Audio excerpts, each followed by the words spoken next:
Hello gamers, welcome back to the show. I'm your charming, self-proclaimed yet still humble host, Mukluk. Today we are diving back into the wonderful world of Guild Wars 2, which is Tyria, by the way. Did you know that? Hello there. Welcome back all. We were live this morning on the European servers. We are now back on the North American servers, where I have a little bit less lag, so I can't blame it as often when I stand in stuff and get killed. Hope you guys had a good day so far today. Great Fox says, I saw the gameplay overview for he says, seen the gameplay overview for Mechanicus 2 yet. Looks like it'll be a fun game. I have not seen it, no. I did enjoy the existing Mechanicus game, so I would totally be down to try it, but no, I have not seen it. Let me see, is there a trailer or anything?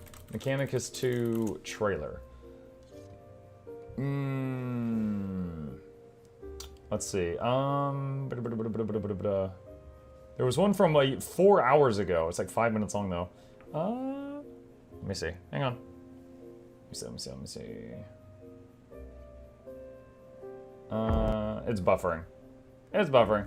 Okay, maybe we can open that up a little later. We'll take a look at it. Hope you guys are having a good day today. Let's see. I don't recall if I have done this reset yet. I'm gonna go to the homestead and check it out. Is the beta test off? Yes. The beta test was breaking everything. So they have turned it off for now, and they're trying to fix it and then turn it back on. But it is currently off. Bandit chest keys. I haven't had bandit chest keys in a long time. Alright, let's go see if we can fix that. Let's go back to Mislock. Don't know about good, but I've definitely had a day. A day. Yo, Bandelp, 76 months. Thank you, dude. Appreciate you. You with your weird emotes. Thank you. Hello, Mike. Hello, like a snail. Let's see. Let's go over here and get some keys. I haven't had keys for that box in a long time. Let's see. I'm in the office 2 days a week, and one of those days everything just breaks. Oh, nice.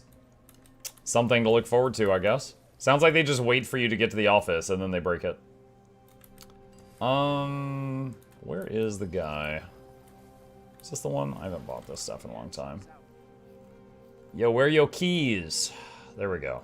There we go. 555 keys. That should last me a day or two. That should last a day or two. Sub looks like the NG icon. The NG icon? I mean, they're potion bottles. The sub badges are all different potion bottles. Alright, let's see if that worked. Yep, there we go. Alright. For the next 555 days, I can open these up again. Wonderful. It's been a whole weekend this one day, hopefully to get home soon. Oh my. Hi, cutest streamer. I don't know who you're talking to, but I'm here. Hi, Loopy. What was the wheel menu? This? This allows me to access all my mounts from one button. I just hold down the one button and release over the mount I want. It's a feature from Blishhud. I'll give you a link in the chat right now if you are interested. At this point, I cannot live without it. You should put the wizard hat as a new icon.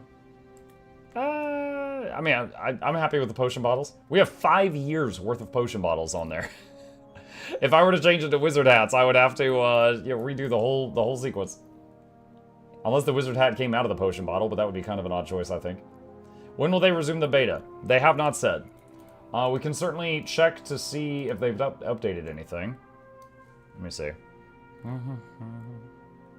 They had to restart all the World v World maps 3 hours ago because there was, like, stuff remaining from the beta on those maps. There was, like, ritualist spirits still floating around. A couple of evoker hairs were in different spots. There was one tower that I heard wasn't capturable because there was a water otter on it.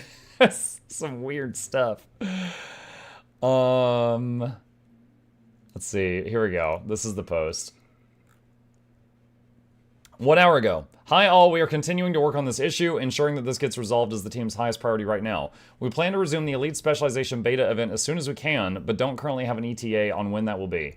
When we do resume the event, it will run for the full week as originally intended. I'll share another update as soon as more information is available. Thank you for your patience in this meantime. There we go. Yeah, I'm glad you got me to look because I hadn't seen that post yet. There were some ritualist spirits chilling in the pavilion last night. Yeah. There was a small update 54 minutes ago on the forums of the old beta shutdown post. Yeah, I think that is what we just found. Thank God they did the reset. My Zerg was getting demolished and our keep couldn't be flipped due to an evoker's otter. No ETA on restarting the beta. Yep. Yep. Okay, so Homestead doesn't reset for 45 minutes, so we can go do some other things right now. Let's teleport out of here. This is what a beta is for. Yeah, I will say this has been rockier than any other beta I've been a part of, but yeah. This is what it is for. This is why you use a PTR. Well, I mean, pros and cons. I would say in this situation, a PTR would have been better because it would have hurt the live people in the live servers less. However, at the same note, I do love that whenever our game has a patch, there's 0 downtime, whereas games like World of Warcraft are down like half of every other Tuesday. So, in some ways, I agree with you. In other ways, I like what we got. But I do agree that today, yesterday, a PTR would have certainly been easier on us. The hot beta was delightfully rocky. I admit I wasn't an active player when the hot beta happened, so I wasn't there for that one. Let's see. DBS is live. We can see about doing that. How do you have text showing off the area name? Regions of Tyria. If you do exclamation ROT, which I will do in the chat right now, I've got a link to that overlay if you want it. It's just a fun overlay. Let's see if anyone's doing this right now. No.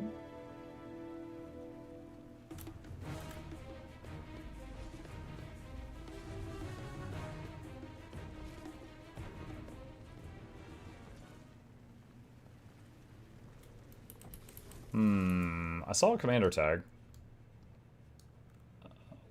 What is... Oh, there they are. Are they... Am I early? I think I'm early. I don't think I missed it. Let me go back to the tag. Maybe they're doing the escort right now.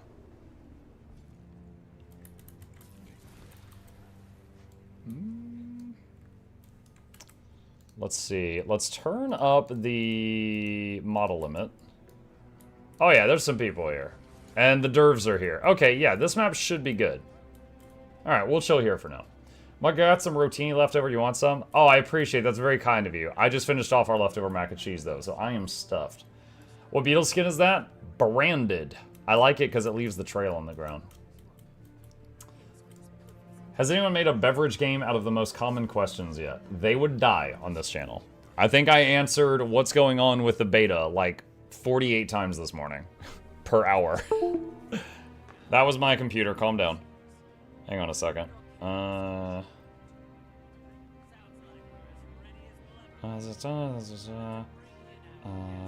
me know.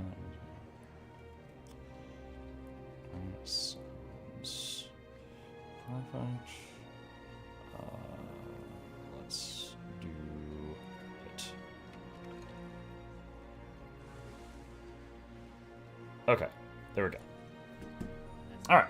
My, as many of you know, because I'm doing the big stream on Saturday, my birthday is on Saturday.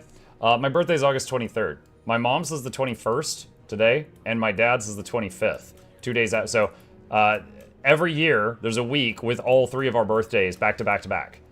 And today's my mom's birthday, so I tried to contact her, but she had her phone off like all day, and she just sent me a text and responded to my many attempts to reach out to her today. So I was messaging her back that I got the message. Happy birthday, Mom Luck. Mom Luck? I'll let her know you said that. She'd probably like that. That's wild. Yeah, there was a running joke in our family that, you know, when my parents were together before I was born, they still had like one cake during that, because they couldn't eat 2 cakes before they would go bad, you know, when their birthdays would happen. So they would just get a cake on the 23rd each year, because that was just right in between their birthdays. And then one year, Mom was making the cake, and her water broke. And I was like, yo, I want cake. So my birthday is the 23rd, right in between the two of theirs.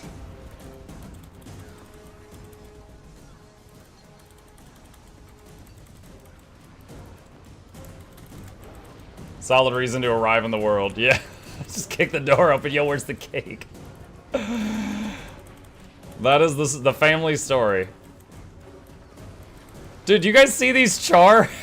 What? All of these char mesmer clothes just, oh! Oh my gosh.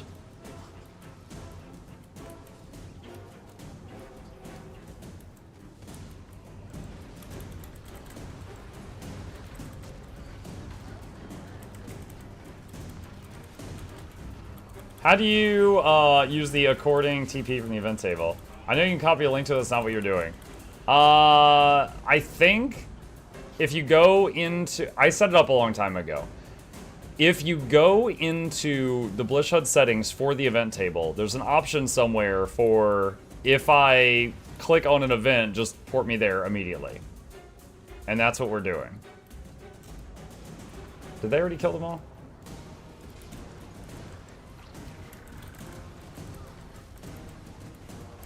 So if I click on a waypoint, it just moves the camera there and clicks the waypoint automatically as long as I'm not shaking the mouse.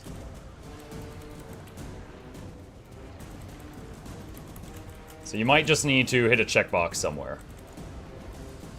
But I promise you it's in that add-on somewhere, I just can't remember exactly where. Not my birthday, but my wedding anniversary is on Monday. Well, happy almost anniversary, Bluebell. I'm gonna say it now, because I'll probably forget.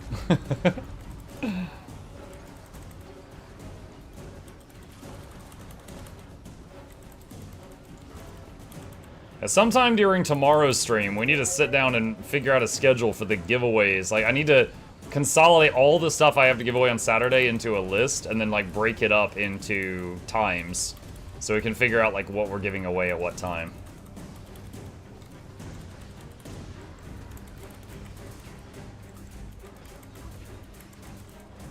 Try to, like, take the really big prizes, like the legendaries, and split them up.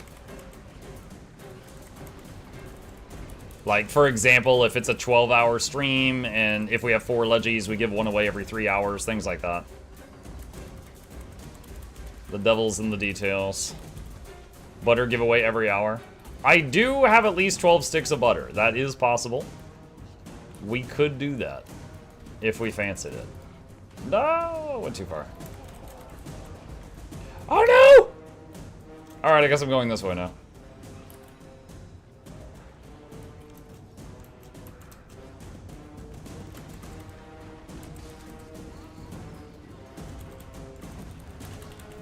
At least? Yes, at least.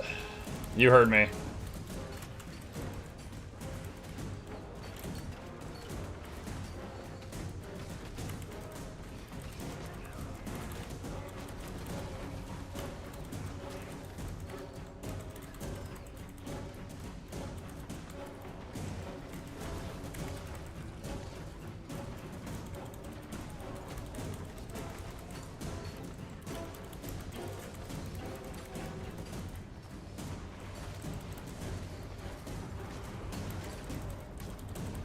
I will say, I learned a lesson. The very first time that we did a big, like, 12-hour stream with giveaways every hour, I did learn not to do that again. Because if the giveaway takes, like, 30 minutes, then we barely get, like, a 20 to 25-minute break before the next one starts.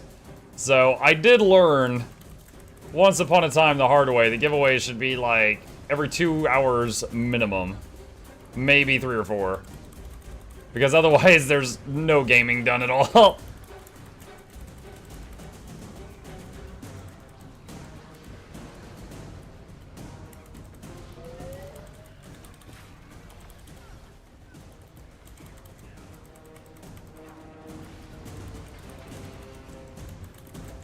Missing your scrapper. My scrapper? I haven't played my scrapper in a while.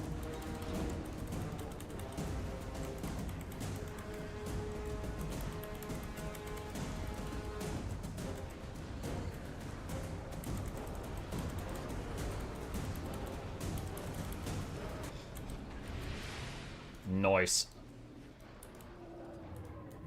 Alright.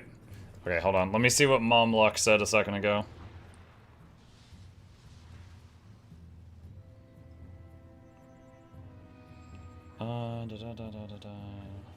Okay. Alright. Should it be good?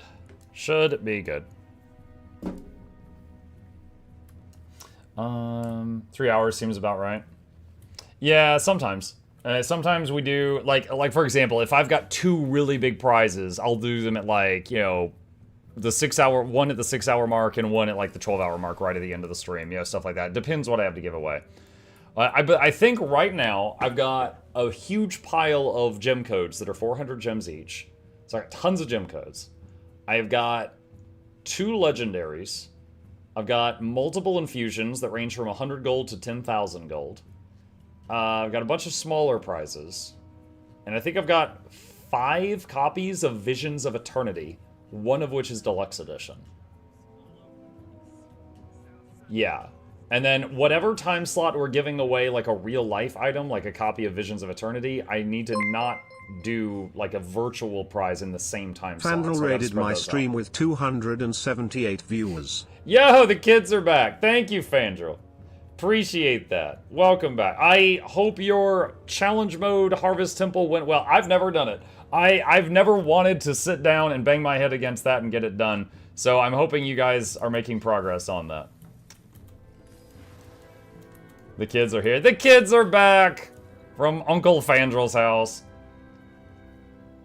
Hi, Muck. Can't wait to see you enjoy the Gale Shot and make it your main. Probably not going to make it my main, but I did record what I feel is a very fair video of me trying it out. It's the 3rd one in the queue. Today I released a video of my experience with Ritualist.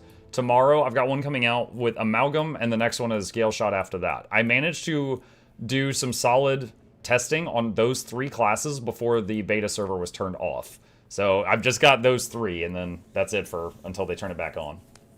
Thank you, Buck, for introducing me to Fandral. Oh, I'm so sorry, then. It's fun, there's progress, but work. Hello, anyone struggling with logging into ArenaNet with Steam?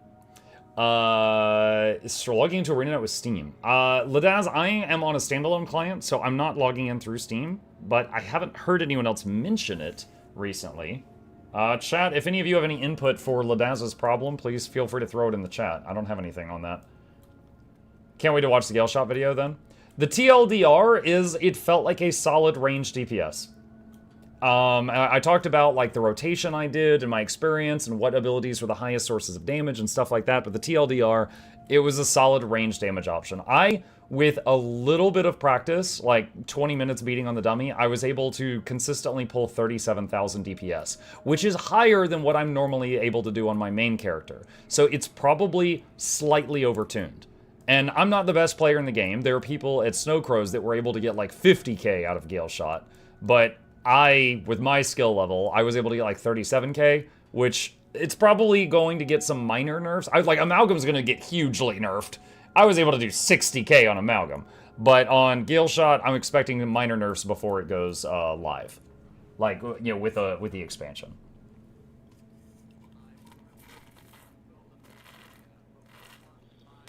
Too many prizes, Muck? Yeah, we got quite a few. Just keep Amalgam. Yeah, Amalgam's fine. It's totally fine. No need to nerf. I mean, that's what I did on the review thing. Do I still have that tab open? Guild Wars 2 on the forums for, like, give us feedback on the elite specs for Amalgam. I just wrote, was able to do 60k rolling my face on the keyboard, and I had no idea what I was doing. The class is perfect. You don't need to change anything. That's what I wrote for Amalgam. And you know they're gonna read that and be like, ah, crap. Like, okay, this is a bit much. Let's see. Team prizes much. You know, seeing Fandral's name reminded me.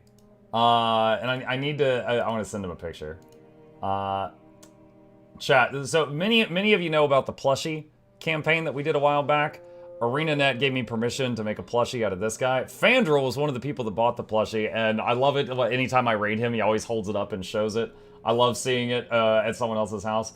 We've been working on getting a plushie made of the channel mascot, the hooded minion, the little spooky boy.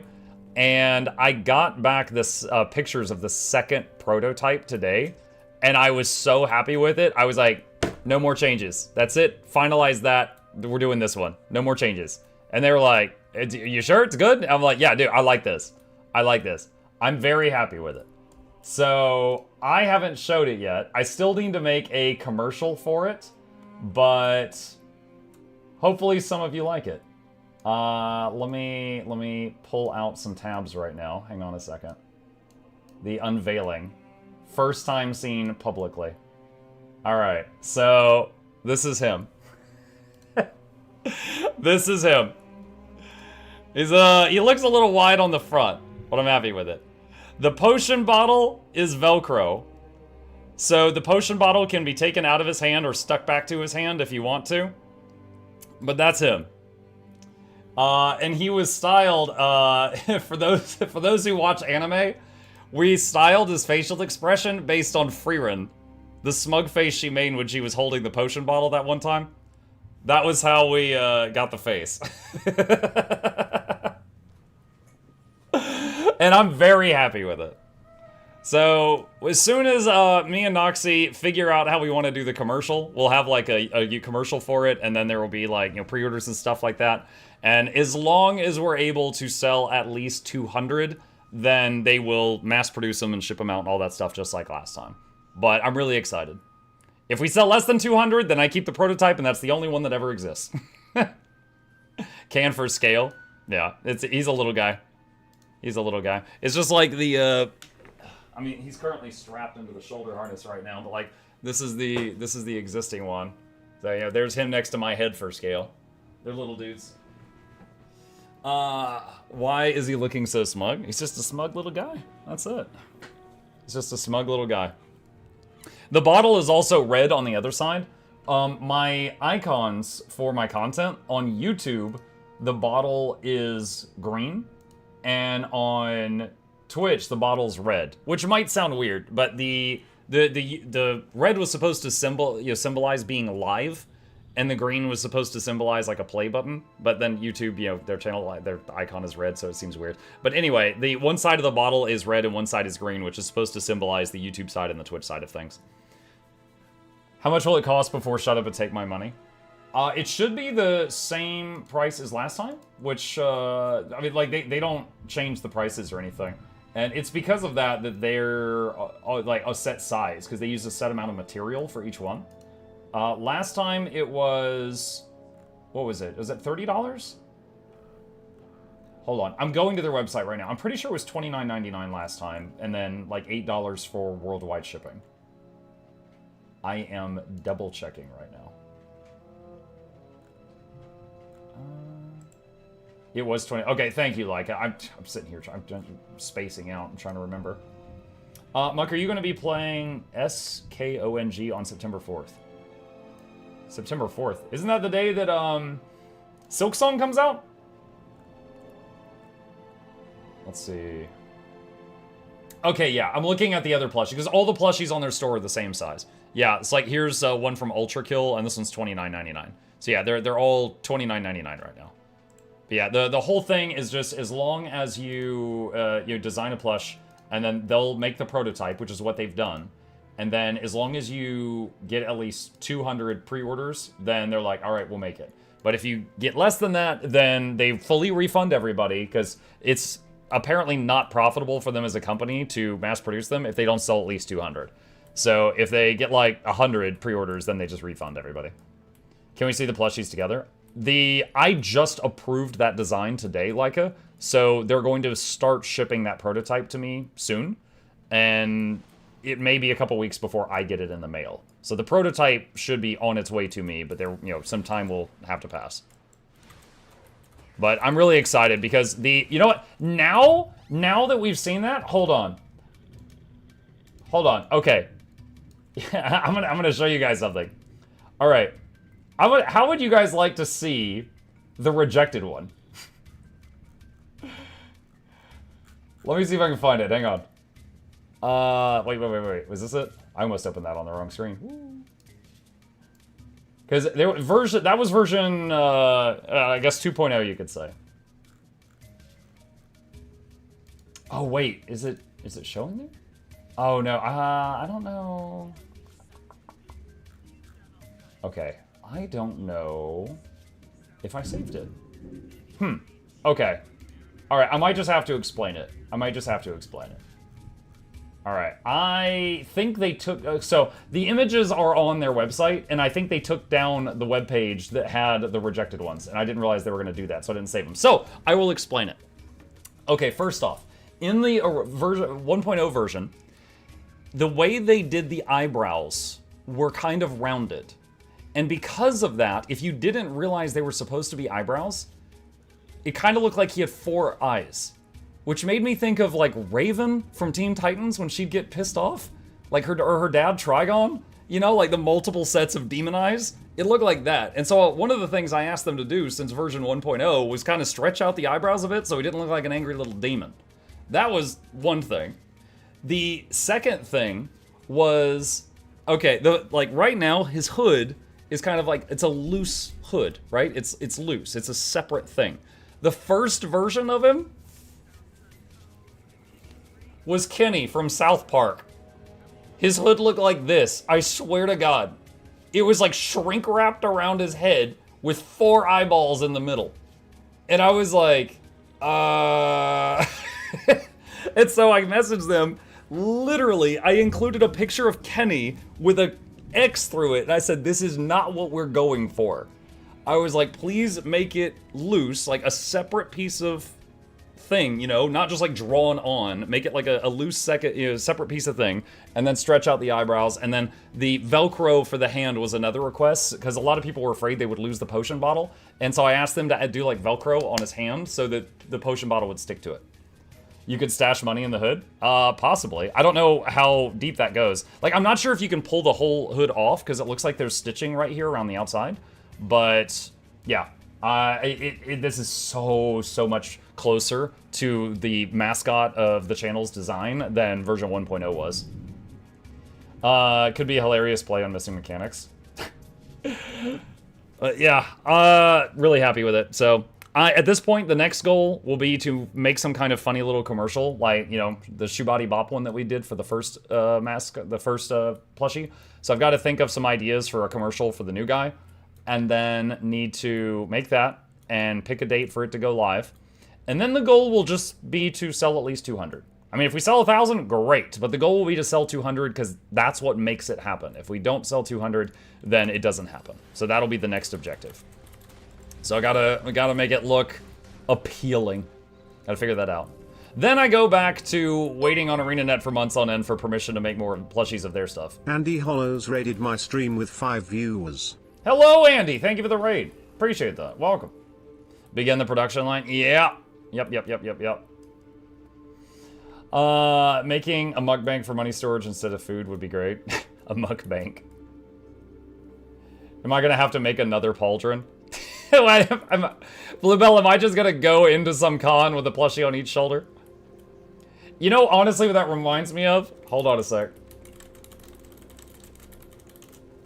Hold on a second. Okay, wow, I found this really fast. Alright. Here we go. Me at the con with a plushie on each shoulder. Yes, before I even showed it, Seling in chat's like those toads are from Naruto. Yeah. This guy would go into battle with frogs on his shoulders. Wear a white wig, yep. Get the nose while you're at it. Oh god, his nose.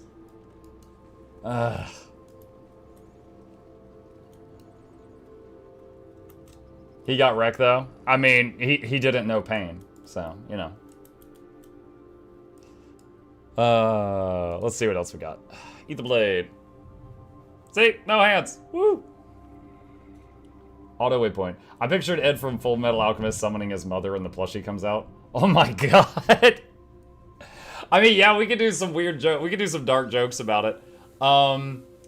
One idea was I was thinking of somehow using, because again, his smirk was based off the one from Freerun. I thought about somehow trying to incorporate that scene. But the scene was kind of an inappropriate joke in and of itself, besides just the funny facial expression, so not sure on that one. I thought about, you guys know the meme with the little misshapen dude by the assembly line, and like stuff is coming out of the assembly line, and then suddenly a new thing comes out of the assembly line, and he goes, guess we're doing this now. You know, I thought about doing a play on that, like having the assembly line have the old plushies, and then suddenly the new one comes out, and he's just like, okay. Yeah, I thought about using that as part of a joke.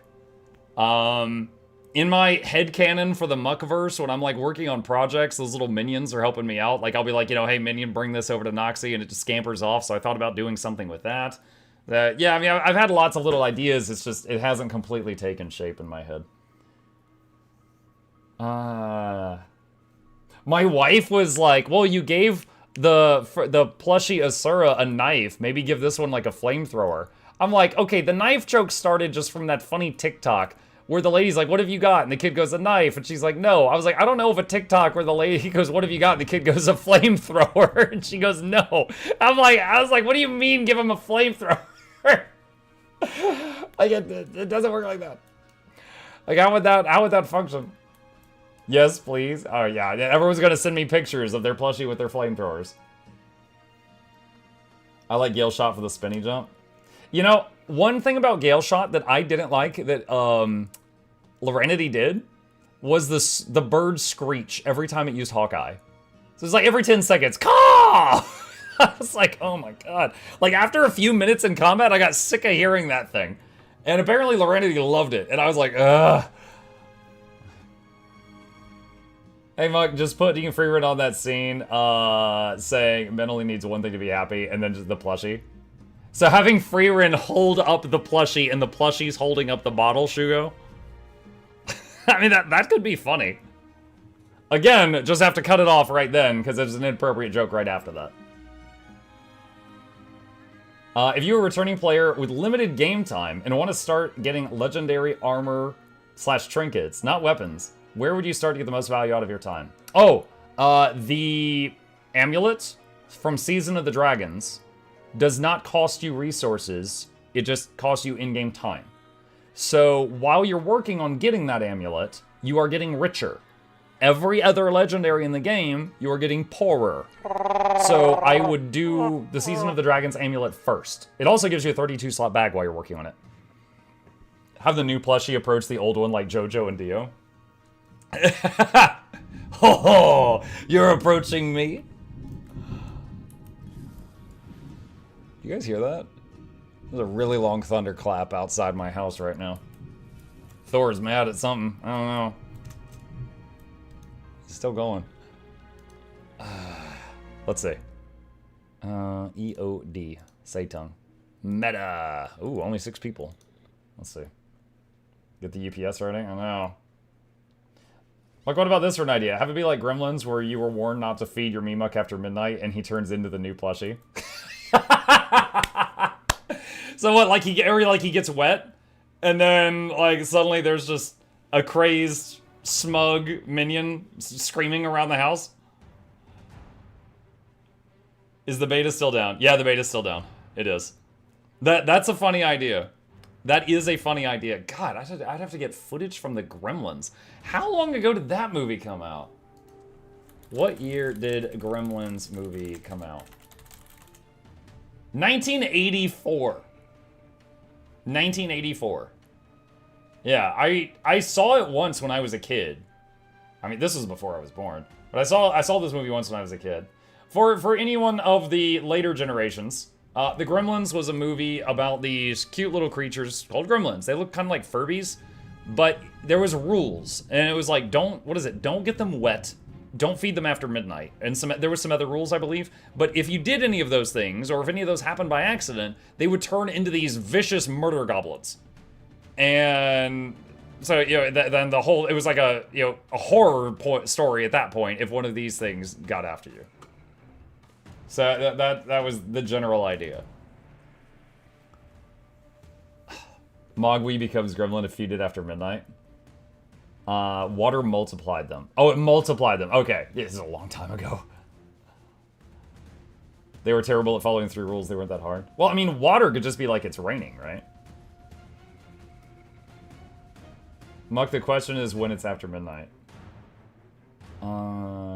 Gremlins was my favorite Christmas movie. Christmas movie? Oh my gosh.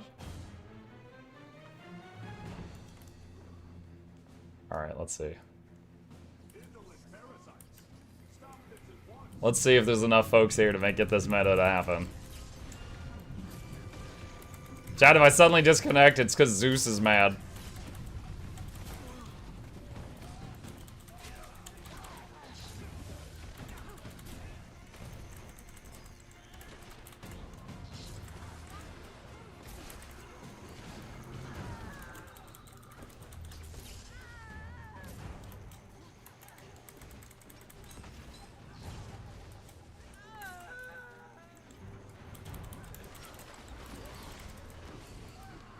One idea I had also is like, okay, those of you that saw the previous plushie commercial, is like I'm sitting here and I'm trying to stream and you faintly hear the shoe body thing in the background and maybe see like orange hats passing by behind me repeatedly, like there's just a conveyor belt, and then suddenly the hats change to a different one and I'm like, what is that? And it's like the new guy coming out. That could be fun too.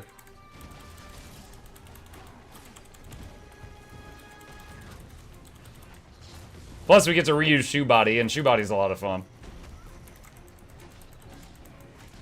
Well, could be proud I played Druid and Harvest Temple CM today. Congratulations.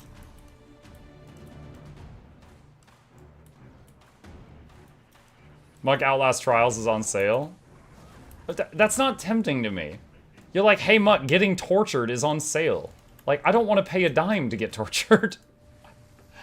I don't even want free torture. Interchangeable hats for it. Potion bottle is included. Interchangeable hats are not included. Torture, is it Monday again?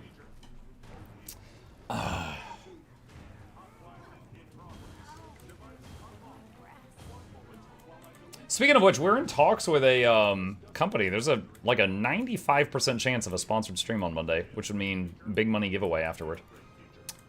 It's not 100%, but it's like 95 right now.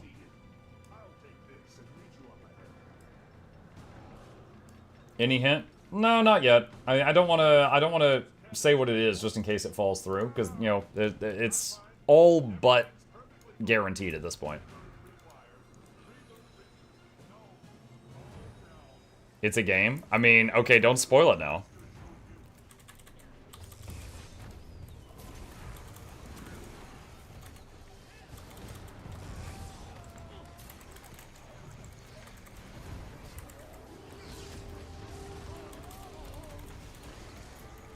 Sorry, I'll be good. Mm-hmm.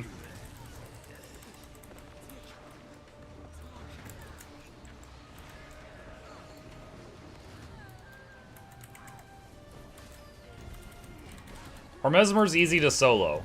Do you mean like play them solo or fight against one-on-one? Can't really tell by the way you structured that. I'm excited to see if Muck can survive in that game, which is I won't spoil. It's 100% not Hogwarts Legacy, 100% speedrun, I swear. Yeah, no, not doing that.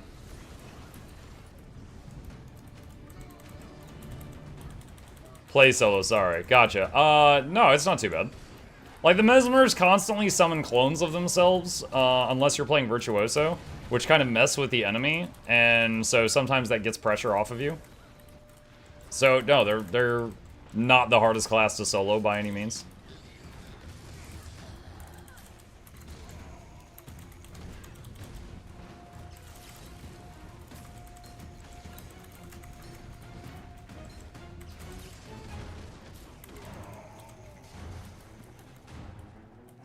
Yeah, for those that missed the morning stream, we had something really funny happen, which may have resulted in me getting a reference in another video game.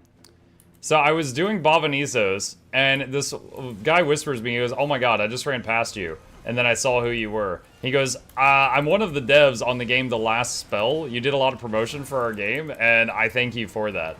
That was awesome. And I was like, wait, really? And he's like, yeah. And I was like, well, assuming you're telling the truth, you guys did a great job on that game. I really enjoyed it. And he said, yeah, we've got our third DLC coming out soon. And I said, oh, that's awesome. I'm looking forward to it. I loved your game, and I totally did not ever Alt F4 to save my runs. Totally didn't do that. And he's like, oh yeah, I totally never did that either. And then on stream, like, I was talking to him in whispers, right?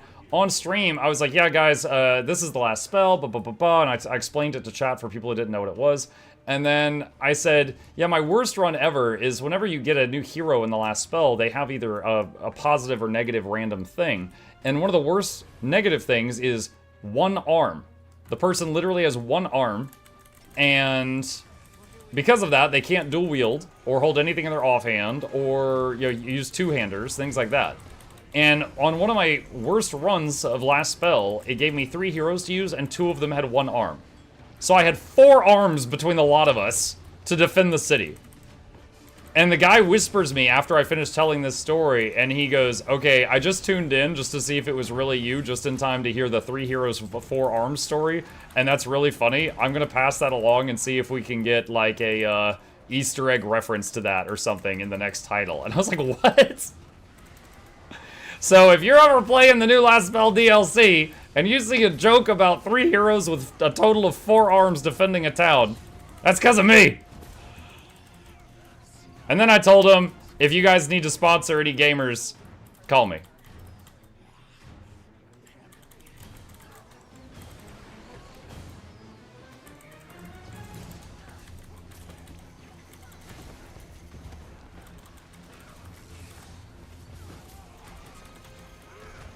It'll be called the Mukluk Special. I don't know if it'll have a name.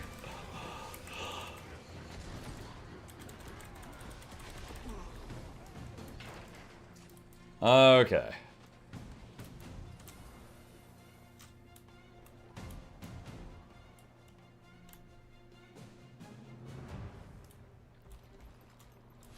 Muck on Guild Wars 2, is it Tuesday? No, it's Guild Wars Twirsday. Totally different day. Love your Easter eggs, Guild Wars 2. Easter egg, I've got one that I know of. Another that's a maybe, but I've got one that they've definitely told me was supposed to be a reference to me. Let's see, this. Am I going for Guild Wars Twerks Day? I did not say Twerks Day. I said Twers Day. You're in a couple of Lord Heisen videos? Well, yeah, but he's in a couple of mine, too. But, I mean, that's just content creators making fun of each other. That's not, like, in Guild Wars 2. You have the worst inventory I've ever seen? There, it's fixed. Is Ranger your main? Yes. I have one of every class at max level, but Ranger's the one I play the most. Muck is gonna twerk? No, I'm not gonna twerk! Should I get into WoW? I'm on the fence. World of Warcraft was a fun game, and if you've never played it, there's many, many years of content for you to play through.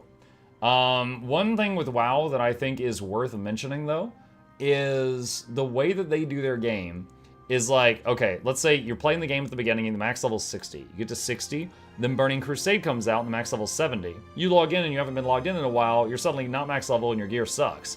So you play up to 70, you play for a bit, you get bored, you leave. Then the next expansion comes out. Now the max level's 80. You come back, you're like, oh shoot, I'm under-leveled again, my gear sucks again, you gotta level. So every time you come back to the game, you are under-leveled, under-gear, and you gotta catch up again. Sometimes they drastically change game systems, and you gotta relearn how to do things that weren't there before. So it's kind of a treadmill. You're constantly playing catch-up in World of Warcraft. Now, don't get me wrong, I was completely okay with that for the almost 10 years that I played it, but it's worth knowing that you're getting into that. And because of that, when you were playing through the game, the players are always at the newest expansion, which is like at the end, right? So if you are playing through the older content, it's dead. It's like barren. There's almost nobody there. Whereas in Guild Wars 2, they don't ever really change the maximum level. They just keep adding new things to do at maximum level. So you have lots of options at this point. Because like the very first raids that they created in this game are still max level raids. Is there any info as to when the elite spec resumes? Give me 1 second. The short answer is we don't know when it is going to be. The long answer is on this forum post that I'm posting in the chat right now. So you can read that if you wish. Sadly, for many MMO players, that carrot on the stick is reason to play. And I do not begrudge them that, Barty, because I myself enjoyed that for almost a decade. But at this point, I don't know that I could go back to that, you know? Hey, Muck, why are your viewers so obsessed with the condition of your inventory? It seems to me like their own inventory should be what they're concerned about, just saying. I just feel like they're giving me a hard time. I usually assume they also have messy inventories. Or maybe their inventory's clean, but they've only got like one little peasant bag. They have 8 slots to worry about, not 480. And they're just taking out their anger on me, you know? I don't know. Muk, Anarchy Streamer asks, what does Soto Mastery you recommend first in order to level up? Soto Masteries. Which ones were Soto? Give me a second.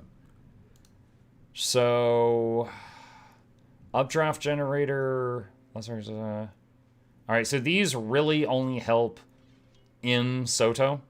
They don't really help outside of that. This stuff helps your Sky Scale that you get, whether you got it from Living World Season 4 or Soto. I don't even remember what this is. Oh, this is making the motivations. This is mainly if you want to make legendary open world armor.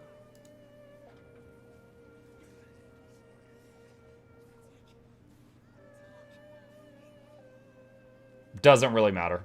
This is mostly gimmicks from Soto. So really, legendary open world armor, Sky Scale stuff, only affects you in Soto, only affects you in Soto. That's how I feel about that. Soto had a lot of awesome features. Their masteries weren't amazing. So, yeah.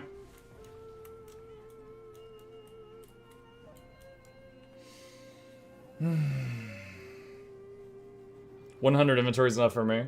I do like when I've got like a stack of 250 unidentified things that I can identify all of them in my bag. Oh, the meta failed. No. No. Guess I'm gonna eat this ascended food on the way out. Any new elite specs you really enjoyed so far? I had the time to play 3 elite specs before they shut everything down. The heal ritualist was my favorite so far. Heal Rit was my favorite so far.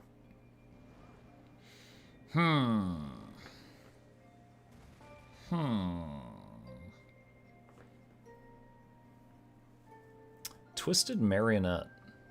I haven't done Twisted Marionette in a long time. I wonder if people still do that at reset. Let's take a look.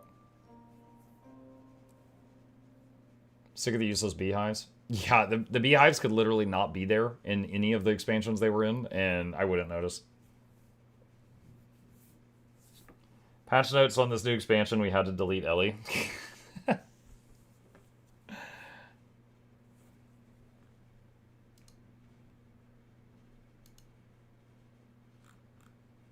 Let's see.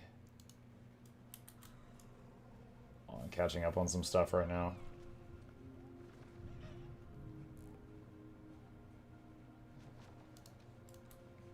Okay. Muk, who is going to win the next FIFA World Cup? Oh gosh, a sports ball question? The only team that plays sports ball that I know their name is Arsenal because of that joke from the IT crowd. When the guy who knows nothing about sports just learns the phrase, "Oh, did you see that shameful display last night? Arsenal really phoned it in." And he just keeps saying that, and then he ends up like way too deep. So that phrase, just because of that, I know Arsenal. I don't know any other teams. That's it. That's all I got. It's sports ball, dude. I get bored. I'm sorry. All sports ball is, oh, they took the ball over there. Now it's back over there. Oh, it's back over there. Oh, what a twist. It's going back that way. Like, that's basketball. That's soccer. That's football. Baseball does this. But it's... I'm sorry, I get bored watching. Like, it's a kind of interesting in hockey because they just beat the hell out of each other. In rugby, because they kind of just like throw each other around and that's pretty wild. But like all the others, I can't stay awake. I just realized the green screen is turning my straw into Tyria. Also NASCAR. Yeah, whoa, they're making a left turn, my favorite part. Yeah, I can't get into it, guys. I'm sorry. Hand egg is confused. They don't know if they walk the ball back and forth with their hands or their feet. I watch rugby for the men. You know what? I appreciate the honesty, Yami. Why watch rugby, skip the middleman, and watch MMA? I've watched MMA a few times. I just occasionally like really crazy clips on YouTube. Football is like peach. Skiing is always downhill. Yeah, and I don't watch skiing either. Like, I know how to snowboard. It's been years since I've done it, but it's kind of like riding a bike. Once you know how to balance yourself, you can do it like at any time. I've gone snowboarding many times, you know, when I was younger, and it was fun. But I don't think it would be interesting to watch me snowboard. Like, I don't think it's interesting watching anyone snowboard or ski unless they're doing, like, flips and crazy stuff, like at the Olympics.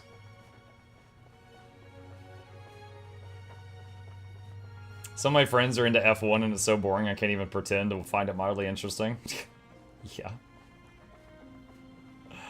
IRL snowboard streaming coming. No. Women's volleyball is great to watch. It took me 2 years to find the ball. You're so stupid. We're just saying all sports don't involve balls in changing directions. Yeah, then you've got, like, golf. And golf is funny, because golf, like, the goal of golf is to play as little golf as possible. The people who win at golf are the ones who played the least golf. Wild. Where? Dude, I'm trying to remember where the entrance is for the public... Is it here? Is it Miss Stranger? Oh, Twisted Marionette.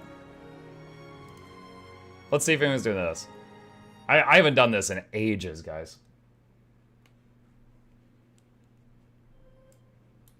Is there literally anyone here? There's three. There's three of us.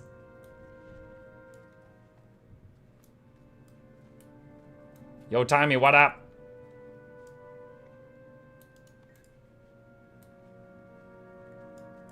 You can do it. I'm ready. I'm gonna solo this lane. What do you think she's up to?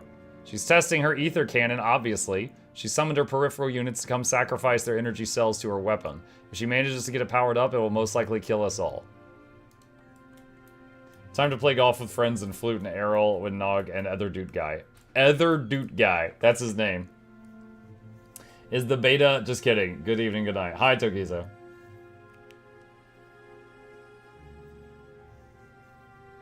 Seeing Tiny or Timey is so weird after a while. While we're talking about golf, your GameRec site refuses to find what the golf and add it. You'll have to talk to Mael on the Discord. He could fix that. You know, if we need that fixed. I'm not really interested in playing a golf game. You know what? Hold on. I haven't opened it in a couple days. Where is it? Okay, hang on.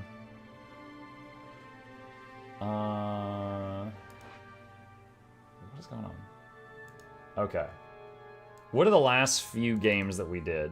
I need to make sure that we checked them off. We did a Rogue Trader playthrough. Is that already on here? Okay. So it's not on there currently. That's fine. We did another Baldur's Gate playthrough. Where's that one? No?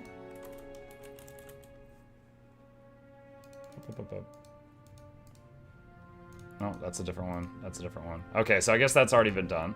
Peak. God. Was that already in here? Peak was in here. Okay. So, yeah, 2 people wanted to see that one. 2 people did. Alright, Peak is played. Marcus played. Alright, what else did we do recently?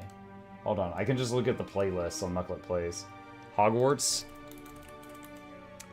Yep, we did that one. 26 votes. We made 26 people happy with that one. That one's done. And, let's see, playlist. Dawn of War. That's Dawn of War 2. Dawn of War 1, playing. We're playing Definitive Edition, but close enough. Let's see. Witchfire Early Access. I don't know if that's in here or not. Nope. That's The Witcher. That's a whole different thing. Pedestrian. Yep, we finished that one. So we can mark that as played. And... Diplomacy is not an option. Finished that one. Got a positive review video for that one coming out soon.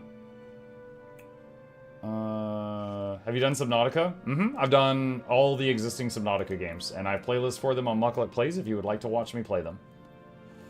When I played Subnautica, that was like 6 years ago, so my kid was little.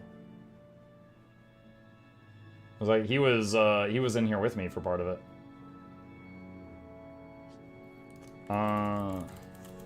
There was some Spider-Man games. Developer Spiders. Spider-Man 2. We finished that one. Okay, Spider-Man 2 is done. Trine with Laura and Rose. Wait, what? Trine.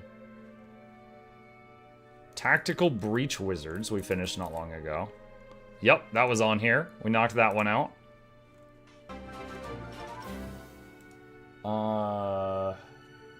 Heavy Rain. Okay, I don't know what Beyond Two Souls is, but I did do Heavy Rain. Okay, there we go. That one's done. So we can check that off from the recommendations. Raven's Watch.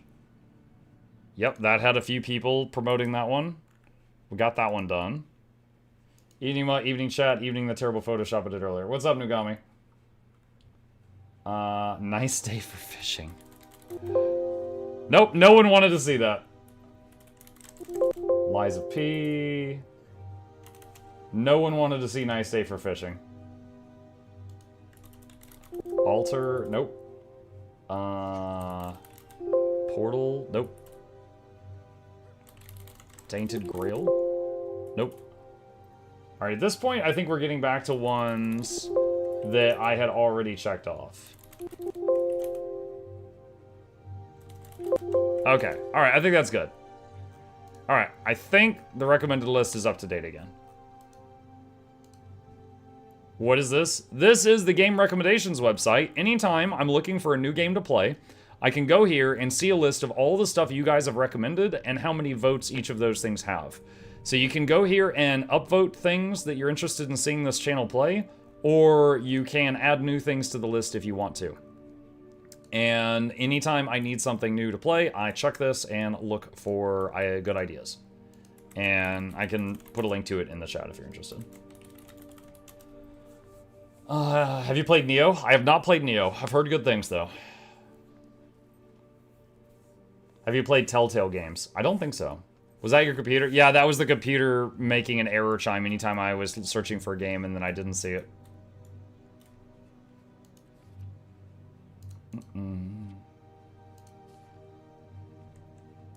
Dwarf Fortress. Okay, here's the thing. I heard that RimWorld is insane for people who haven't played RimWorld. Dwarf Fortress is insane for people who have played RimWorld. I tried RimWorld after Stranded Alien Dawn, and I went back to Stranded Alien Dawn. So I don't think I would like Dwarf Fortress, because I didn't even like RimWorld. You should totally play that Guild Wars 2 game on the list. Oh, really? Need to play Tales of Zestiria to know the story after Tales of Berseria. Berseria was fine, but we really didn't get great numbers while playing it, Shugo, so it kind of makes me want to shy away from the sequel. Try Grounded 2 if you like bugs. We played Grounded 2 on the first day of its early access, and it crashed my game constantly. It has a lot of bugs, in all meanings. Have you tried the RPG Yakuza game? Yakuza Like a Dragon? Yeah, we played that. Full playthroughs on Mukluk Plays if you want to see it. Bastion is on the game rec list? That's weird. We already finished Bastion. Yakuza Kiwami? I mean, upvote it. I do have a key for that. You like platformers? Hollow Knight? I've already finished Hollow Knight. My full playthroughs on Mukluk Plays if you want to watch it. Looking forward to Silksong. You ever played Wasteland? I have not played Wasteland.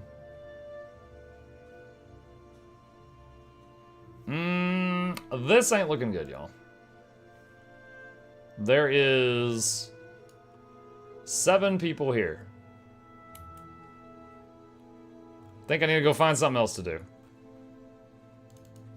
Have you tried Scrappo, Mechanic, Raft, or both? I cleared Raft. Me and Boy played Raft together, and we finished it. Full playthroughs on Mukluk Plays. XCOM. Before I was a streamer, I cleared XCOM 2. I haven't played other XCOM games since then. However, if you like XCOM, I did play Warhammer 40k Chaos Gate Daemon Hunters, And it is basically XCOM, but with Grey Knights. Like, you shoot at enemies, there's a % chance to hit, you know, you're trying to complete an objective within timers, and it's freaking stressful. It was a pretty freaking good game. But you play the Grey Knights instead of playing, like, Marines or whatever XCOM was. So if you like XCOM, this is in my playlist of games that I've played on Mukluk Plays. Stellar Blade. That's Jiggle Souls, right? You know, legitimately, I've heard from people whose opinions I respect that Stellar Blade is actually a pretty good game if you ignore all the jiggle physics. But boy howdy, I've heard there's a lot of jiggle physics. Have you played Metal Gear Revengeance? I have played... What one have I played? Hang on. I've played Metal Gear Rising Revengeance. That's the only Metal Gear game I think I've played. There is a playlist of that on Plays. Yes.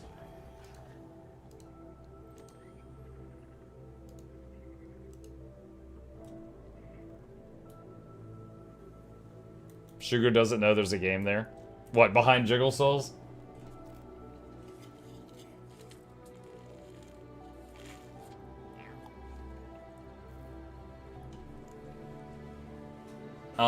It's the only one good for streaming, lol, of all the MGS games. Would love to see Metal Gear Phantom Pain to see if he can do it. If I could do it. I remember with the first part of, Metal Gear Rising Revengeance, I was really struggling with parrying, and then I don't remember what it was, but I figured out a button to hit that just like guaranteed parried every single time, and then I just rolled through all of the bosses in the second half of the game. Except the final one. That took me a couple tries. The Governator or whatever he was.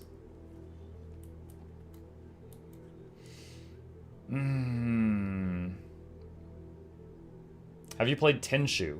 Never heard of it. Don't know what that is. Did you play Undertale? Before I was a streamer, I cleared Undertale. Yes. So, yeah, it was a good game. I remember playing it. I haven't played it on stream. Senator Armstrong. Yes. I joined someone's party, my game crashed, and none of my characters can log in now. Game just insta crashes. What the heck? You joined the terrorists! I don't know what's wrong. Maybe give it like 5 minutes and then try again. Let's see. It is after reset, so we can get the free stuff again. Any plans for tonight? No, just vibing, honestly. My plans for most of the... Because, you know, I'm streaming a lot of Guild Wars 2 during the Drops event, right? And my plans were during the event, I was going to do a lot of testing of the beta classes. But that got changed. So now kind of just trying to fill the time and have some fun and chat with you guys while making the most of the Drops time.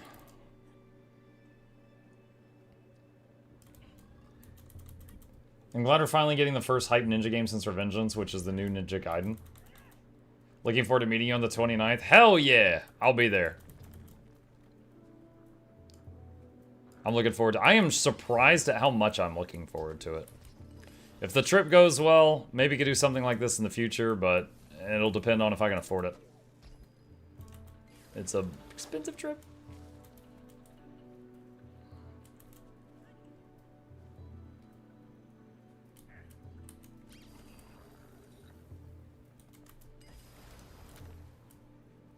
Are you leaving your house? Mm-hmm. Hold on, I have a tab open for this. Here it is. Guild Wars 2 Seattle Community Meetup. They apparently do this each year. Seattle's at the other end of the country from me, so I've never gone to this. And I am going to be going to this one. Me and my wife and my son will be there. So if you see me and a mini-me walking around, I'll have... if all goes well, I'll have the plushie with the orange traffic cone hat on my shoulder. So, should be able to spot me via that. I'm happy to say hey. Start the Mukluk Go Outside GoFundMe. I'd feel weird asking about that. I would feel weird to ask about that. I know some streamers have done that. Like, they'll have, like, a stretch goal on the screen. Like, help me raise enough money to go to TwitchCon, stuff like that. I don't know. That just... I'm not that shameless yet. Maybe someday. Maybe someday I can achieve that level of shameless. I'm not there yet. But, anyway. Yeah, going to the Seattle thing. That's a week from tomorrow. It's the 29th. And then the very next day, I'm going to PAX West, because it's, like, across the street. And it'll be my first time ever going to a convention. So, me and wife and boy are going to PAX West the next day. Did you play Discord's Go Touch Grass game? No, I don't know what that is. Have you played Lords of the Fallen? Yes. After patch 1.5, it is amazing and they announced sequel. Oh, cool. I played it at launch. I cleared the game. It was a pretty good game. And I did a positive review video of the game. Help me get to Comic-Con in a Lambo, Muck 2027, probably.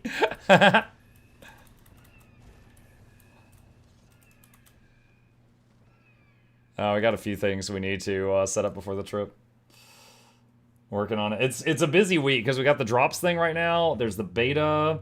Like I said, my mom's birthday's today. Mine is Saturday. My dad's is Monday. So we got the 3 birthdays this week. And then just, like, getting ready for the trip to Seattle, like, all back to back to back to back to back. Might have a sponsored stream on Monday, so that'll be busy as well. Busy week. You're at PAX West on August 30th, right? Saturday? Yeah. Yeah, so August 29th, which is Friday, that evening is the community meetup for Guild Wars 2. I'll be there. Then I'm going to go to a hotel and pass out. And the next morning, I'm going to wake up and go to PAX West and be there for the day. And just kind of wander around and experience it. Because, like I said, I've never been before. So, partly I'm going to be there just, you know, as a viewer, or visitor, or guest. I don't know what the word is. Attendee.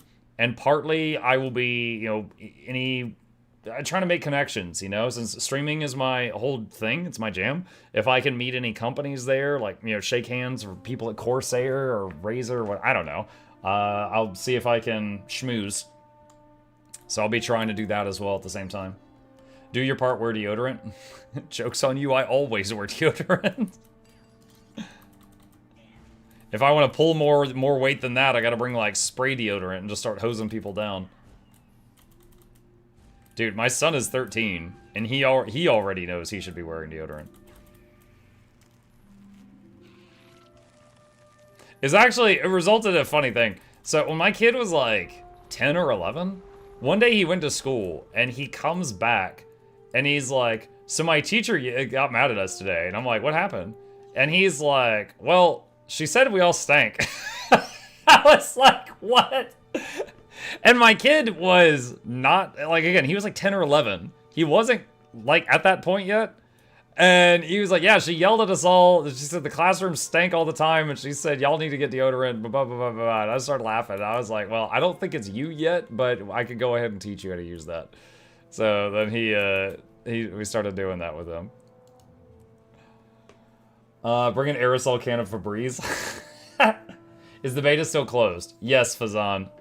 Hang on a sec. Where is it? There's a link to beta information right there. Obey the Con 721, 7 hours of sleep, 2 meals, and 1 shower per day. I've never heard that before, but okay. Mike, do you think we'll get a new guild hall? It's possible. They added a new one in End of Dragons, so it's absolutely possible. But will they for sure? No clue. Give him Axe body spray. Did you know that Asians don't sing when they sweat? I've heard that. Because I've heard that, like, sometimes people who are foreign to Japan or China go over there and visit, they'll be on the bus, and other people on the bus will be like this. And then, of course, you know, if you're not Asian, you take that as, like, a personal insult. Like, oh my god, they're saying I stink. And it's like, okay, you might be literal? Like, apparently it's really hard if you're a visitor, like, from what I've heard, if you're, like, visiting Japan, and you're like, oh, I'm out of deodorant, it's hard to find a place that sells deodorant. Because they just don't have, like, those stinky sweat glands. So they just look down on you. Well, look up at you. Most of them are short.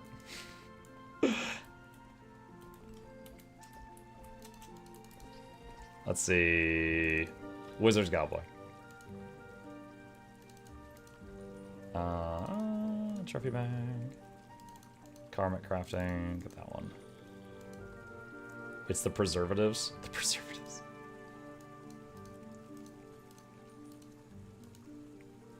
Guys, look at me! I'm so curvy! There we go. Turn to the stream like talking about sweaty, stinky teenage years. Not exactly what I said.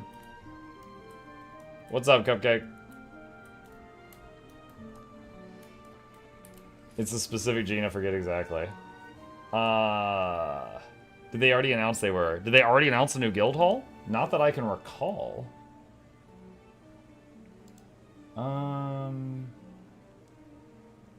Wait, what is this? Hang on. Rodriguez. Oh my god. Oh, wow. Tangerine Cupcake, I just saw your message, you mad lad. Thank you. I'm gonna type it too. Thank you.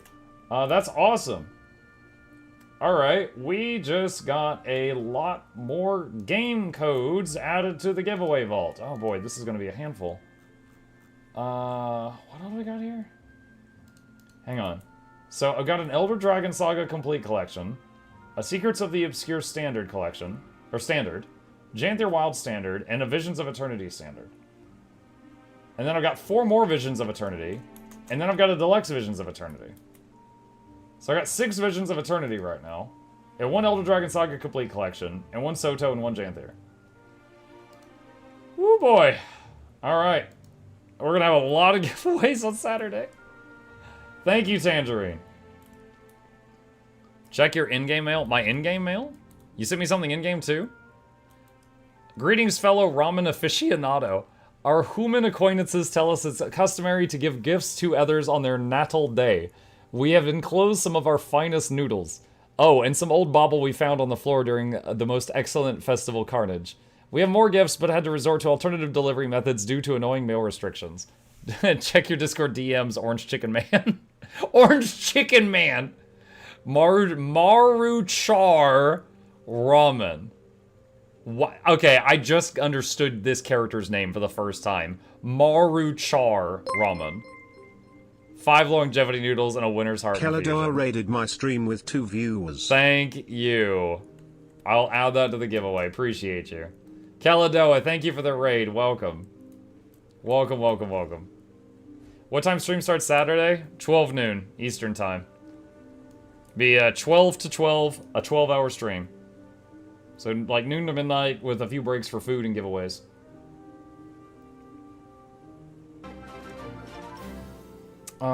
Let's see. Alright.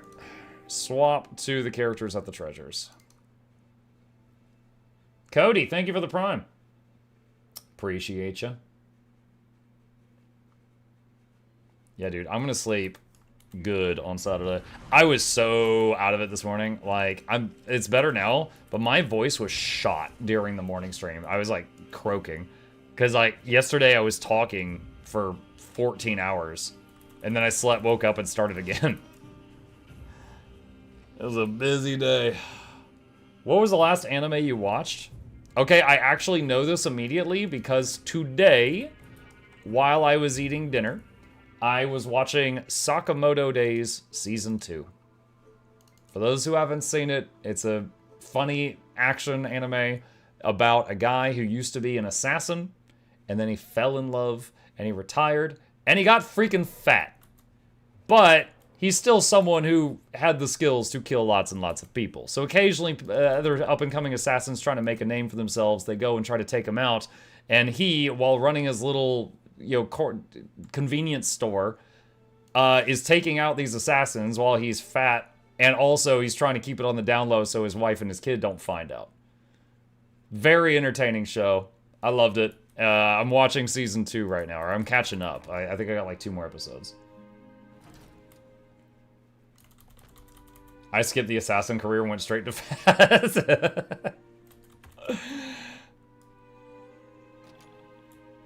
I'm up to date on Sakamoto. Great series. Yeah, it's good. Yeah, I've got like 1 or 2 episodes remaining, and then I'm all caught up, and then I'll go to something else.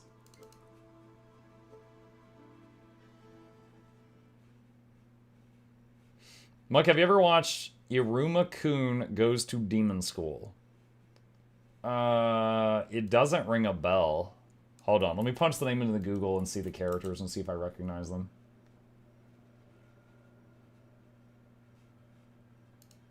Hold on, where? Oh, let me do image search.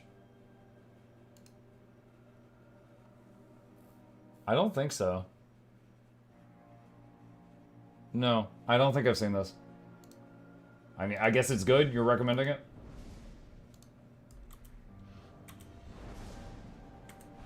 Have you watched The Old Country Bumpkin? Is that the one about the guy that was like a swordsman? If that's the one I'm thinking of, yeah, I enjoyed that a lot. Good night, fellow Muckaders. Good night, Tokizo. Image searching anime is brave. That's why I did it on the other monitor, Dennis. Did it over there.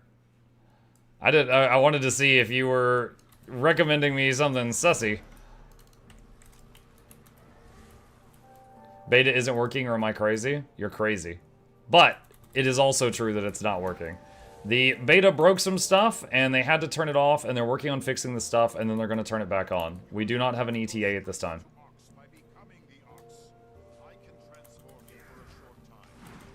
Mucking news on the beta. I am linking you the most recent news in the chat. Read that if you want more details. Hi, Muck and friends. Hi, Zarius. Some stuff. Yep. Need a beta command? I mean, I could. Take a few minutes to set it up. Whatever the beta broke must have been something catastrophic. Well, it was making the servers crash, so that's about the worst possible thing for business they could have. You know, people get just crashing and then giving up on playing the game, which is their main product.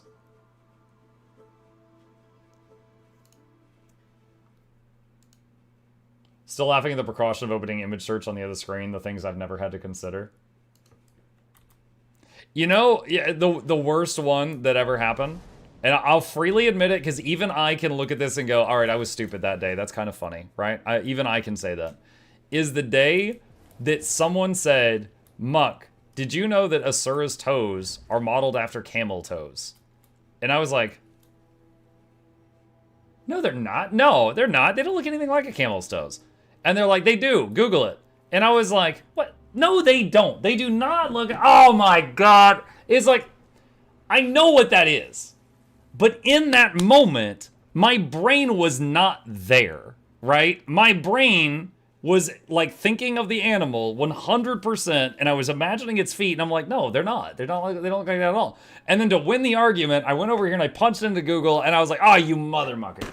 I wasn't there. That's not where my mind was. And I was like, okay, yeah, I forgot that has 2 meetings. All right, glad I opened that on a second monitor, or I would be getting in trouble with Mr. Twitch right now.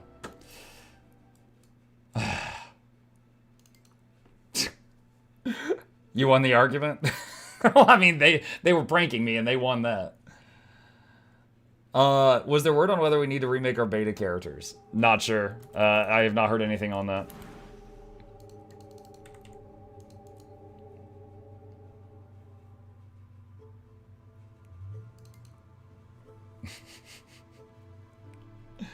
You win this round, Shatter? Yeah, they did. They did.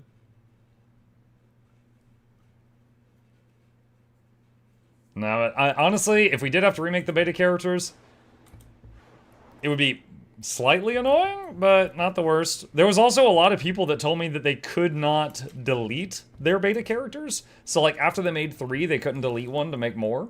Like, to try out, you know, a 4th class. I didn't get to that point, so I can't verify if that's true or not. But if that's true, then that's something else that they'd have to look at.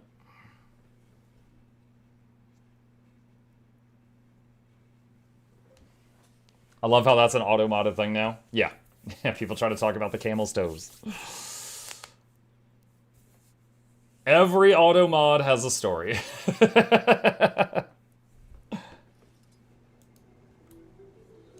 I was able to delete. I think they just didn't know how to. Oh, okay. I mean, maybe.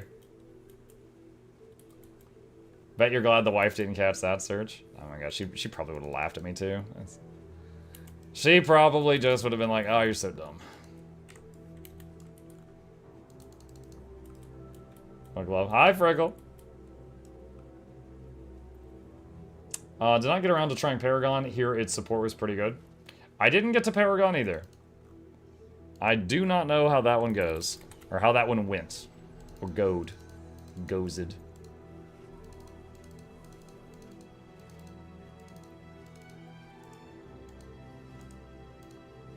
Let's open up some baggy waggies here. Gotta restock the 4,000 ectos I burned the other day. That's gonna take a little bit of time.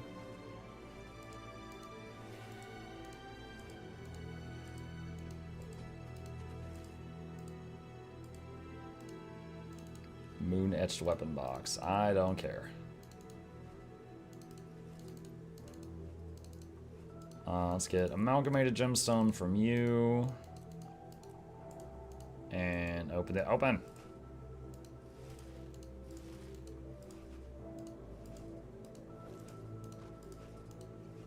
Who's messaging me? Do you know why fractals aren't working tonight? Hadn't heard anything on that until now.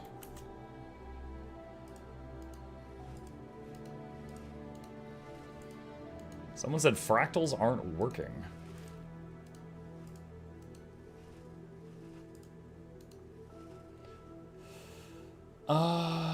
Let's see.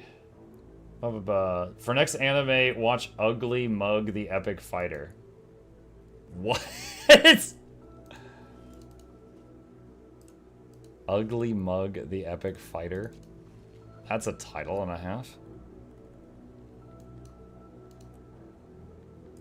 Let's see. Here's my bags. Shot gullet.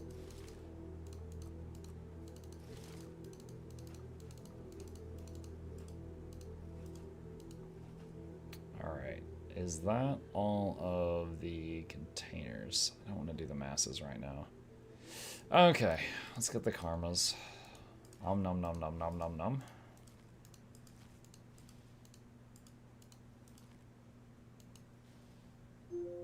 Let's see, deposits. And we can do all these right now.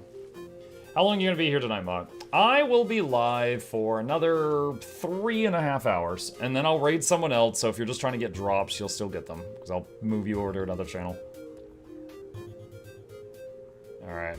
Salvaging. Strange as it sounds, that one's not a bad show. Have you ever watched Mob Psycho? I saw season 1. I haven't seen the newer seasons. I liked One Punch Man more than that, but yeah, it was pretty entertaining.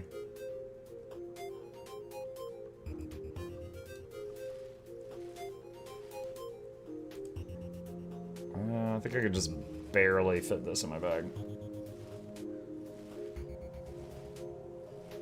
Mob Psycho and Mashal feel like they're in similar boats.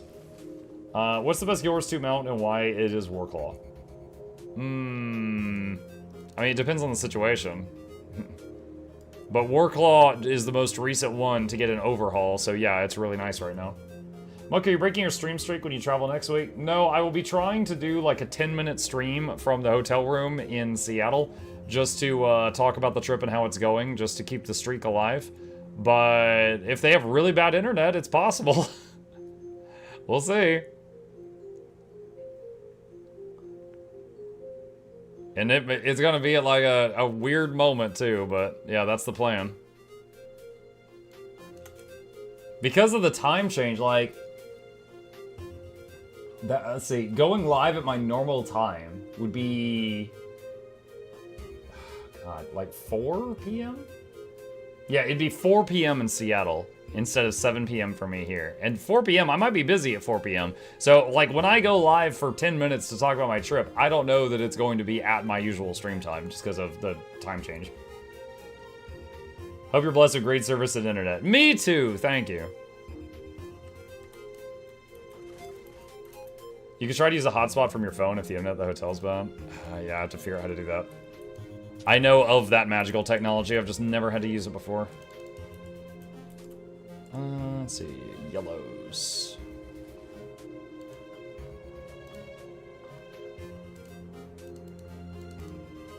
Let's see, razor stone, that's half a gold. Slumbering lightborn mage, that's almost a gold.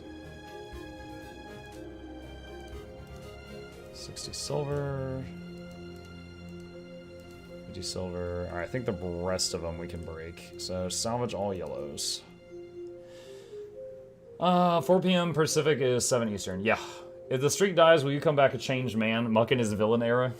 Would I have a goatee and like a little mustache I can twirl? Muckin news on the beta.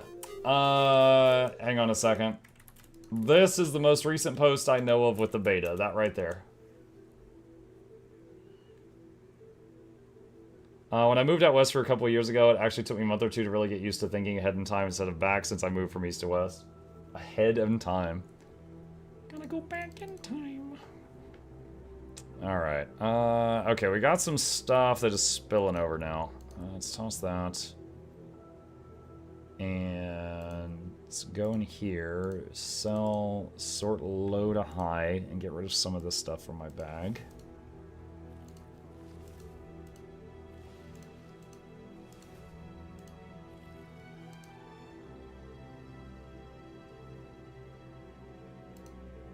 Corsair stuff. Spicy pumpkin cookie. Don't know when I got that, but I think one of you all probably sent it to me with some weird mail.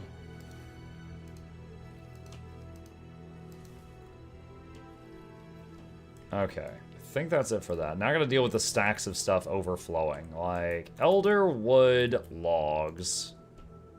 Let's see. Let's grab like 1,000 of those and liquidate them. I love that people think ArenaNet's tech support and keep asking if you know anything about the beta. I mean, I kind of feel lucky that people feel that they can come to me and ask questions. I mean, it helps me out too. Every viewer here helps me. And there are times when I can answer it. Like, they can come here and I'll be like, oh yeah, because like I watch their Twitter, I watch their Blue Sky, I watch their forums when I can, I watch their blogs. So sometimes they can come here and ask a question. I'm like, oh yeah, on Blue Sky they said bleh. Or, oh yeah, on Twitter they said bleh. And I could just answer it immediately. And sometimes the answer is no, they haven't said anything, like now. But sometimes I know stuff that they don't, and it helps them out. Muck RSL is having an event with the Teenage Mutant Ninja Turtles? No way. I kind of need to see. Have they shown what the heroes are going to look like? Yes. Alright, hold on, I gotta see this. RSL TMNT. Image search.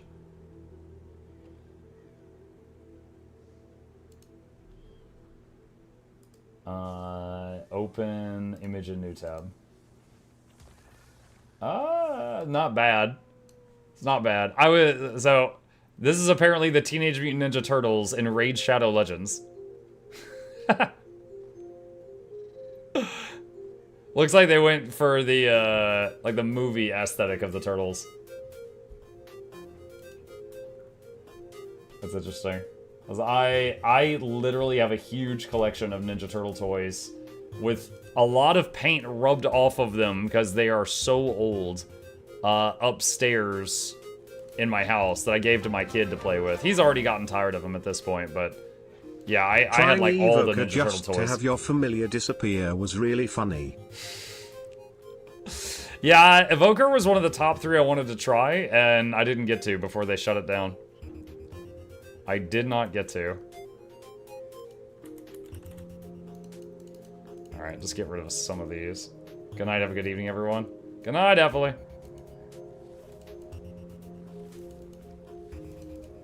They forgot the teenage in TMNT. I mean, maybe they just got really bad acne or something. That's teenage too. Alright, I need to go to Eye of the North and get rid of some of this ice. Being a celebrity isn't just fame and money, it's a responsibility. Wait, y'all are getting money?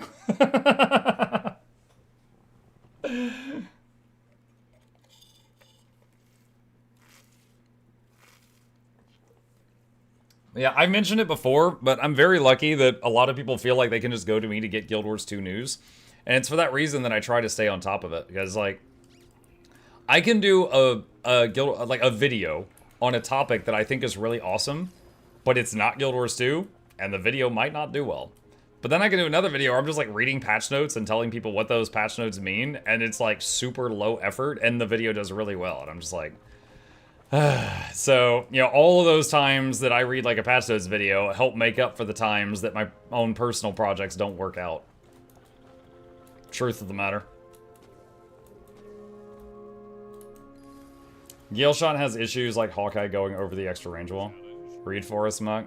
Tell me a story. This one. 3,000 Eternal Ice. Nom and Nom. It's like 7,000 volatile magic. Alright. And we got a lot of luck to get rid of too. And then you can make 30, 60-minute videos, really go hard for it to fail. Yeah. I mean, it happens. Like, for example, one of my, let's say, passion projects recently. Like, okay, like one of them is Mukluk Plays, the second YouTube channel. There's over 10,000 videos on that channel. And it's still not... How can I say this? Like, it's successful. It's doing a lot better than many, many channels, but it does not... hello. It doesn't, like, pay for the amount of time that we put into it. Certainly not. We have a visitor, chat. Wow. I have come for pets from my favorite slave. Wow. I mean, we clean up his poop, so we're kind of all ship slaves. You're paid for exposure. Mwah. He came in here, visited us this morning. Very briefly, but he did. Okay. Put his hand on your face, please. No, never. Don't do that. Why? Because he might have just walked out of his litter box. I don't want littery paws on my face. He was sleeping on the beanbag. Okay. Well, I wasn't keeping track of it. I don't know. Let's see. Is Ranger your main? Yes, hobbyist. I consider Ranger my main. But I have played all the classes some. What was I going to say, though? So, talking about my other projects, like Mukluk Plays is a passion project, and I do love that someone can be like, oh, Muck, have you played Hollow Knight? And I can just go, oh yeah, here's the footage of it if you want to watch me play Hollow Knight. You know, I could just pull that out of thin air, and like all of the past streams are not just lost to the void, right? They're all, you know, in a collection where you can watch it if you want to. So that's like one passion project that hopefully someday that channel earns enough ad revenue to at least pay for the time that we put into maintaining it every day. So far it has not. Another one is the reviews. I've really enjoyed making like review videos after like I finish a game. So this right here, these are like the is it worth it videos for all these different games. And some of them have popped off, like Cyberpunk and V Rising are like the top review videos for their respective games. But for every one of them that's popped off, there have been like 10 of them that didn't even pay for the time that Noxxi had to edit the video. The only good thing is these don't really go out of date. Like, some of them, like the Cyberpunk one, are still getting views and, you know, basically advertising my channel, like, a year or years after I made the video. So they're kind of like evergreen content, which is really nice. Hey. You thinking about staying? He's purring a little bit. Hang on, chat. I don't know how long he's going to be here, so. That's fine. You pay Noxxi in hopes and dreams. Well, I mean, I gotta make enough to at least cover the cost of paying Noxxi to keep employing Noxxi. My point is that, you know, I make a lot of videos that are things that, like, I think are neat and I want to make them. And sometimes they don't do well. Like, I had a lot of fun making the recent funny moments montage that, you know, I'm sure some of you saw. And, you know, it's way under the average for views on my channel. But when I read patch notes, it's always way above the average for views on my channel. So I'm lucky that I have access to a form of content that's extremely easy for me that always does well, which is those, like, patch note videos. Like, many channels don't have that. What's another one that I did recently I really enjoyed? Oh, the lore videos. The Did You Know videos. I think I've done 4 so far. Those have been really enjoyable, and I'm always on the lookout for other things that I think were, like, super interesting to make a video on. But those were a lot of fun to do as well. Like the one with the commandos, the one with the vigil, the one with the long cats, the long chars. Like, those were all enjoyable ones to do. Yeah. Fine, I'll go through and watch all my videos, twist my arm. All my videos? All 10,000 on Mukluk Plays, do it.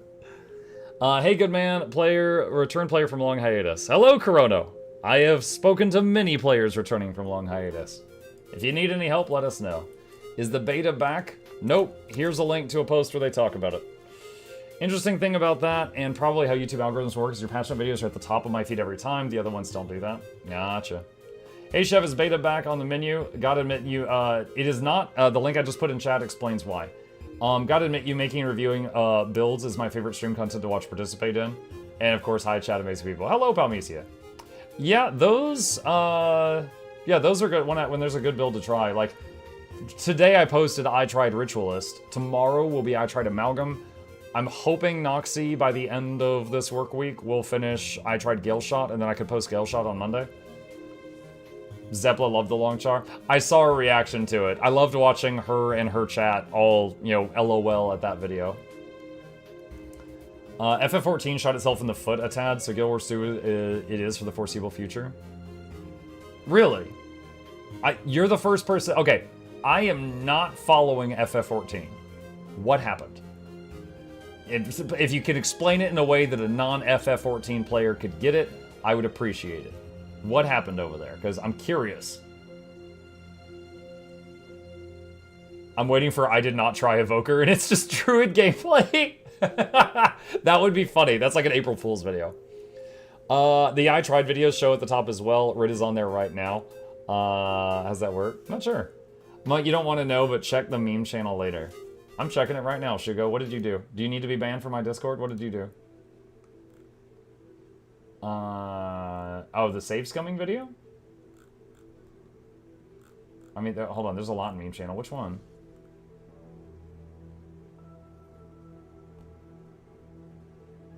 Wait, what? Hold on. Shugo, you've posted a lot of stuff in the meme channel in the last few minutes. Which one?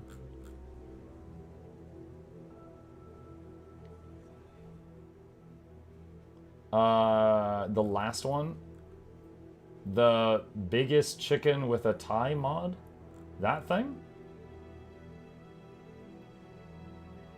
FF14 sent a legal thing to a mod group? Okay, hold on. What is this? I'm genuinely curious what's going on.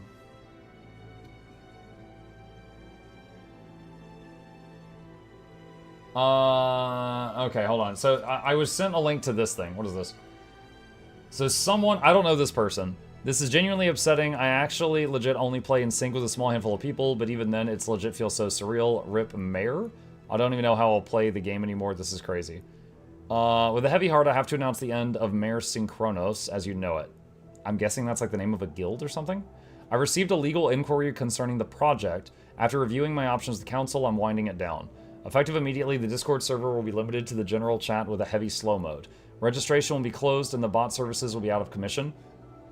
The repositories for client server and API will be removed as per the announcement. I'll be removing Patreon and Ko-Fi memberships and disable the tiers.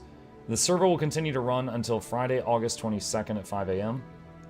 After that, the server will shut down and the main repository will be removed as well. Enjoy your last Doomsday party. Please avoid speculation or harassment in any form or fashion towards anyone involved. I will not be sharing any legal details, and I ask that you don't contact third parties about this. Thank you for the past 3 years. Muting because I don't understand hyperbole. Look at my cat.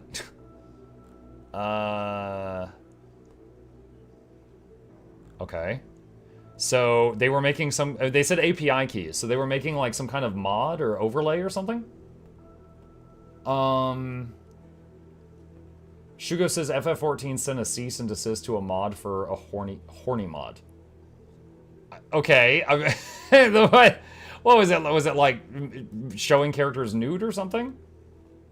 Like, I gotta say, I don't feel too terrible about that. Zaku says it's not a horny mod. I mean, okay. In terms of understand what it is a plugin that allows people to sync their mods that are usually local to their friends.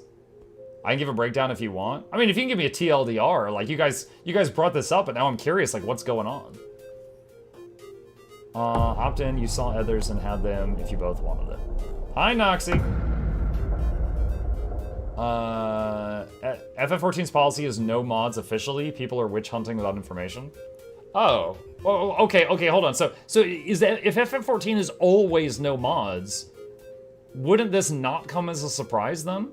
If FF14 found out someone's been modding the game for 3 years and they're breaking the TOS for 3 years and they're like, hey, you said that you agreed to not do that?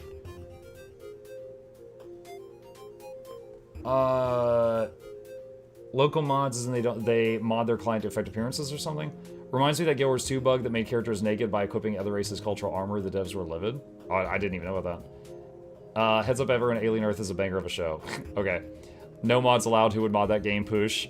Noxxi, I know you play some FF14, so I think I know what you're implying. The policy is no mods. They almost never pursue anyone. Okay. So, I mean, I guess this one... It's kind of like Guild Wars 2 doesn't support mods, but they don't explicitly say no mods unless they really, really do something that Guild Wars 2 doesn't like. And I've only seen them enforce it a single time since I've been a content creator, so like the last 6 years.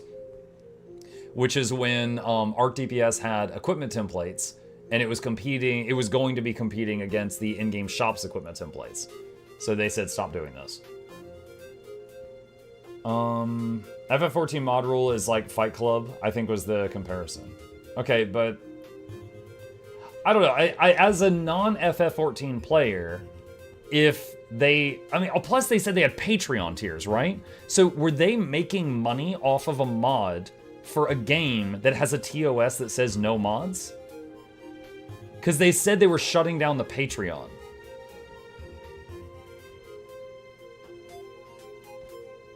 Correct. Money to support the servers. So they had a Patreon that earned money to support the servers for a mod for a game that said do not use mods. I mean, like, obviously, this is not, like, some crazy crime, okay? I'm not gonna pretend like it is. This sounds like they were just messing, like, tweaking a game or something. But at the same time, this seems like it's not a surprise. Right? This is my shocked face right now. FF has had a questionable history with mods, including a mod a couple years ago that was really popular for custom shaders that ended up having malware. Ugh. It's a mod that most of the ERP players use. There are a load of modders that do Patreon already. I know modders for FF14 that make 10k plus from basically importing gear clothing from different games. I want to feel the butt. Vandal, I am sorry. I had to decline that Patreon noise because I don't want to have to explain that every day. I don't want to have to explain that every day. If you would please do... Like, I would have laughed a single time. I don't want to hear that every day and have to explain it every day. So if you could please choose any other Patreon sound. Palmesia says, it became lackluster, even bad some would say. People didn't really notice it at first, but this last expansion hit the nail in the coffin this time around. Not to mention they became too comfy with their content release formula that didn't change in 10 years. If you don't sub for X months, you lose your house you worked on. And to get a house, it's basically winning the national lottery, which is yuck. You feel forced to sub just to keep the house. Read my last 2 messages for full context from an FF14 vet. I just read the one big one. A couple of expansions back, they started standardizing class design, even on existing ones, by removing complexity, aligning every single main buff cooldown, reworking class for people who doesn't enjoy it to begin with instead of people who enjoy it. They removed the amount of content we will get with the excuse of quality, while quality remained the same and even had worse bug in some form. They were patronizing their whole community, and of course the story, which was the highest, was the house thing. So I read your messages in the wrong order. I see it, I see it. There are a lot of people who mod in things like WoW's weak auras. Yeah, but WoW doesn't have a TOS against using mods that I know of. There was a big deal in the last 3 Ultimates, basically the hardest fights in the game, where all the world first clears involved in mods that cheat. I do recall, I don't know if this is still true. In my time in WoW, the hardest fights in the game, we had to have boss mods. It was just so challenging. Like, you needed like boss timers and stuff on the screen. Like, we weren't going to get that stuff done without it. I would assume that that's still the case, but I haven't played WoW recently. Joe says the mod scene in FF14 has always been kind of dealt with a blind eye. If we don't see or hear it, it doesn't exist, so the game has gone modded in the background for 10 years or so. Mare was around for 3 years as a way to sync mod lists between folks to see each other the way they modded themselves, and existed quietly enough, but the popularity got large enough and talked about more openly that it grabbed too much attention, leading to the shutdown. Okay, so just to understand this, so like, if I'm playing FF14 and I use a mod on my own client to make me look like a vending machine, but we have Mare, you would also see me as a vending machine on your client? Is that a correct understanding? Like, it syncs us up even though it's client side? Correct. Okay, so I agree, that sounds pretty harmless. At the same time, it does sound like they, along with many others, knowingly broke a rule and can't really be surprised by it, you know? Like, it definitely, I got the Fight Club comparison you make does sound accurate now.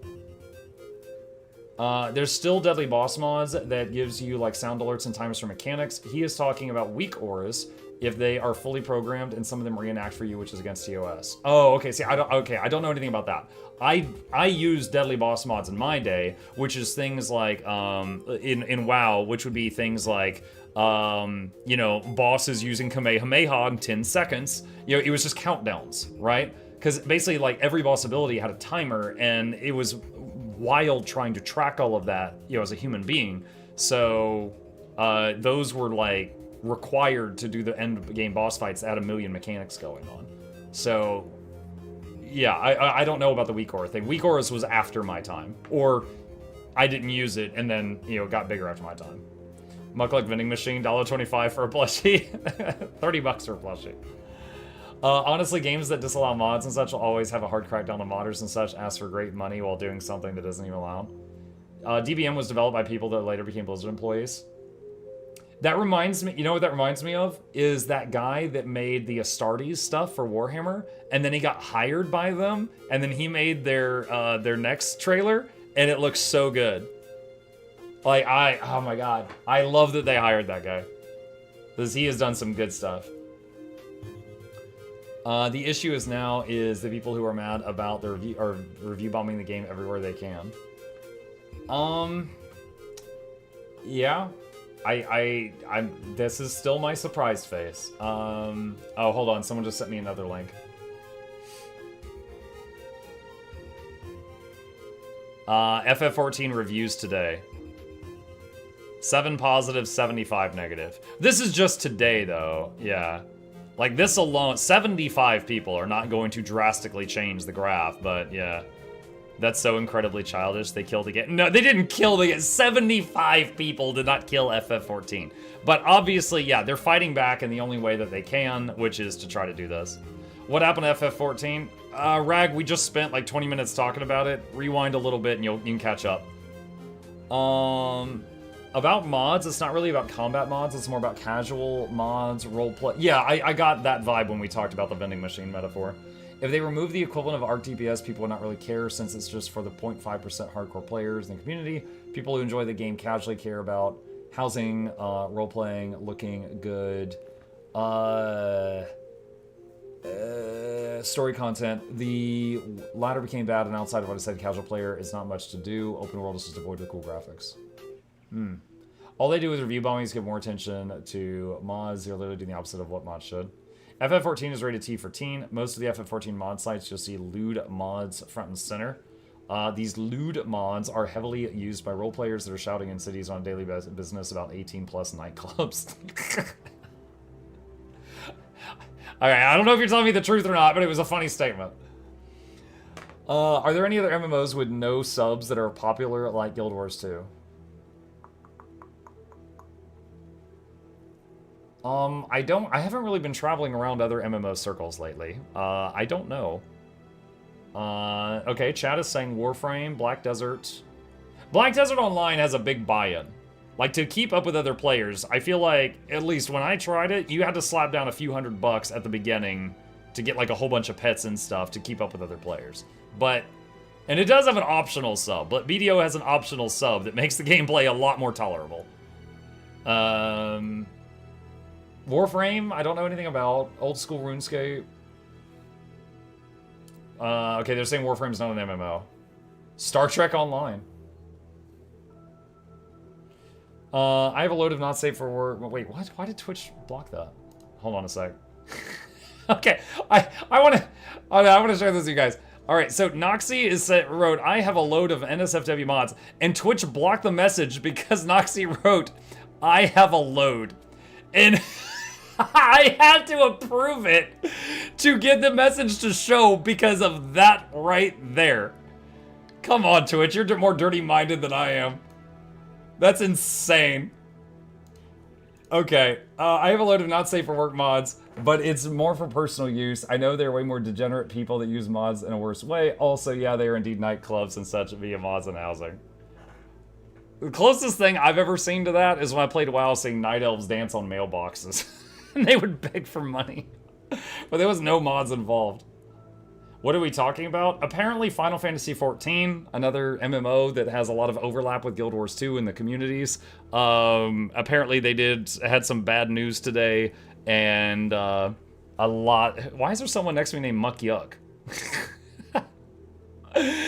And so they got a lot of bad press today, and yeah, we were talking about that. They were telling me what's going on.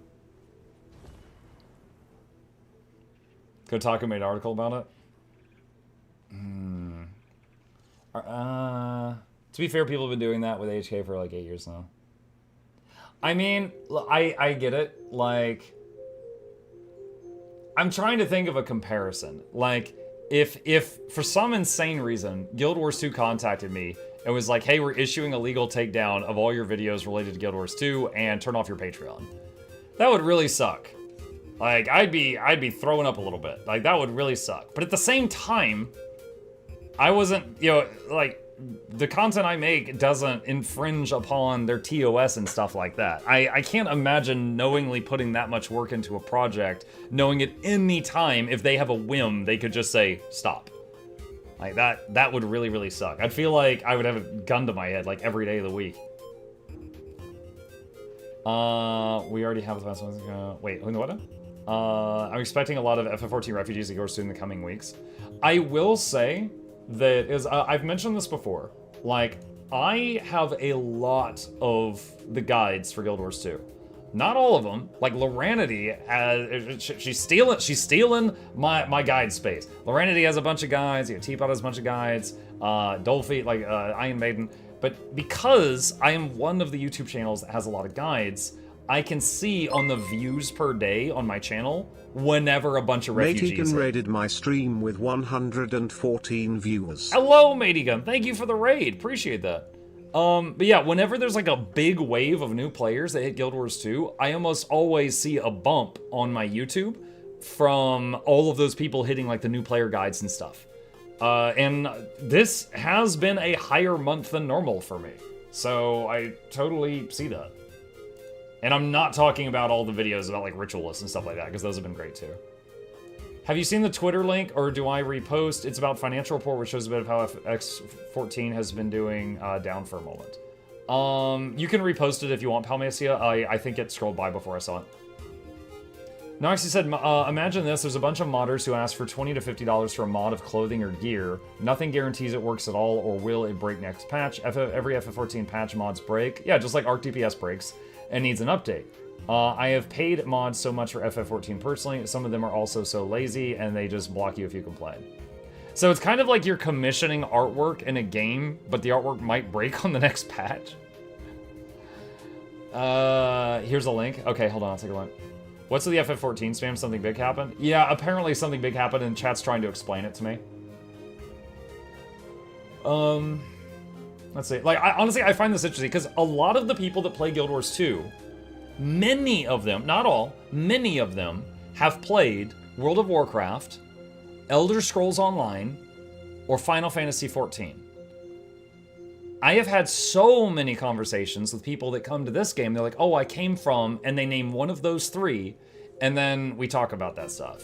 Sleep time, 3 a.m. Good night, Noxxi. And so someone was saying, oh, FF14 is having this really bad time, and I was like, oh, what's going on? Because I don't play FF14. I tried it once for a weekend. It wasn't for me. I respect that a ton of people love it. It just wasn't my jam. But I was like, what's going on over there that there's a fire? Because I had no idea. So, okay, hold on. What is this one? Okay, someone sent me this link.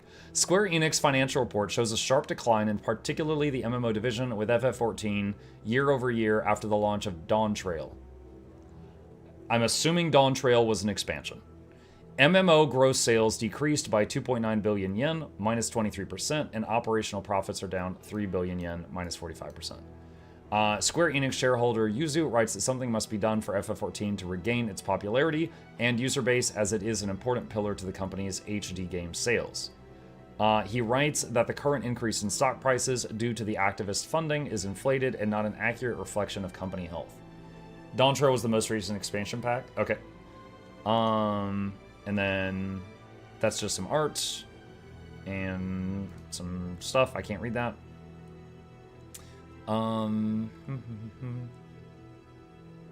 Let's see. The expansion is good when you have Twitter in your ear yelling to stop having fun.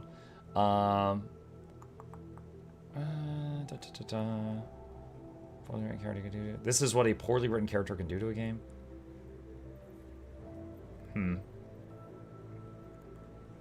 One thing that I have heard from other FF14 people that have visited my channel is, and I'm going to get this wrong, and you can try to get this as right as possible.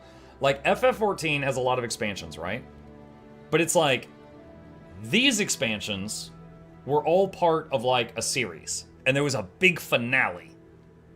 And then there was more expansions after that. Kind of like we in Guild Wars 2 had the Dragons cycle, right? We had the end of Dragons, which was a massive exclamation point on the end of a sentence. And then there was, like, some other stuff, which is separate, and it's a little less interesting if you were really invested in this. So my understanding with FF14 is they finished this epic thing, and then they started something else, and a lot of people lost interest. Was I pretty close on that? Yes, that's correct, yes. They shot their foot with a nuke. Dawn Trail is basically their 2-year Soto, and it's the last patch of their Soto. Okay. Joe says, I only recently picked up FF14. I love the game and even the new expansion. I got mods and Mare for myself, but I never needed that to enjoy the game. Overall, the amount of users in Mare is a fine chunk of folks, but not like about to cause a player base Armageddon. If anyone leaves for FF14, it's mainly due to not liking Dawn Trail for reasons like a character they hate or the fact that the whole... hold on, I lost my place. The whole arc is over and they get in the groove of trying the new storyline. That's fair. They're in Gyala Delve. Oh no! Gyala Delve. No, that's a painful comparison.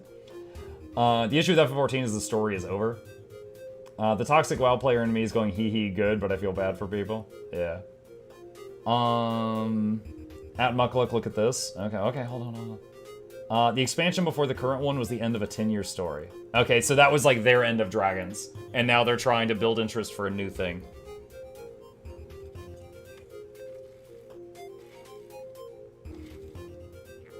Spruce says, people have been really strangely vitriolic towards a single character, like really angry about her. Okay. Not knowing anything about the game and only hearing that sentence, I'm wondering Is it like a Rey from Star Wars situation? Where they had a main character come in that could do literally everything, and it was like a, what is it, Mary Sue, I think is the term? Because everybody hates those. Or is it something else entirely? It's a poorly written character. Timey can do everything. Timey can't even walk. Dude, are you... I'm sorry, I made myself laugh with that one. No, Timey cannot do everything.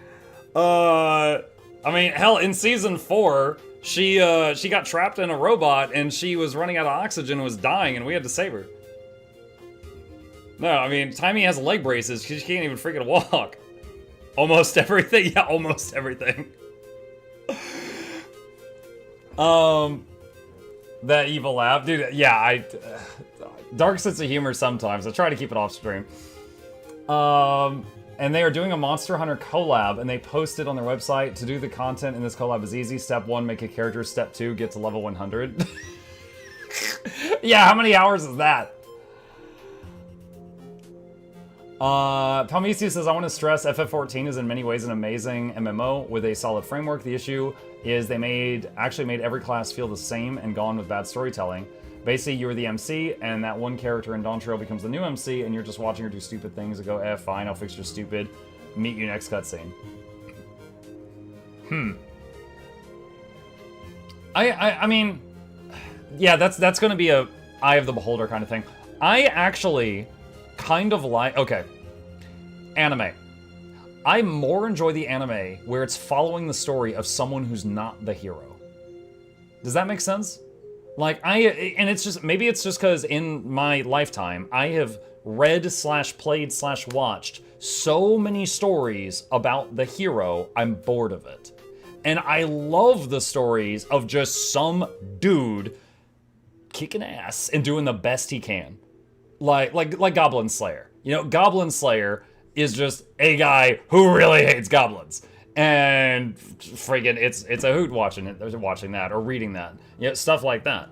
So I'm totally down to play a game where someone else is the hero and we're just like a guy trying to survive, you know, like an adventurer, not the hero of legend.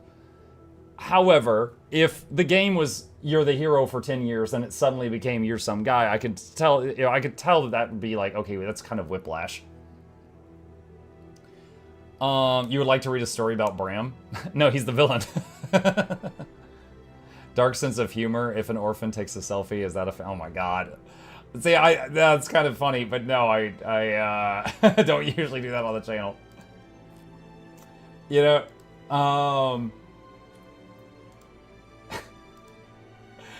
hold on.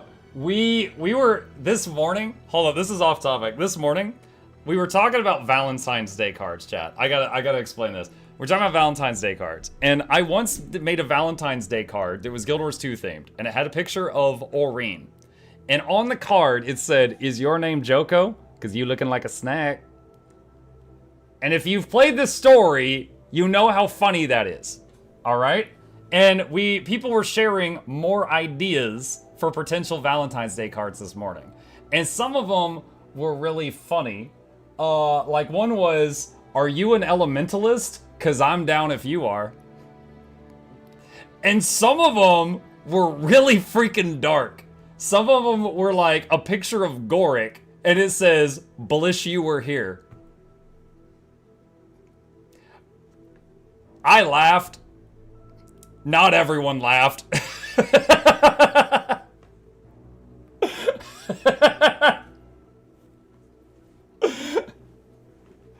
Too soon? Yeah, dude, I wrote down like 14 of them, and I was like, all right, if I can remember this and Valentine's comes around, I need to make some cards with these things. Ellie's still being dunked on? Yeah. What were some of the others? What was one? One with a picture of Foul Lane, and it says, is your name Air Stagalkin? Because I'm really into you. One with a picture of Zoja that says, is your name Snaff? Because I can't stop thinking about you. One with a picture of Traherne that says, are you the commander? Because I'd like a word. I was proud of that one. That was me. What was another one? Oh, this one was stupid. Someone submitted, are you a Quaggan? Because, ooh.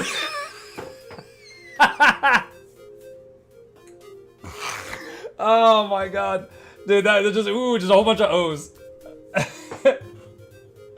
Mug, new for you, are you an evoker? Because you are my crash? Oh my god. This is one of mine. I envision the card, and it's got a picture of an angry human female, and it says, I guess you really were faster than a centaur.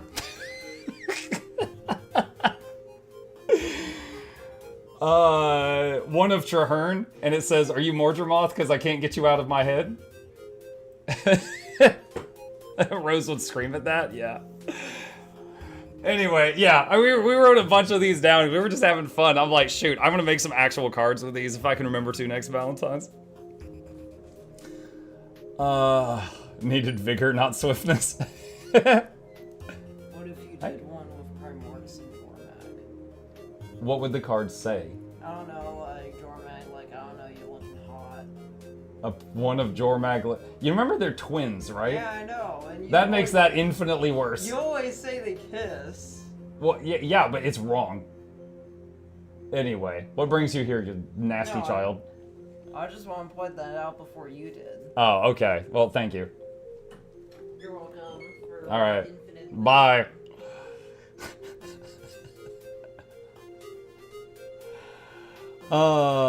Let's see. We didn't hear anything, I swear. Yeah. You must be an NG because you can fix me. You need one that's Lord Farron themed. Yeah, I don't have any that's Lord Farron themed right now. Maybe just one of Farron, it just says, I'm rich, you know. Minimug is one of us. Mug, judging by the audio, Little Mug is getting old. He is 13 years old right now. So his voice is starting to change a little bit. Is that a rocket in your tool fountain? Let's see. Okay, hold on. Palmesia says, by the way, for newcomers FF14, you can't just level to 100 and access content. You have to do the whole story of 12 years of story content. If I send you a list of the main quest, you'll just go, hell no. TLDR, 1023 quests of talking, cutscene, and running around. Do you have a time limit to get to the, Monster Hunter stuff? Like, or will it just be there from now on? Okay, well that's good. I'm glad it's not like you have a week and it'll take you 5 months to get there, because that'd be stupid.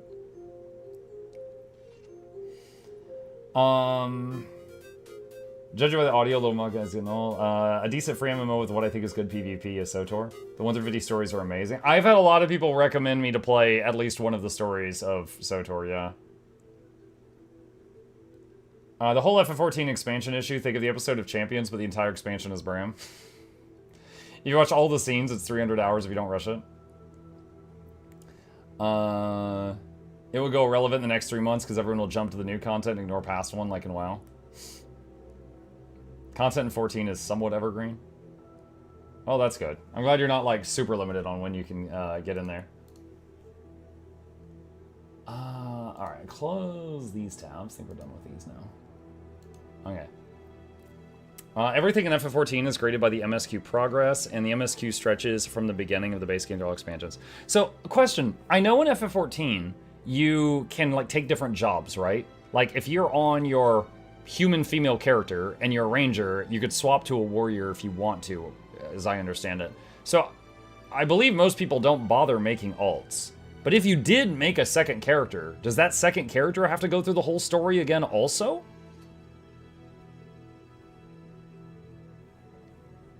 It does. Okay. So, would I be correct in saying it is not an alt-friendly game?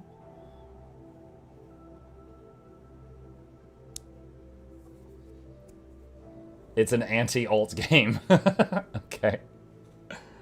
You would be correct. Alright.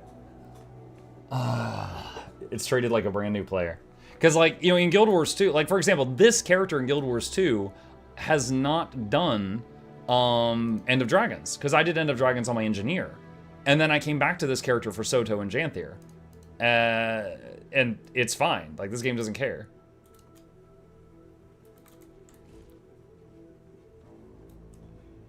On a new tune, your settings will reset? Oh god. If you want to change race, you could pay a $10 fee at the MOG station. I did do a paid race change once in World of Warcraft. I had a max level Blood Elf Warlock, and I was like, you know what? The Undead have better spell animations. And I paid, it was like 10 or 15 bucks, and changed to Undead. Your subscription increase for each character that you have a cheap sub for 1 character per server, and another for 8 characters from what I remember. If you want to swap between characters, you have to find a friend to do it. You'd have to play all of the story again. If you want to skip any content, you have to pay for a story skip.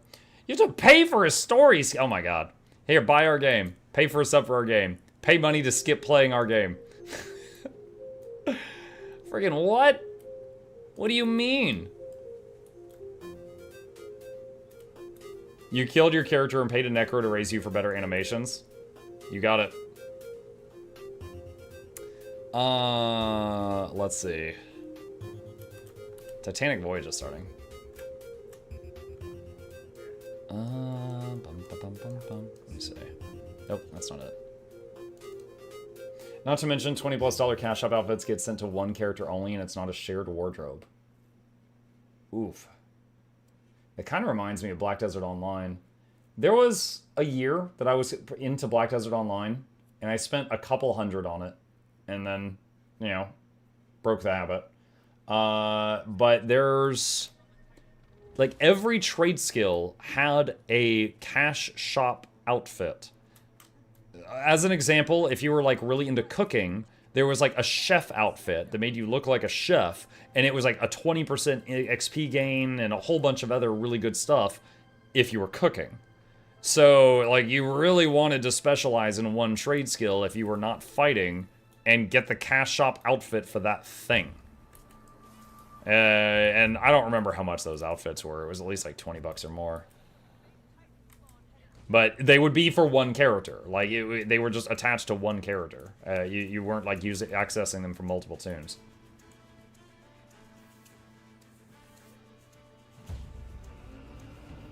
I'd say the game I've spent the most money on was probably PS2, Guild Wars 2, and PoE 1 are distant 2nd and 3rd. Funny enough, like, for myself, I have only spent, like, in the past, like, 10 years of Guild Wars 2, I've spent maybe a couple hundred. Like, maybe 100 or 200, I feel like. Like, I bought, you know, the first few expansions, and I bought the base game when it was not free. And I bought my first set of Infinite Gathering tools. And then, at that point, I was kind of endgame, so I started getting stuff with gems, like Living World Seasons with gems and stuff like that. However, if you count all the stuff I've bought in the gem store for, like, the giveaways, you know, as a streamer, I have spent thousands of dollars. Because every time we do a sponsored stream, like, you know, company pays me money to play their game, I usually do a giveaway after. And so it's, and anyone who wins the giveaway, I'll be like, hey, do you want a $20 Steam gift cards, or do you want $20 worth of stuff from the gem store? And if they say gem store, I buy whatever they want and mail it to them. And because of that, I am extremely fluent in every possible bug the gem store has, because I've bought thousands of dollars worth of stuff for gifting. But for me, I think I've only spent, like, maybe 100, and if I'm really stretching it, like 150 on this game, in 9,000 hours of content. To add to this, you'll need to add $1 each month per bank slot you want to add. What?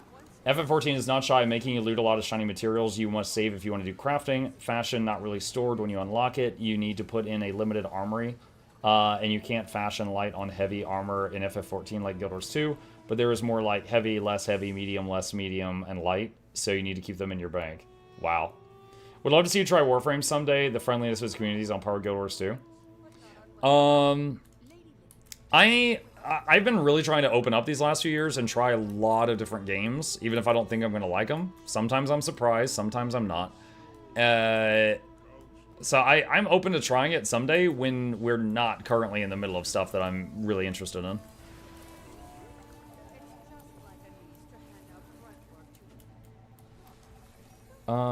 Let's see. Small update 2 hours ago, they're still working on... Oh, do I need to Do I need to paste it again? Hang on. That's the most recent update, right there. I am gonna go to Heal Untamed, because there's gonna be people dying. Warframers are here.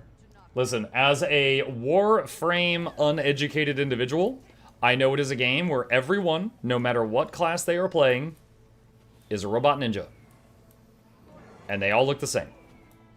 They're all robot ninjas. That's it. That's what I know about Warframe.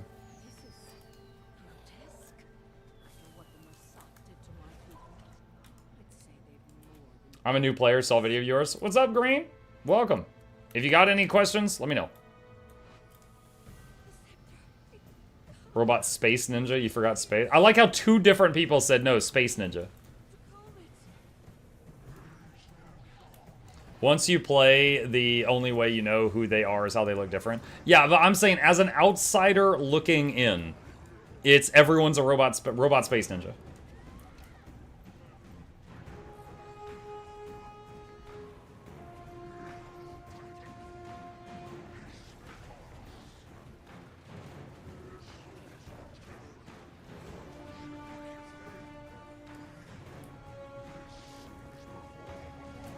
Did you know there's a meme name for us, the Registered Losers? What? I could post here explaining why. That's weird.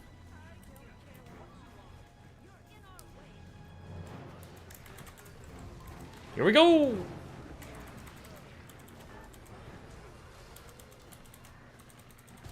You should watch a YouTube video, 100 Days of Warframe, it's hilarious.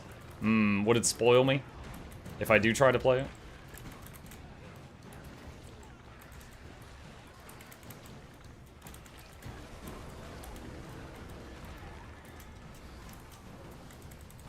I remember a long time ago, Josh Strife Hayes released a video about Dawn of War, and I love Josh's videos, and I watched like 10 minutes of it, and I was like, you know what? I kind of want to play this, and it's getting a bit spoilery. I'm going to stop. And in this past week, I was glad I didn't watch the whole video, because I'm getting to, you know, play it spoiler-free.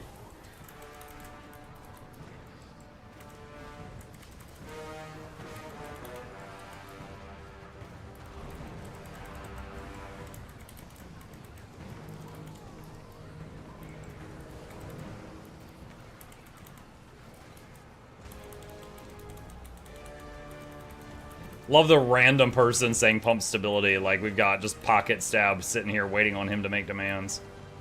I'm gonna res those two.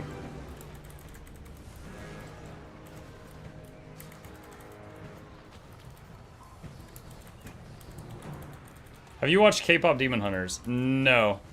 I've heard good things about it, but no, I haven't seen it.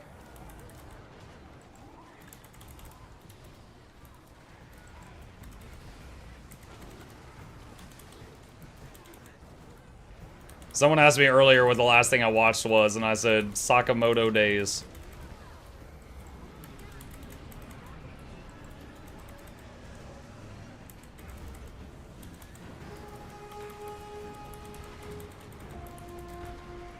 I think we got it.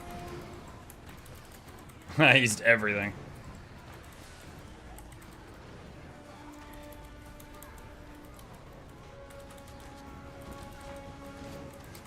Guild Wars 2 and Warframe both have a lot in common. They're both fashion. Speaking of fashion, got a lot of infusions for the Saturday giveaway, y'all. Maybe just have like one of the giveaway times be fashion o'clock, and that's just like all the fashion stuff or something. Okay, did that guy just misform? He did. I hate him. I was starting to cast Allies Aid to res him, and then he just zoomed away.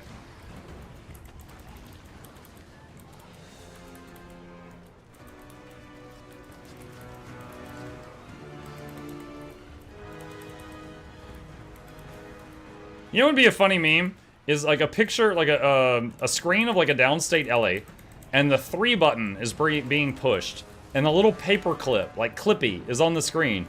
And he's like, oops, you just clicked misform while you're being revived. Are you sure about that? And they have to hit like, yes, I'm an idiot. Like, that's one of the buttons.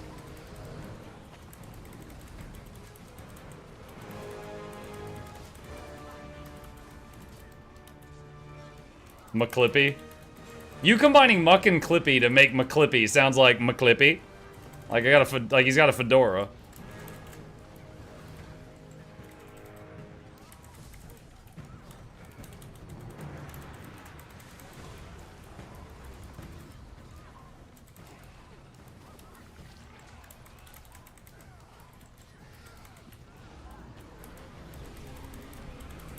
Or instead of idiot, it'd be like, yes, I crave the cold of the earth or something like that. Well, hello there. Hello there, Pooh. What's up?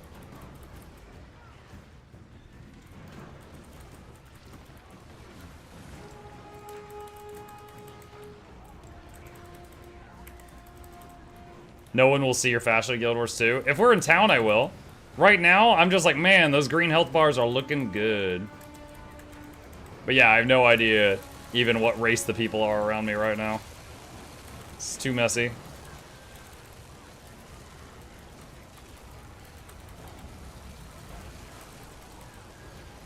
Add a give up button to the res menu.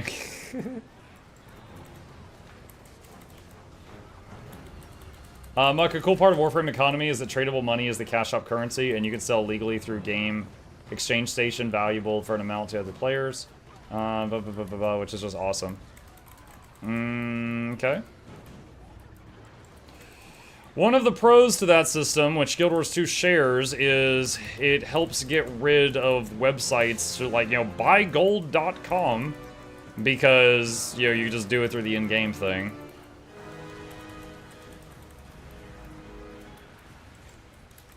I remember in my time in WoW, there was so much spammers for, like, gold selling.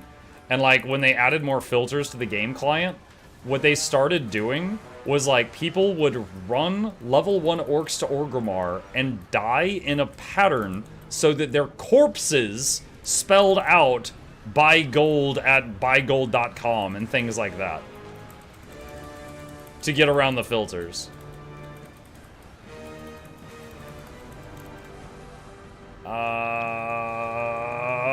Oh man, I was about to do one more.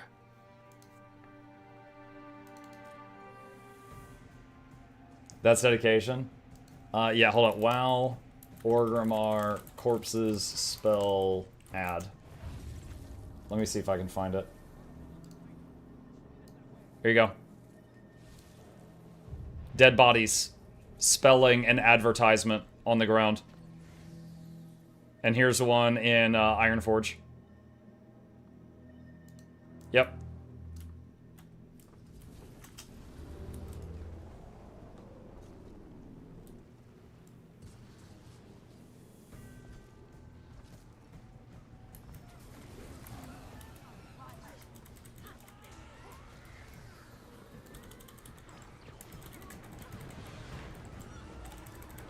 I can't even see the boss right now. There he is.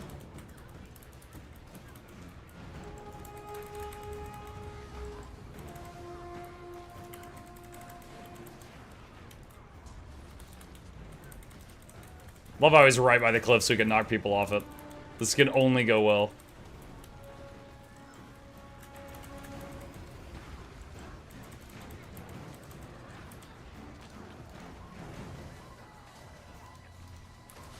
Oh, that's so much better.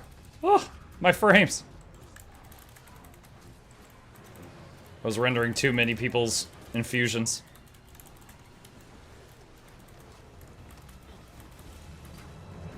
Hey, we res here.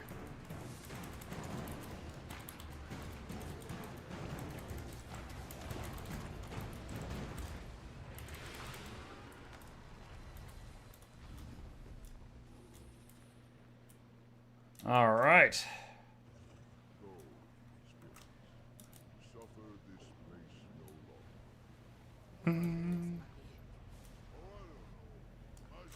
There is a website that sells it cheaper than Warframe. The issue is they're quick to find out if you spent this money, they just make your account in debt. That's like, if in Guild Wars 2, you would have minus 2,000 gems.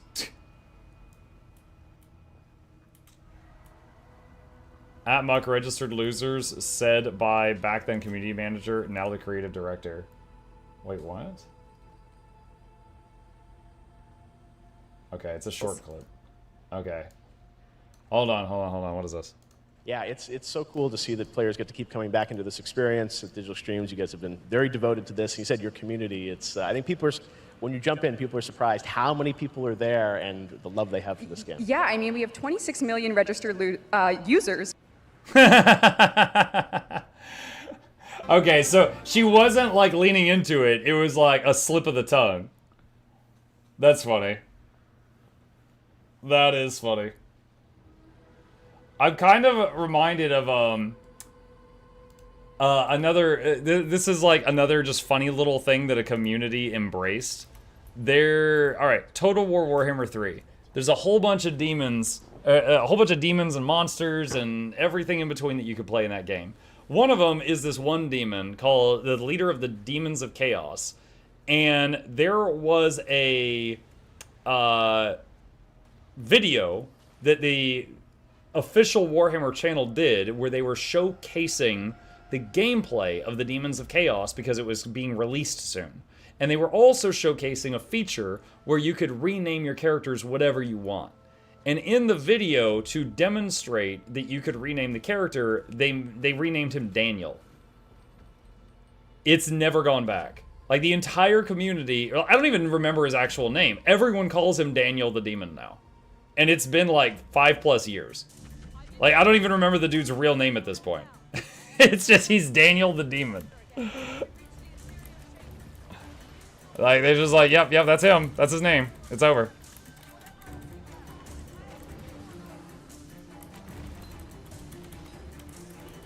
Alright, we're just healing these turtles while they break down this wall.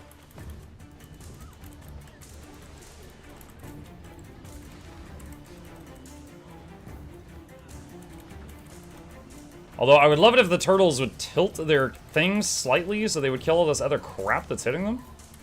But maybe that makes too much sense. Alright, my ambush just got interrupted twice in a row. That sucks.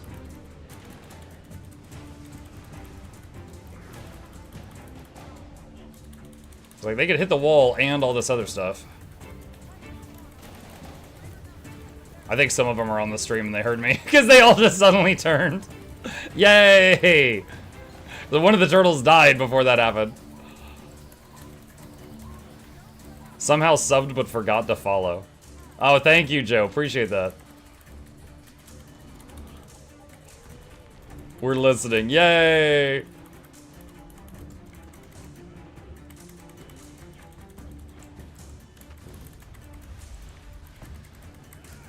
My, how the turns turtle. Suddenly, they're not getting stun locked constantly. Yay!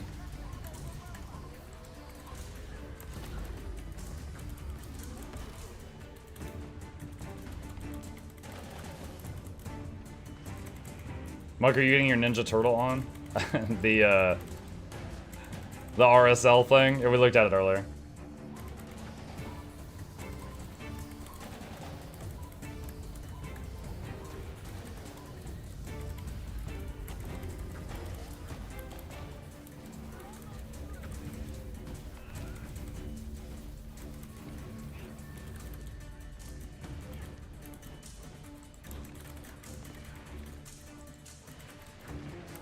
What about, is it about the Botanist's meta that keeps you going back to it? Just the novelty of it is newest? I mean, it's very minor, but there's a little bit of a challenge. Like, compared to most open world stuff, it's a little bit of a challenge that keeps me engaged. Like, these little DPS are constantly going downstate on this meta. It keeps me occupied. Right? I am herding these cats like nobody's business.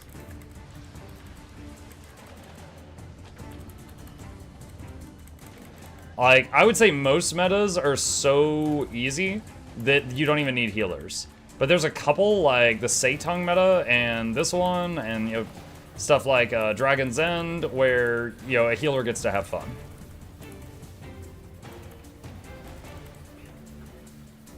I saw a forum post from 6 hours ago. They had to restart the World v World maps because oh yeah, there was Ritualist Spirits, and there was one keep being held by a water otter. And no one could cap it. The capture point had a water otter floating on it, and no one could take it. So they had to restart the entire World v World map because of some evoker. Their water otter was still holding a keep. Lord Water Otter. Yeah, he was invincible. Which is hilarious, but yeah. I wish I'd gotten footage of it. That would have made another funny story video. Is the beta still up? Not at the moment. There is the last news of it that we've got.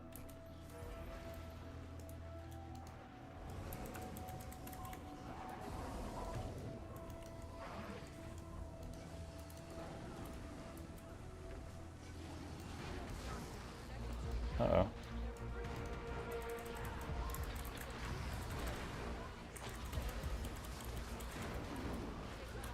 Alright, search and rescue that guy.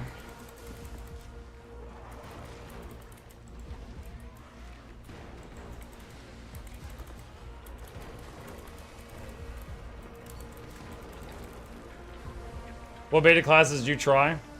Power Amalgam, Condi Amalgam, Power Writ, Support Writ, and Gale Shot.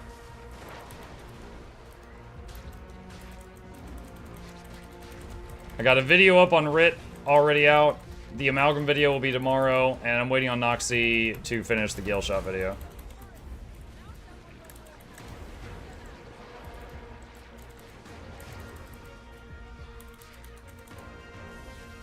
Potential new player here. Are Rangers solid for PvE, PvP, DPS, and solo play? Buck, the answer is yes. You might change a few traits. Like, I'm playing a Ranger right now, and I'm playing it as a support right now, as I like healing people. 3 people just died. I am... boop, boop, boop. I just rezzed a bunch of them. So I like just saving lives and stuff like that. But yes, the answer is yes. And there's multiple jobs you could take.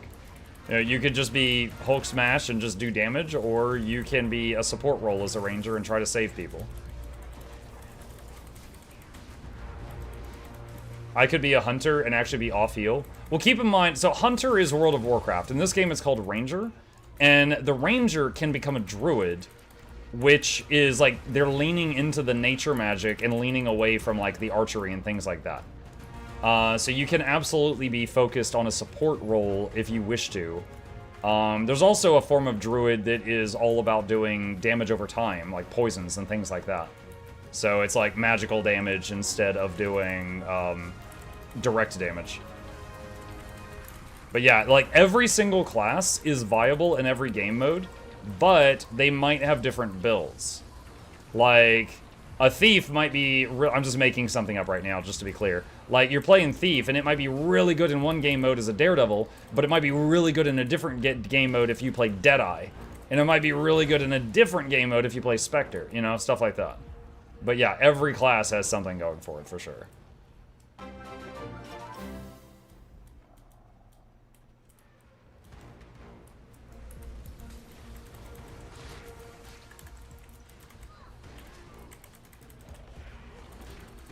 I think this guy's gonna animate in a second.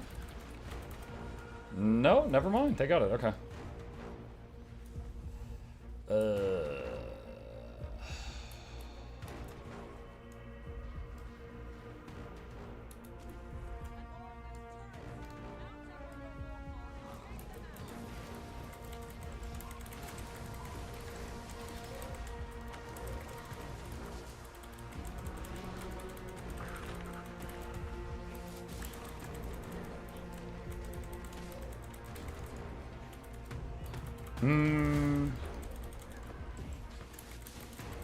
What's your least favorite new Elite spec? My least favorite? Okay, first of all, it's important to point out that the beta got ended early because of a technical issue, so I haven't gotten to try them all. From a lore perspective, the Antiquary makes no sense. So as like a bit of a lore nerd, I greatly dislike the Antiquary, and it, like, I don't have any problem with, like, the buttons or what it does. I just don't like the coat of paint they put on it. The Gale Shot, I'm not a fan of because we already had the ability to be an archer, and this is just a new way of being an archer, and I feel like we lost the chance to get another interesting spec because they gave us Archery 3.0. And we could have gotten something else there. However, the Gale Shot is effective. I don't have anything bad to say about its functionality. I just wish it had been something else. The other 7, I feel like they're solid enough in their, like, lore, and I want to try them to see how they behave in game. Amalgam and Ritualist I got to try out, and they're solid. Although they're not perfect, they need some tweaking, but they're, like, a pretty good start for the beta. The others I haven't tried yet, like Paragon, Luminary, stuff like that. I don't have an opinion on those because I need to try them. That poor guy just got rezzed and then immediately went down again. My turtle is reviving him. Turtle power!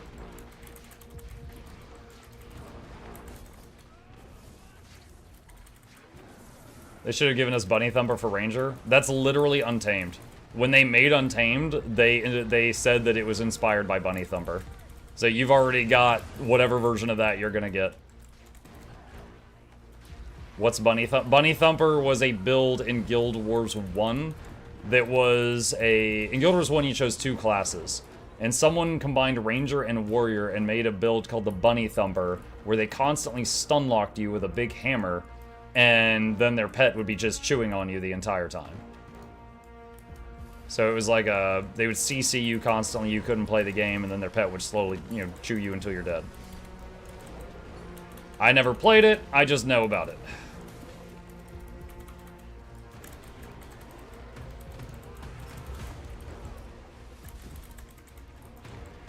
What about Troupe? I haven't tried Troubadour yet, no opinion at the moment. Muck turned the beta off? Yeah, I was like, get this Gale Shot out of my face.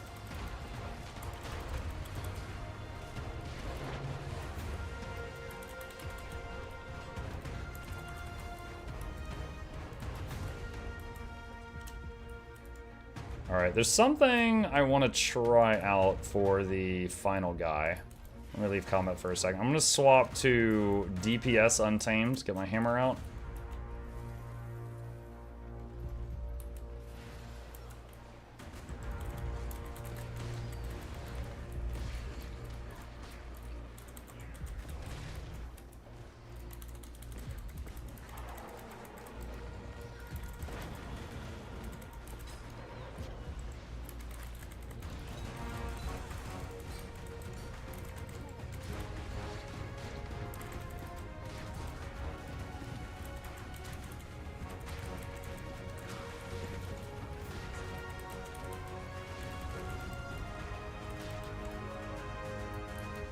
Okay, where's the main group at right now? They're over there. If you could add a 10th class, what would it be?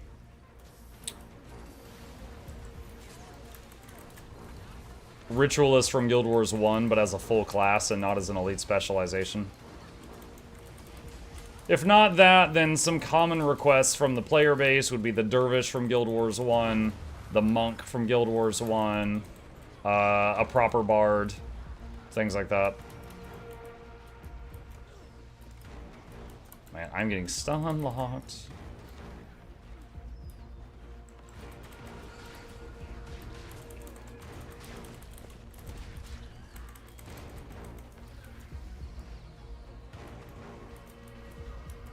Okay, you know what? Screw this guy.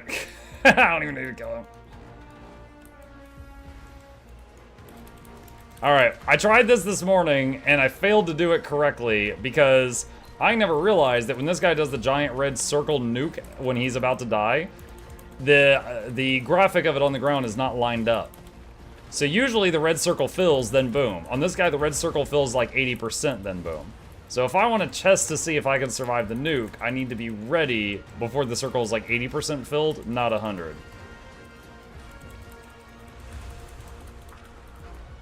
Alright, is that it? Is that it? Is he ready? That's it. Alright. So here's the nuke. So it does, it's not here, it's like here.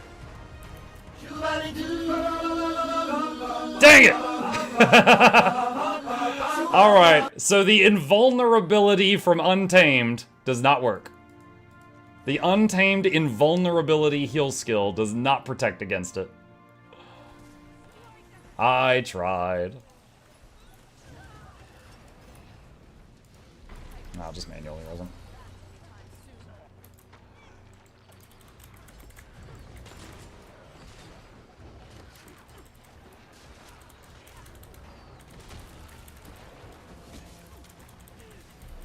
Bye, Mr. Monk, I toned down my request like a good boy.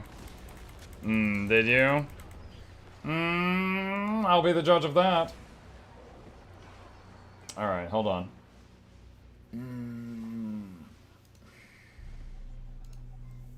Alright, chat. One of my very supportive patrons.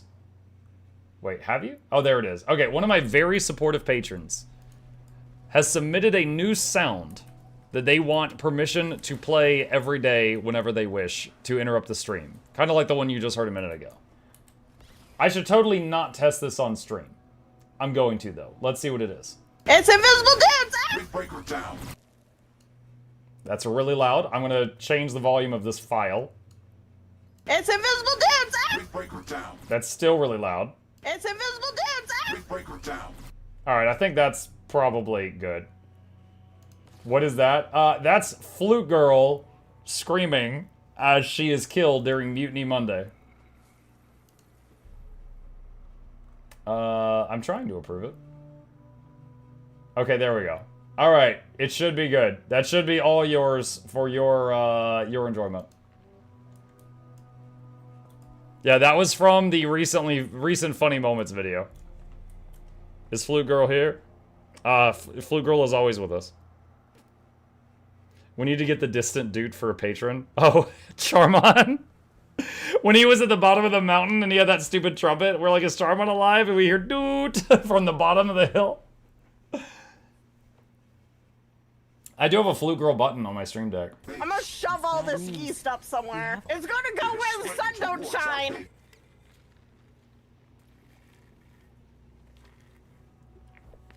A regular dodge can avoid that damage, though. I don't think so. Why, though?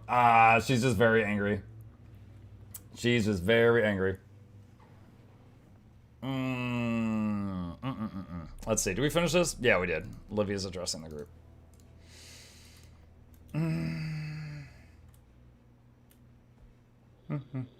When is she not angry? I don't know. I wonder if Paragon's Elite can shield from the nuke. Has anybody had a drop not deliver? I didn't do this round of drops because I got them last time, so I haven't wrestled with that this time. She's power hungry, Knock Banner. Are you interested in some PvP? Maybe. Your mail might be full? No, it's not red. I do need to unload some of this stuff for the giveaway. Let's go to the giveaway vault. Let's put some of this stuff in there.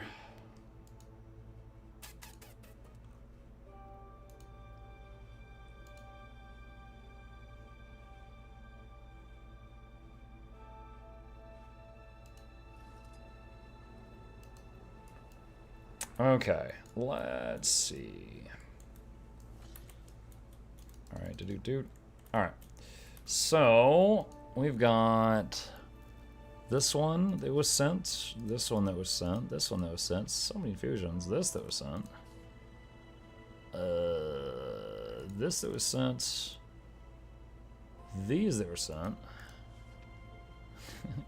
Why? Okay. Alright. So, let's just make sure that each of these have some kind of value before we use them as a giveaway prize. Fusion Blue. Ember. You know, I don't even know what Infusion Blue or Ember look like. Hang on. I'm gonna put them in my pants. Whoa. Space Goblin. Okay. Ember. It's not green Noxxi.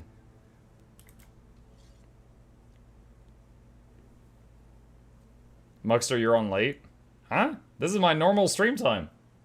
I haven't missed a day in 7 years. What do you mean I'm on late? These are standard business hours, friend. When I'm not on it this time, get worried. Alright. Let's see. Shaman's Norn Rifle. 42 silver. Why? Okay, we don't need to worry about that one. Hi, boy. What's up? Okay. Chat, I need to tell the boy goodnight. I will be right back.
Okay, I am back. Boy's off to bed. Boy's going to sleep later and later. They grow up so fast.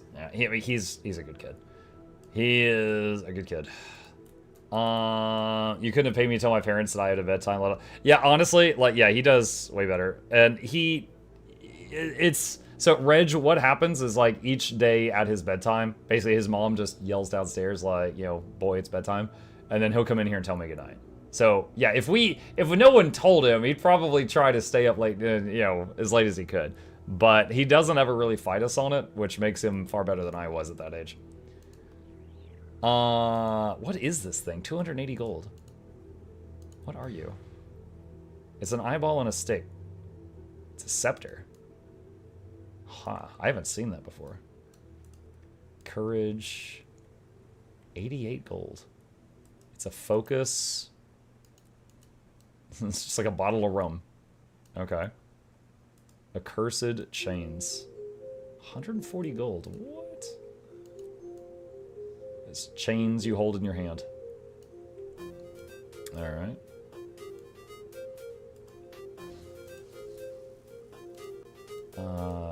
Mystic motes. I think that's for making like the legendary rune. Jawbreakers. Then we got the freaking vegetables. Alright. Promptu giveaway. Nope, Saturday is a promptu giveaway. How many infusions you got to give away? Winter's Heart, Ember, Celestial Blue. The Enchanted Music Box is one, I think. So that's 5. Winter's Heart is 6. Crystal is 7. Chalk is 8. Ball of Charged Mist Essence is 9. I think Chalk is the most expensive one. Let me check. Yeah, I think Chalk is the most expensive one. The Chalk one is like 8,000-ish. Yeah. This one's stupid. This is the most expensive prize we have right now for like a single item.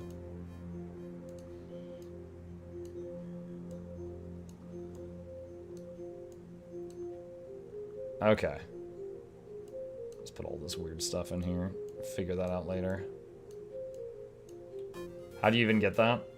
Ultra rare drop from Tangled Depths meta or from the Zephyrite gamble boxes for the festival that's currently happening right now. And Nogdog, who's a guy who's frequently here, got 3 of them, which is 30,000 gold almost, from the festival. And he donated one to the giveaway in return for bribing me to play a game of his choosing, which we did on Monday. So that's already done. What time would be the giveaway tomorrow? Not tomorrow, it's on Saturday. and we will be streaming from 12 noon to 12 midnight.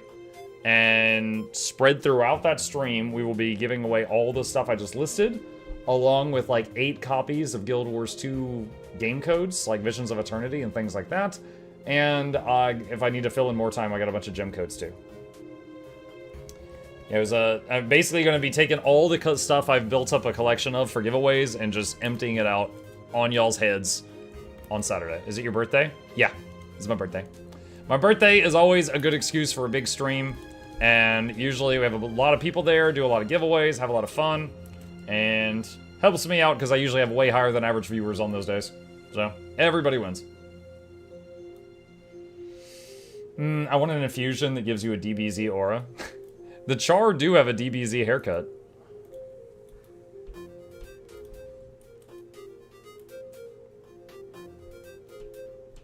How long usually does the giveaway go for?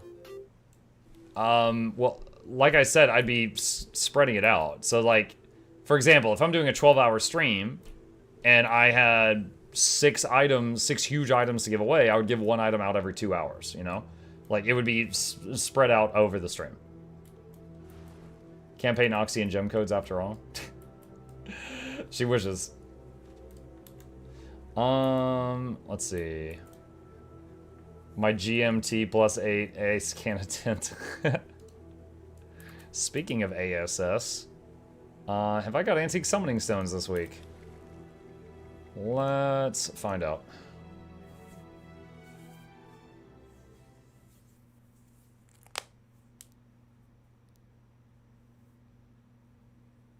Thing I don't like about the character char design is that they have hunchbacks.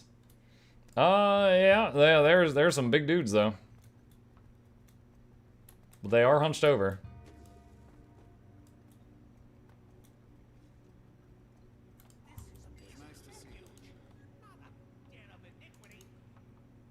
Yeah, I had not bought these this week. Let us add them to my collection. Easy. Char have gamer posture. Yeah, you're very relatable. The stand tall emote is to a Char's benefit. Is that an emote? I don't remember that. Unknown command. Yeah, you made that up.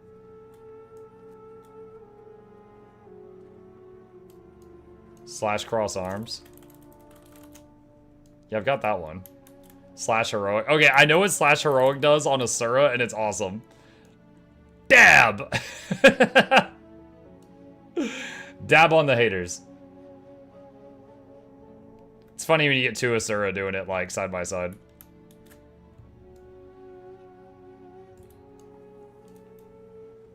Asura have the best heroic, it's not even close. Yep. Mark, did Charmon have a heart attack when you gambled all those ectos? I don't know. He didn't say anything. Mark, where can I go to eat more cake? I need more cake in my life. I actually declined cake for my birthday, because... man, I'm already going to be eating so much this weekend.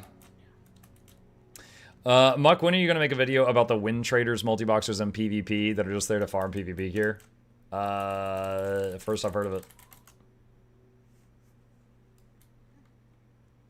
Slash salute. Dude, the chrome from this weapon looks really weird with my current gear. Like, it doesn't look chrome, it just looks... It looks like I'm missing a texture. Yeah, see, like, that's with it sheathed, and then unsheathed, it does that. Should probably change this. Let's go to that one.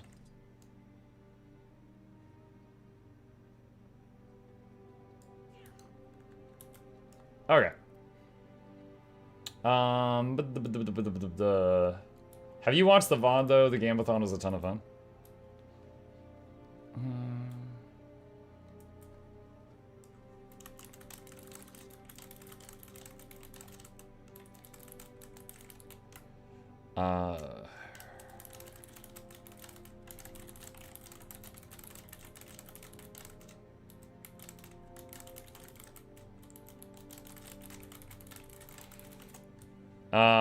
Someone whispered me asking if I would make a video about Wind Traders. And I was like, I don't know anything about Wind Traders.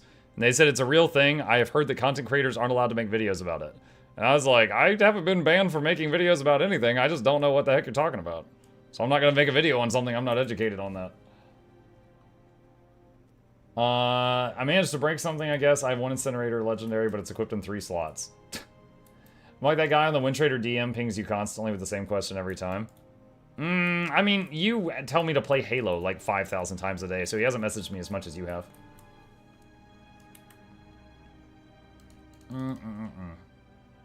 Play Halo? See? My point exactly.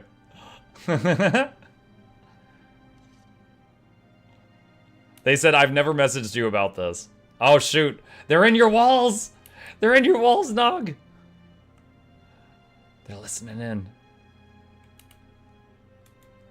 Okay. Play spooky games. We will in October. If we play the spooky games now, we'll be bored in October. We gotta wait. Gotta wait. Halo Wars was an RTS. I mean, we could do it at some point. We did just finish Warhammer 40k Rogue Trader, which was our morning game when we're not doing Guild Wars 2. So on Monday morning, we will need to find a new game to start. And then the evening game, when we're not playing Guild Wars 2, is currently Dawn of War. So we're in the middle of that. How is your cat doing? How old is he? Chip? He is almost the same age as the Streak. And so he is about 7 years old. And he's still doing A-okay. He's a cat, so he likes sleeping and sunbeams and scritches when he allows it. Usual stuff. Oh, shoot, we hit the cap. We gotta get something.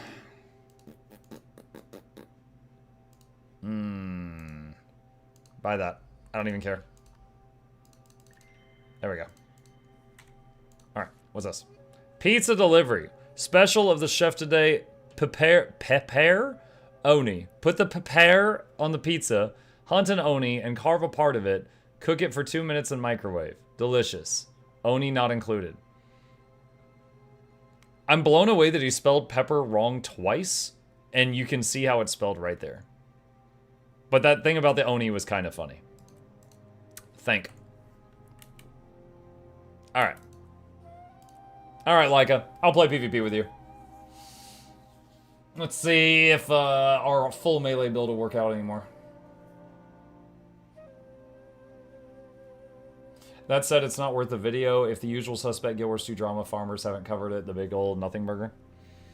I don't want to make a video that is accusing people of stuff if I am not 150% sure that it is accurate. Because I would be that guy who did that to me if I did that. And I would not subject someone else to that. As if I, like, one, even if I'm right, that would throw a horde of people at them potentially. And two, if I'm wrong, oh my god, that would be infinitely worse. And as I just really don't know anything about this, so I'm not confident enough to do that. That said, it's not worth the video. I miss Nudie for exposing this and educating us on PvP. Nudie has done a few videos recently. I'm subscribed to Nudie. The Nude.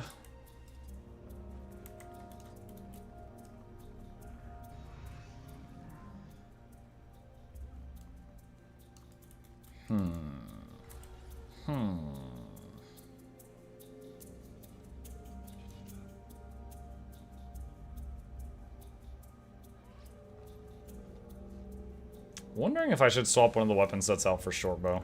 I'll keep trying it as is for now. Oh, I'll get on the commander channel so you can hear me without the delay if you want, Laika. Let's see. Oh yeah, we were getting ranked. I got 3 wins, 1 loss for getting ranked. I assume they also don't mean private arenas that have been doing PvP dailies forever. I like how his YouTube banner is just Nudie the Exposer. Is it? Nudie Guild Wars 2 YouTube.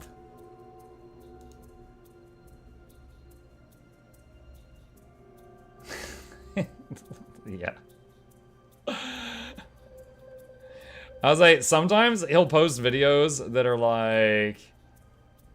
Oh gosh, he's pogging in so many of these. Nerf this, huge damage. What nerf? Thief Madness, funny moments, what wrong? Guild exposed.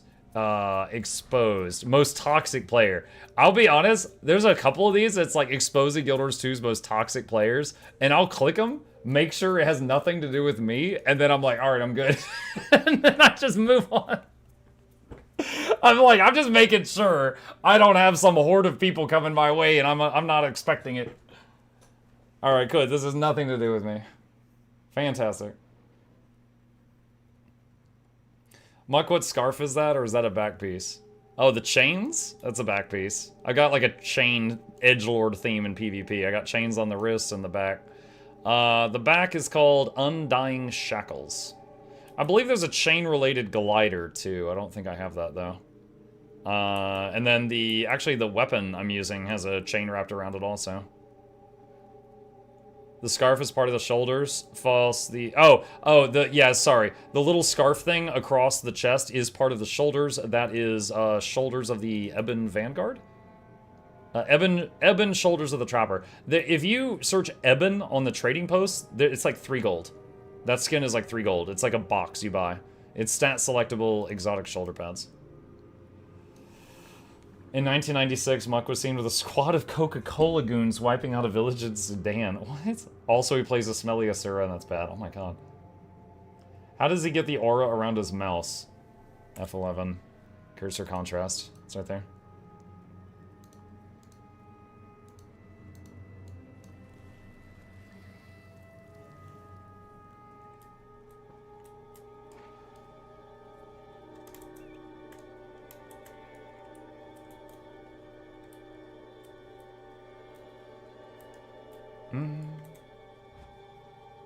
You should have the glider. It came with the chain backpack. Oh, was that one of those combo deals? Okay, I guess I just didn't realize it, as I don't usually use it for that. All the scourges? Hmm? Oh my god. There's 4 scourges! This map is 40% spooky.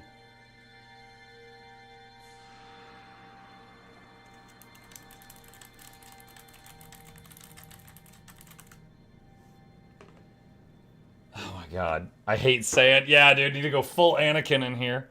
And 2 Mesmers on the enemy team, too.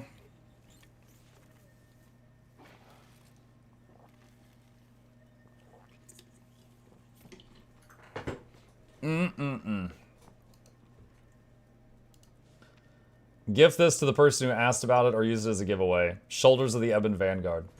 I don't know their male. I don't know their male. Thank you. We'll figure something out.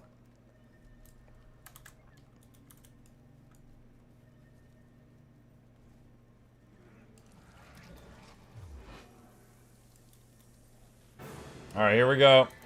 Let's see how we do versus all these Scourges and Mesmers.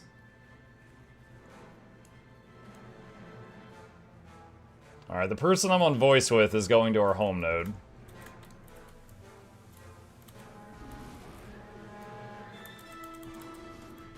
Alright, I hit that guy just to get him in combat. Oh, there's too many traps there. No way.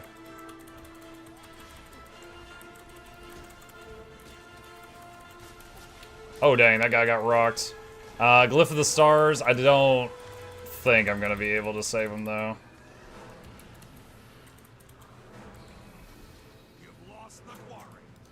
That guy got exploded.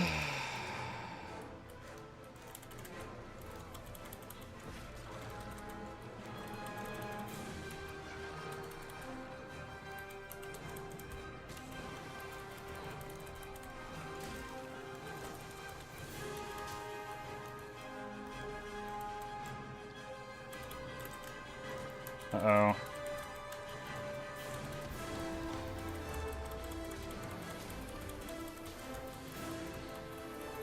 Trying to manually res this guy. Okay, he got rallied.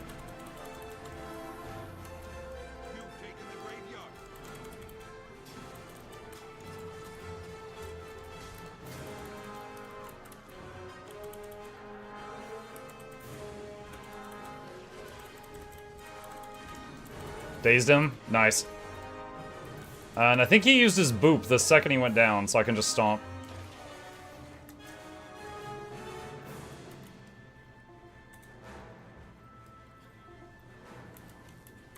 Oh, that's a clone.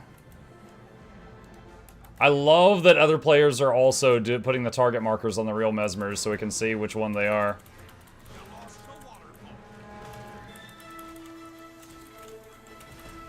Man, all these clones with these shields on them.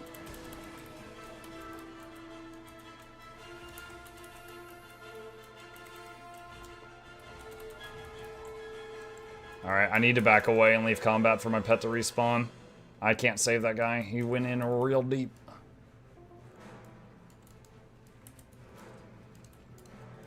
Alright, pet's back up. Ah, crap.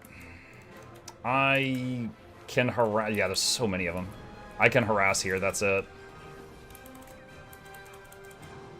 Oh, damn, that was a lot of burst. Dude, my downs. Okay, yeah, that's freaking. What was that? Mesmer? Nerf Mesmer. 14,500? Get out of here. For those that don't know, your downstate health is 50% larger than your standing health. So if I have 20k health, my downstate bar is 30k. So I have a total of 50k health. And they deleted that 50k health in seconds. Like, I didn't even see the downstate bar.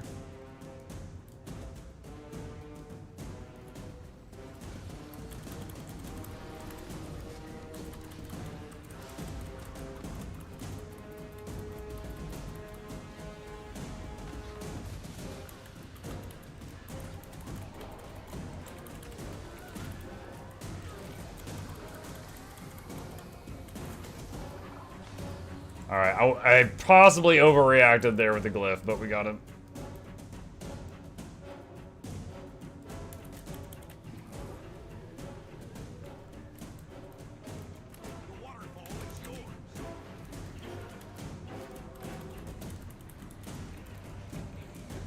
That's not good.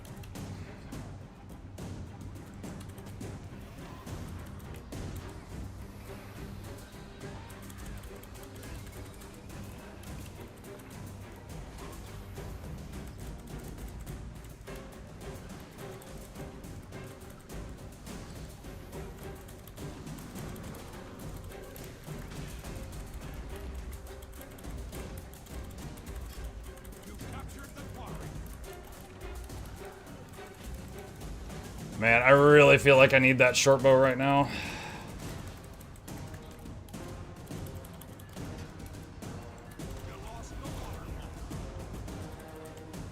Oh, Glyph of the Stars plus that other guy doing the manual res, we got him. But I think he's gonna go down again in a moment. It's just too much damage. Wow. That burst. Oof. Yeah, it's the Mesmer again. That one Asura Mesmer on their team is the one that is just popping people from like 20k to dead. Everyone else there is like, you know, damage over time. Look, I pulled a nice trick today. I insta-revived myself in Nature Spirit after Deimos deleted me with Mind Crush. Yeah, I've done that before. That is a good one. You can, if your timing is good, you can revive yourself with Glyph of the Stars or Nature Spirit. Alright, so I'm gonna act like I'm going this way. And then double back and just try to mess with that guy if I can. Oh, no.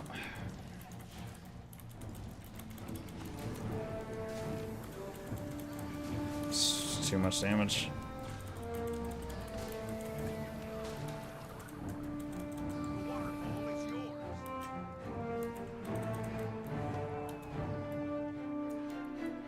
I used my self-heal during that little exchange with that Mesmer. I need to back up and recover. I've still not left combat. There we go.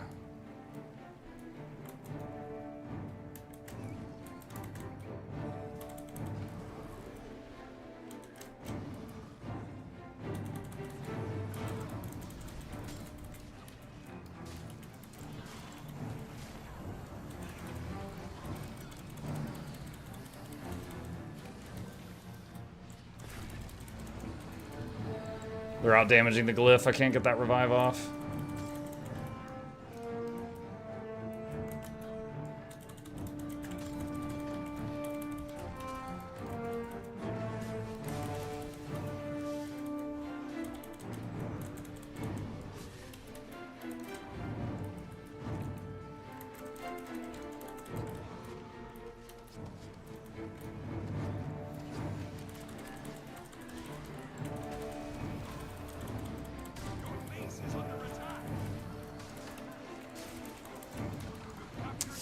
Man, this is a lot. Double Scourge, double Mesmer. This is nasty. Let's see. It's not even spec, it's Core Mesmer doing that. Well, no, there's a Mirage there too. They've got a Mirage and a Core Mesmer.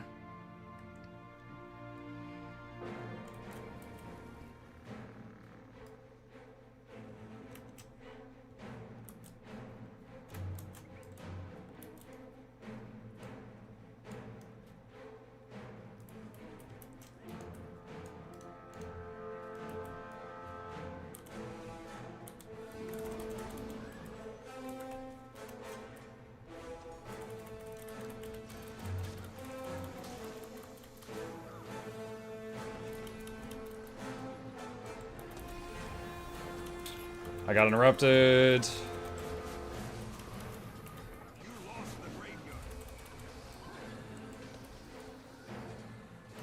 Okay, we got the revive.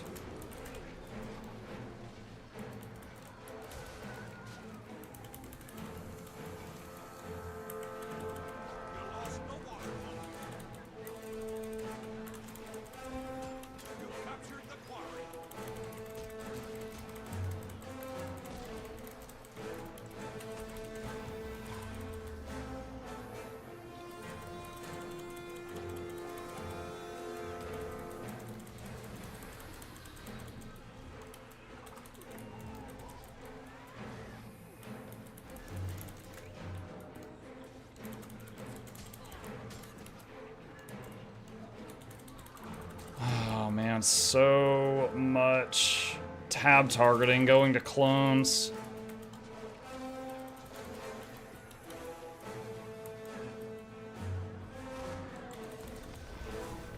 It's dazed again. Just 1, 2, 3, 4, 5, 6, 7, 8 targets here. We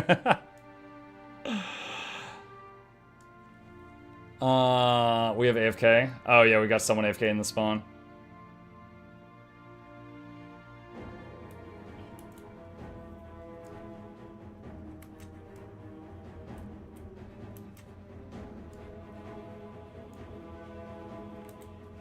Unfortunate. This does feel pretty one-sided, though.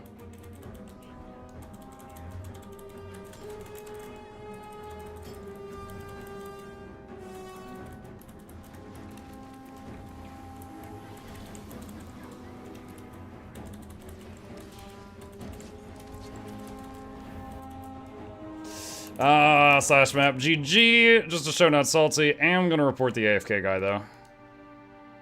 I'm gonna do that too because the stuff he said in chat that I'm not gonna repeat. We were low on damage, average on deaths. This did get 2 revives and top healing, but we got pretty much run over by that enemy team. If you look at kills, we got a couple. 1, 2, 3, 4, 5. I think we got like 6. I think they got like double our kills. Hey Monk, do you or anyone here know if someone buys the complete collection of Guild Wars 2, if it gives separate codes to the expansions and the Living World seasons, or is it just one big code? I'm pretty sure it's one big code, because I have had people give, like... I've had people give me a code to that to use in giveaways, and whenever they've done that, it's just been one code. So I think it's just one.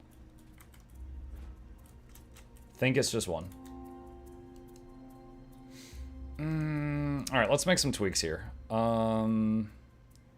Let's do sword, dagger, short bow. And let's see, energy cleansing.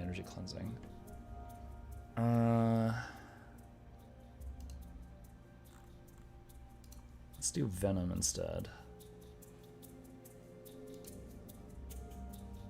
Which is a pretty decent damage increase.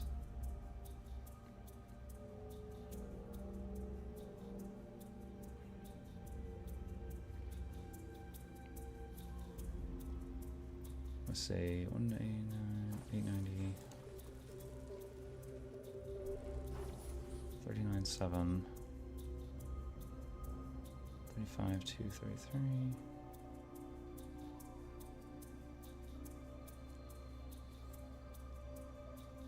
35.233. Could try light on feet, see how it feels. Could try it. I can't play PvP people are salty. Yeah, if I get a couple of bad games in a row, then I'll take a break from it. Right now, mentally, I'm fine. I think it's unfortunate that that game was what it was, but I'm not salty about it. Let's see. Trying to decide on some fashion. Oh, I've always liked this one. This bow makes me think of that Mummy movie. Alright, let's try this out. Let's see how this goes.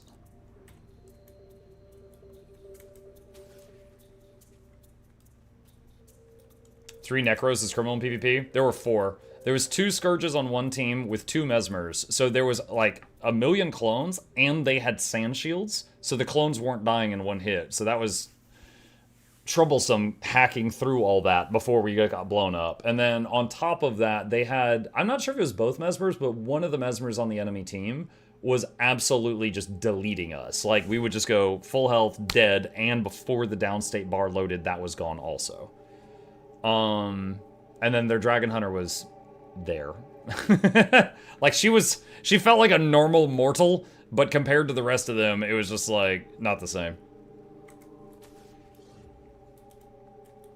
Alright, cool. I wasn't sure because I was thinking of buying it and splitting off the Living World Seasons to a friend and making myself another account or giving away the expansion. Yeah, I think it's all one big thing. Later, I'll see you, Corwin.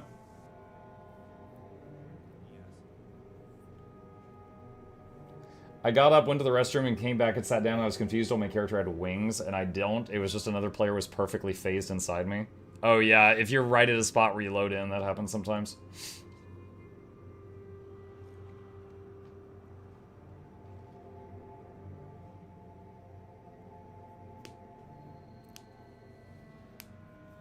That's wild. Dead and downstate plus one shot is dead plus dead state one shot is dead 3 times over. Not quite 3, but like 2.5. And yeah, that is some pretty wild damage.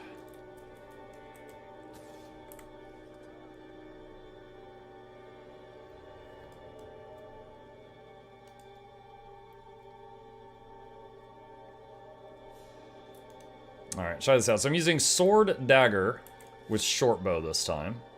And we'll see if we have a better time of it.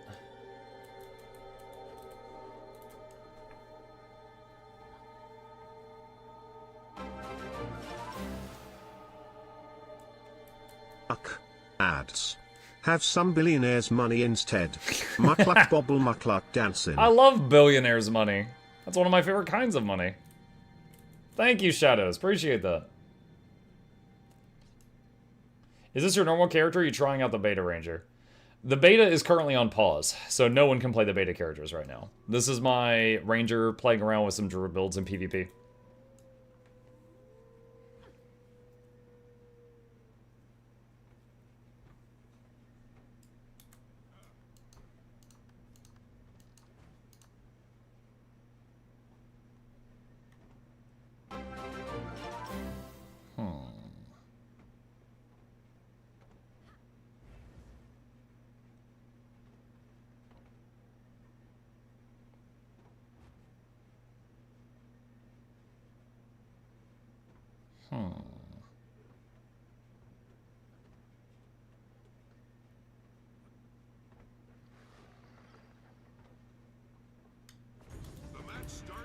Alright. Naveed as well. Thank you for the primes. Primes are a huge help. Thank you, guys.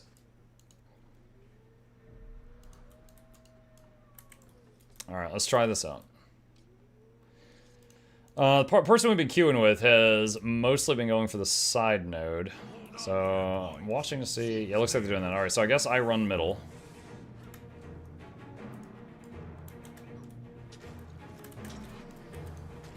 I can do a little stealth combo there. My trap got interrupted. AoE daze. Do some damage. Back up a little bit. I'm getting focused hard right now.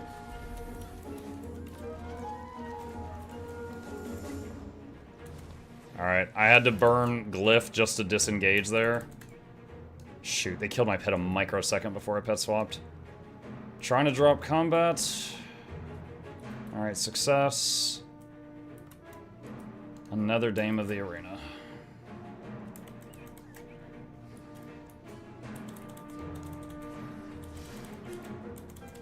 Man, she evaded everything until she got full health. Goodbye, her.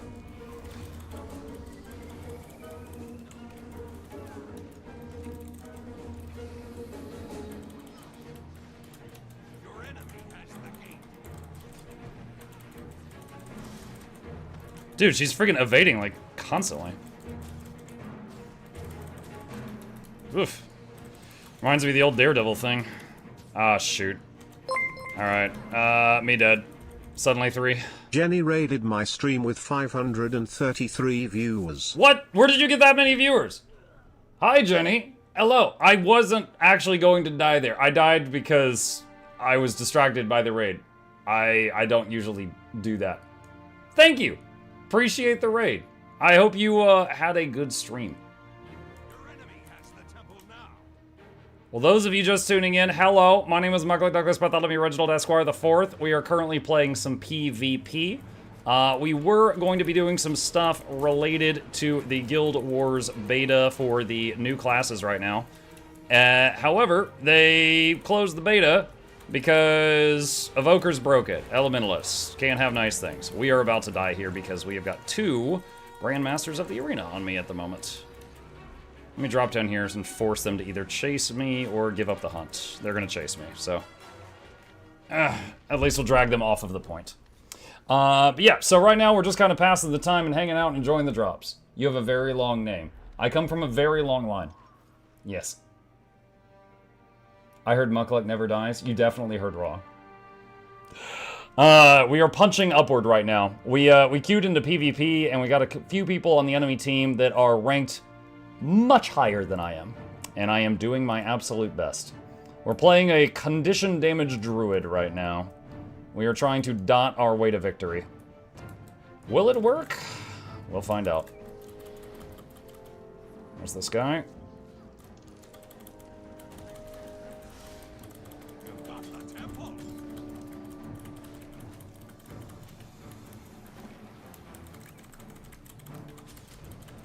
Okay, got him down.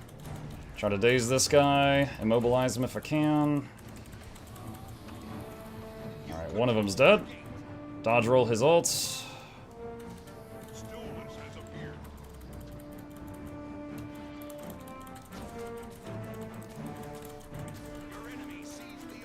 Throw Tony Shark at him.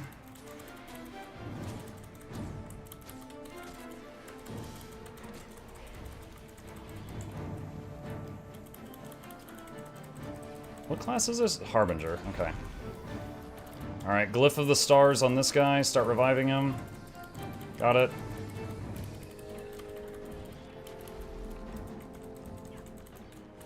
Line of sight for a second.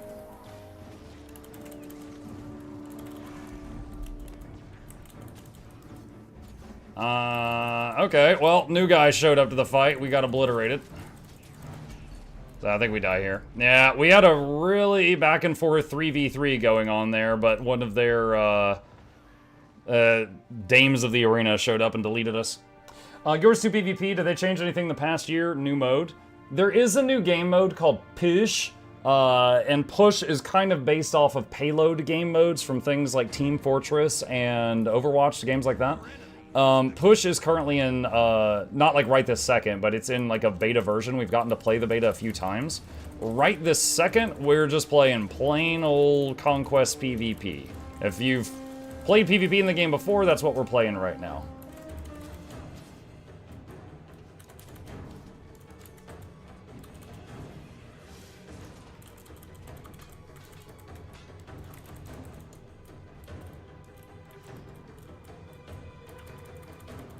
That name. Garbage Inspector is on a rampage. Does Push only have the one map? Yeah. Push has the one map, and we've had 2 different betas for Push so far. Mukluk chut pat mukluk bacon. Thank you, Dark. We've had 2 different betas for the Push game mode so far, and are waiting on the next build of it.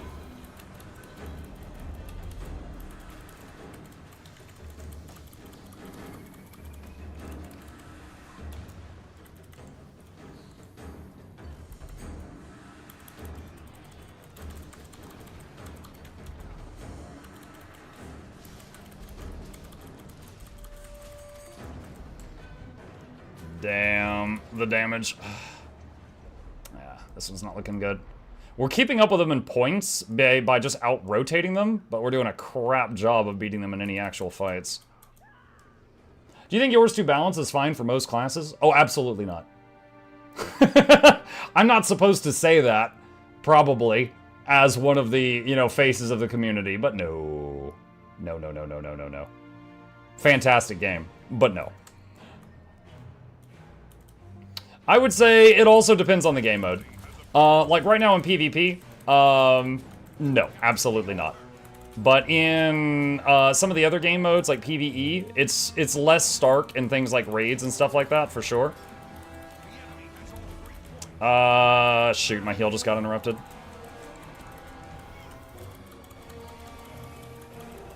Dang, I was actually doing the best I've done this whole match versus that Revenant, but then the NG showed up. And doing less good with the NG hitting me in the back.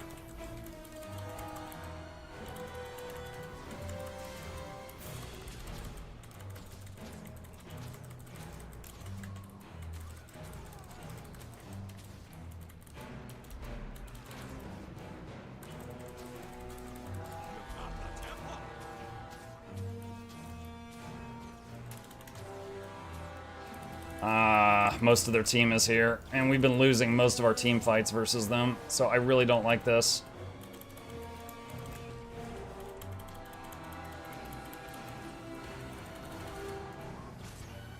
Yeah, yep.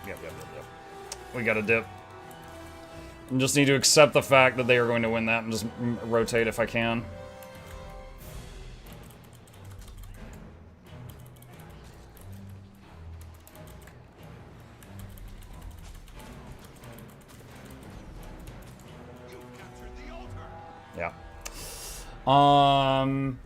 Let's see. It's hard to have fun in PvP right now. Yeah, it is. This is... Oh, yeah. This is a... Like, I have 5,866 games of PvP played. The PvP in this game is an awesome experience if you've never played it before. But if you're above the lower rungs and you're facing some of the higher players that have played the game, like, you know, nonstop for 10 years, and it's kind of like... It's not a skill curve, it's kind of like a cliff after a little bit. And it definitely, for me, has become a little bit less enjoyable and something I just visit like every couple of months. So, doing it right now because I was in the mood, but, you know, after this, it might be a while before I try it again.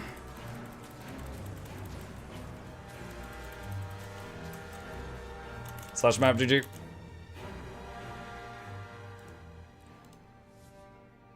Yeah, see, they had one person that got 5 of the 6 medals. Very hard carry right there. Yeah, we had average deaths, so... Usually I die like 0 to 1 times per game on average, and we had 5 deaths. But that was average, because we were just getting absolutely steamrolled in that one. We were winning, we were keeping up on points because of just outplaying them on the map, but not because of kills. You get 100 to 0 if you make a mistake sometimes, which makes Mirage a good class since you can manage your teleports. The PvP ladder is like the ladder of a snake eater. Any interest in trying the all-minion spirit build and ritualist? I have tons of interest in playing the new elite specs, but the beta's been turned off. We can't play it right now. Cyberdoodle wants the snail song. There you go. It is done. Okay. Let's see. Have you heard of any casual PvP guilds where people make lobbies for the fun of it? Not really traveling in those circles. I have no idea. Do not know. No. Do not know.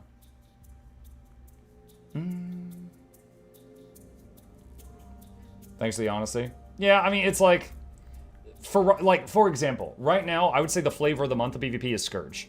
There's plenty of other terrifying things, but there are many games we've played that have like 2 Scourges on my team and 2 Scourges on the enemy team. Just tons of Scourges. Just oops, all spooky. It's just really strong right now. Not that game that we just played, like, we lost that one, but it didn't feel it felt one-sided in the fights, but it didn't feel one-sided in, like, the score, because they were not good at rotations. They were just really good in duels.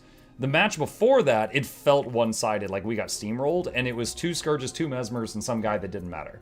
And the 2 Mesmers would make clones, and then the clones got barriers from the Scourges, and there was just, like, a tidal wave of pink dudes running over us, and we couldn't do anything. Let's see. Let's try an unranked. We got beat on the last 2 ranked games. Let's try an unranked one. Oops, all spooky. It's true. Oops, all sand. Yeah. Hey, Muck. Hey, chat. How's it going? What's up, Jackals? Any chip sightings? Yeah. He was in here on his tower earlier. Boy came in here with him, and he stayed for a little bit. The anti-Anakin meta. Yeah, and it doesn't help that I never play min-max builds. I'm always just trying to find, like, I'll find a skill, and I'm like, oh, this button makes my brain make the happy juice. And then I just try to make a whole build around that skill that makes my brain happy. And it works sometimes. Sometimes it doesn't.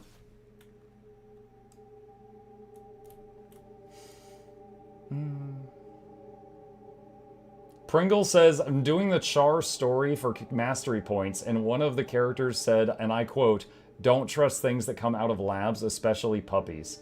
Sir, who is cloning dogs? I don't know. I do not know.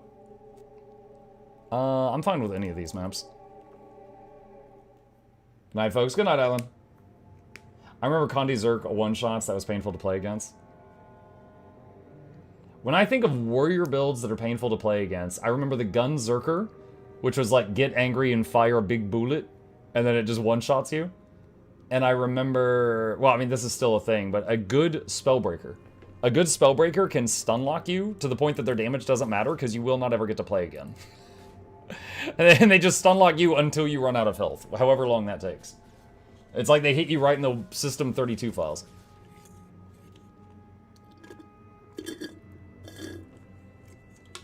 That's it. We're out of drink. Now water.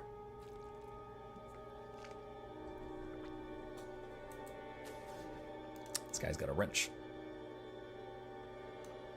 Toolkit?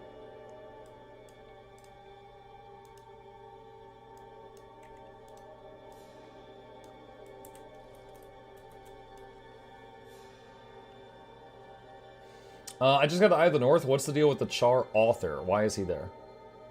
Oh, Snargle? I mean, he's kind of in, like, he kind of just travels the world, and we come across him constantly through the story. He's kind of a joke. Like, he just writes, you know, dirty, smutty novels, and you just find them laying around constantly.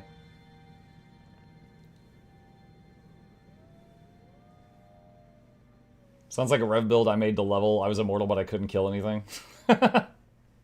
Drops are the same? Yes. They said from the very beginning that this round of drops is just a repeat of the last one for people that missed them, that wanted them. I don't understand why they didn't add diminishing returns on stuns in WoW.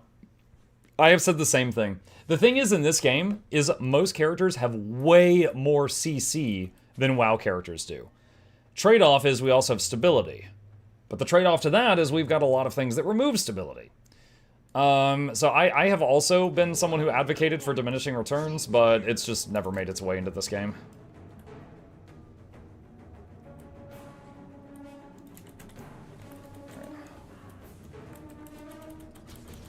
Oh, nice. He reflected that.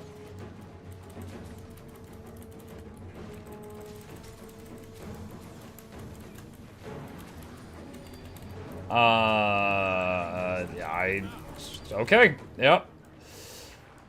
That guy up there got me. Dragon Hunter put me in the baby gates. So I had to, basically, Dragon Hunter with a longbow and an Untamed with a longbow immobilized me and filled me full of holes. The only way to get out of that is with stability, and Ranger has almost none. Stuns are a lot shorter here than in WoW. You can get feared for like 5 to 10 seconds. I mean, you say stuns, yes, but what about stun plus daze plus fear plus knock up plus knock down plus launch? Like, there's a lot of CC.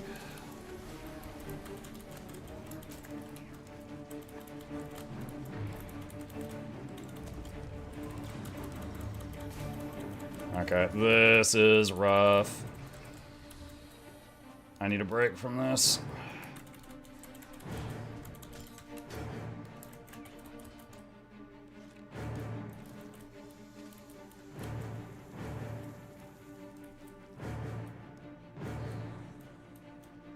Just waiting for my heal cooldown, trying to stay safe.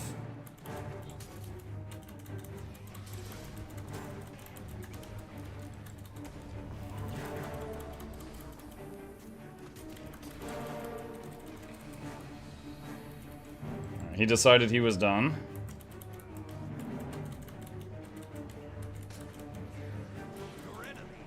Okay, another longbow guy shooting me.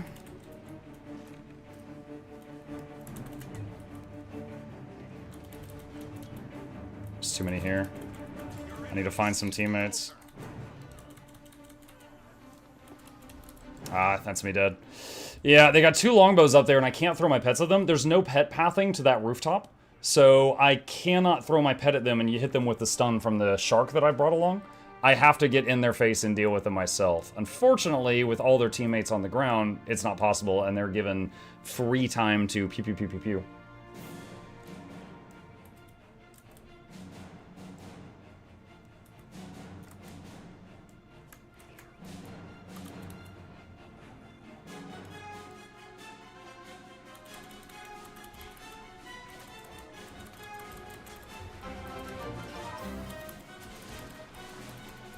Hail the PvP snail. Dude, 3 Mukluk stuns. snail. No. 4 stuns. Yeah, I couldn't do anything there. I got close to him, but got 4 stuns back to back. Mostly from the Berserker. Is this a pre-made? I don't know. We can't see until the final scoreboard if they're a pre-made. Hey, Cyber, thank you. Appreciate that. What PvP relic are you using? Wayfinder. Just for the movement speed.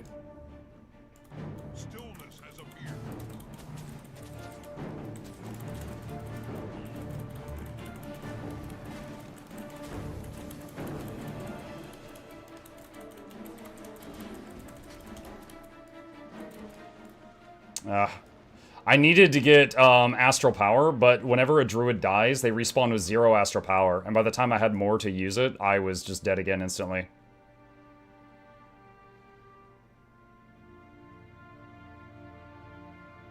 What is diminishing returns?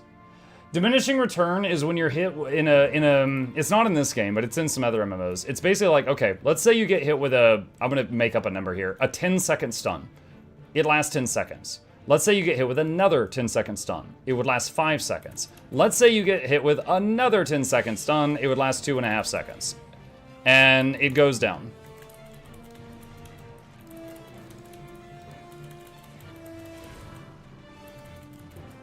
So basically, and then after you get hit with 3 of them, you're immune to crowd control for a few seconds so you can play the game. So if you are... if you're hit with 3 stuns, you cannot be stunned again for a time period, and it just lets you play. And World of Warcraft and some other MMOs are built around that. In this game, there is nothing like that. So you can just get stunned forever. There is no end to it. Now, yeah, that was a 5-man pre-made versus the 2 of us. Okay, well, I think I'm done with that for now. We'll do some open world stuff. I hate showcasing it, especially when we just got hit with that like really nice raid from Jenny. And I feel like I'm showing off like some of the worst this game has to offer when something like that happens. But yeah, we'll just take a break from it. So that's 3 matches in a row we've been queued against like really, really stacked teams. Okay, let's pop out of here.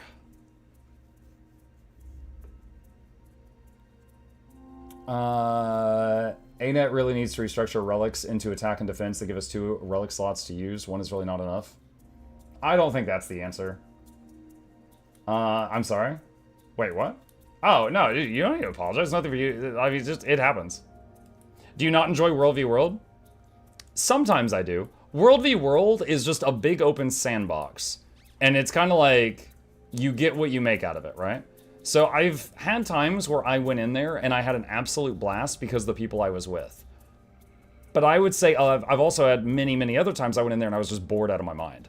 So it feels like kind of a toss-up. So I typically would prefer to do either PvE stuff or PvP, except when we end up with really stacked queues like that. Like that was going against a 5-man pre-made that were like really high tier ranked versus 5 solo queues. Like that was insane. That should not have happened, but it did. There just wasn't enough people queuing, so it put us together. In Warcraft and DOC, you can get stunned, rooted, and silenced, but you can't get stunned, or rooted. Right. And the thing is, in this game, there's no diminishing return, and then there's also more types of CC than those games. In rank, you cannot do more than duo queue. We got rolled and ranked twice, so we swapped to unranked, and then we hit a pentaqueue.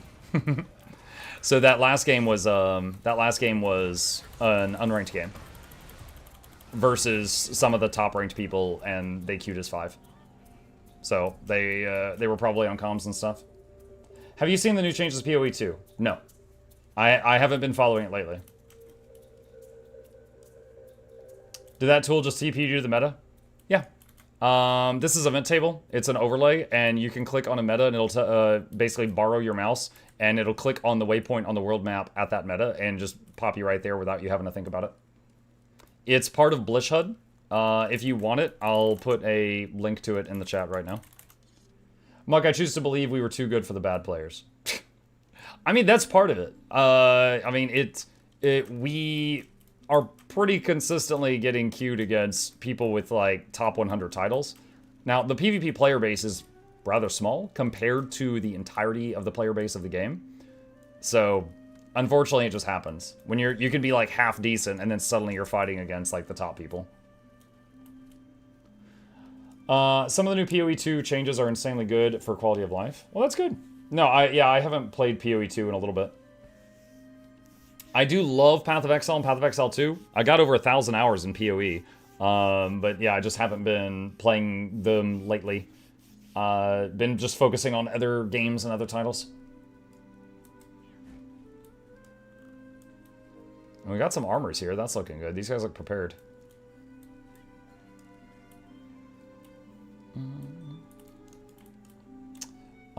Let's see. It starts in 7 minutes. Timer in top right. We fight into the city and do little objectives to beat a boss. Then lots of treasure chests. Got a newbie here asking how it works.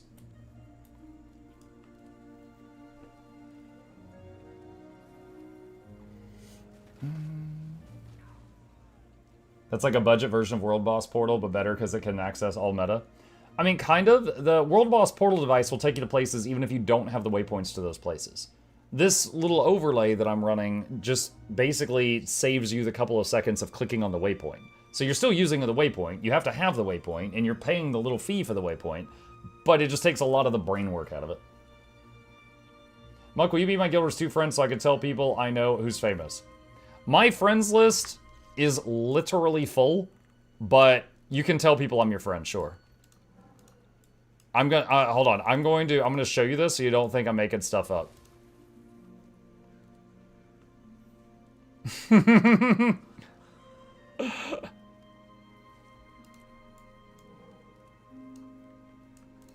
How do you get it to click the waypoint automatically? It just copies the waypoint for me. It's somewhere in the settings in Blish HUD for Event Table. Is it Event Table? Is it this one? Open settings.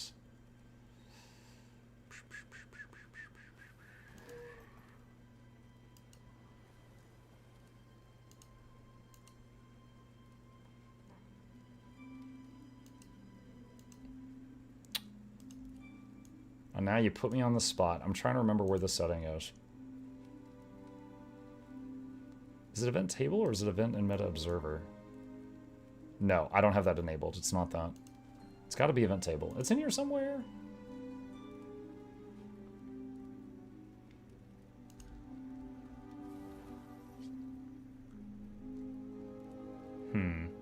It's under behaviors in the 3rd tab. Wait, what? Wait, what?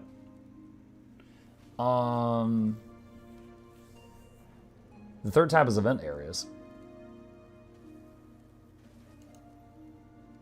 Oh, behaviors right here.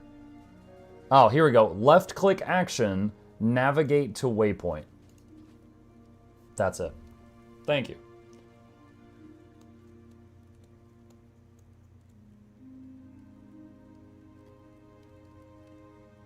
It's funny how Org Basin is just a ginormous golden sink. It is perhaps too on the nose, and ANET's part are very clever. Giant golden sink for gold farming.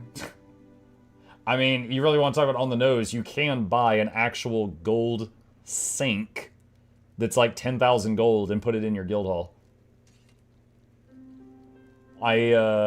What's his name? Guild MM did that.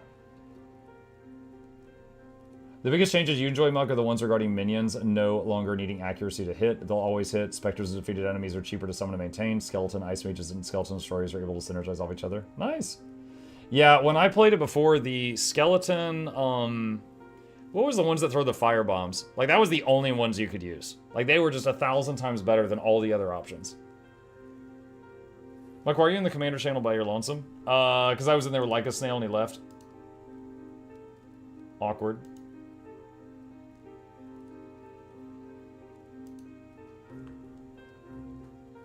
Also, the addition of sprinting. Done with my homestead. What's up, Muyo? How's it going?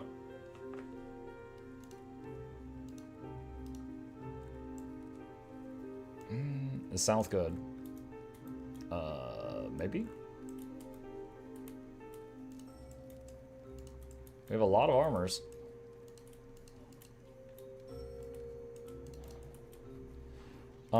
Let's see, guys, should I get Greatsword for my Wizard Vault box, or should I do the Reaper quest for the Ascended Greatsword?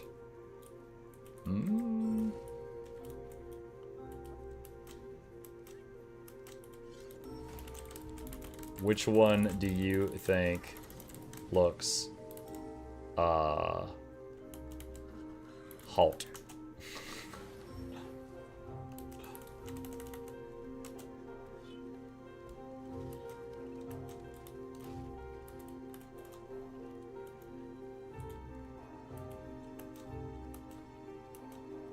Yo, is this Mukluk actually?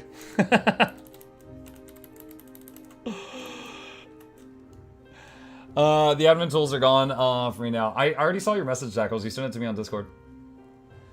I heard there was bacon around this part of the game. Gen 3 legendary bacon, yes.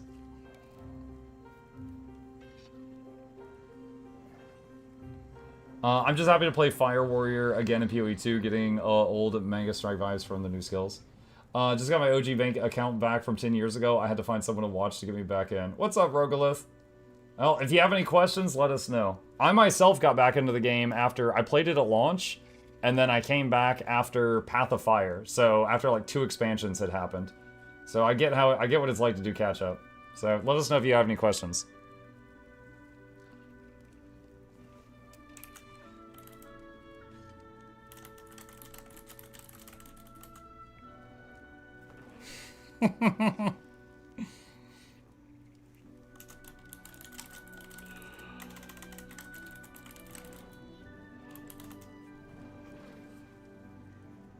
Muk, what's your favorite RTS game?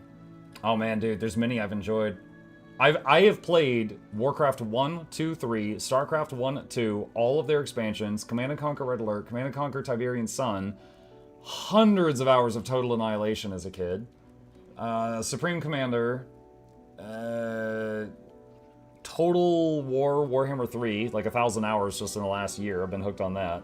That one is like an RTS in battle, and it's like 4x outside of battle.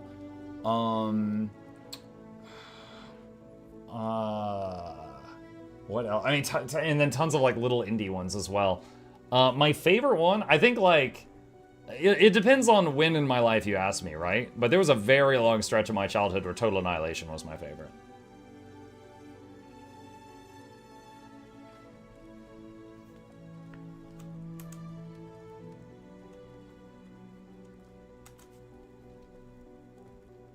Muk, could you play the Mukluk Labs trailer video, please? There you go. Go learn you some stuff.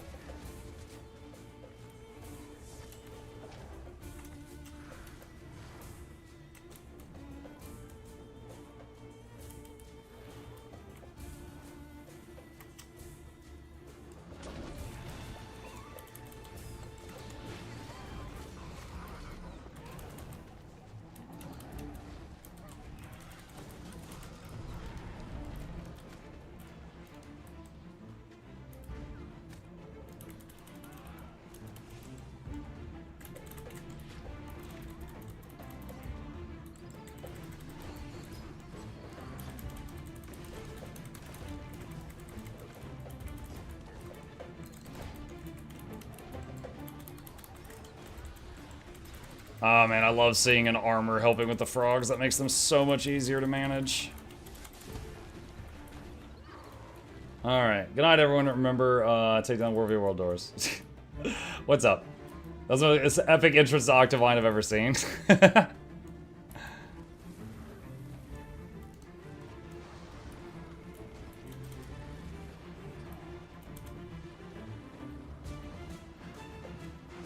Push the bomb.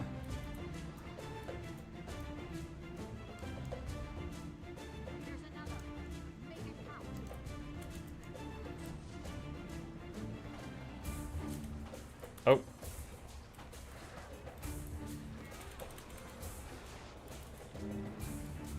I don't think I've ever seen this many armors.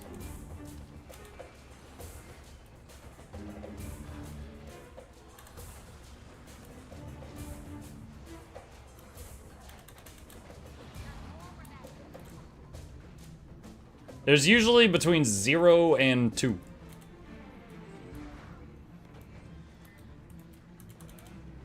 Never seen this many before. It's crazy because there's so few people here. There's like less than 10 people in this lane. And this feels like this is under more control than when I am here and there's like, you know, 50 people. Because this is just like 10 people that are doing the mechanics versus having 50 that aren't.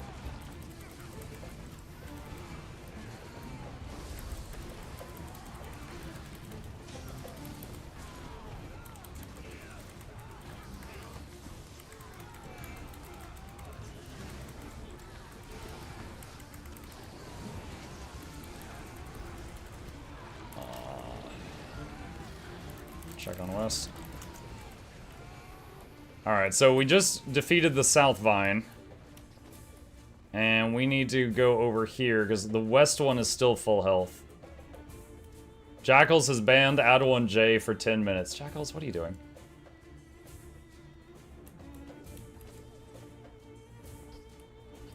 Add1J, don't worry. I do not support Jackal's crazy power trip.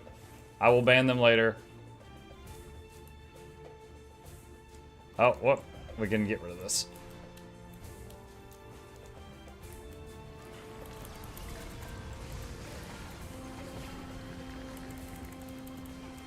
I didn't break the pin. We weren't talking about the pin. Dude, I like how we're like, hey, did you just murder that man? And you're like, no, I only broke his legs.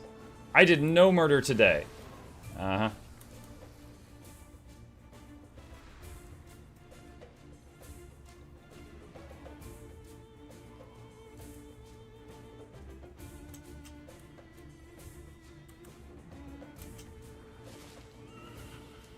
The mushroom riding the little dragon.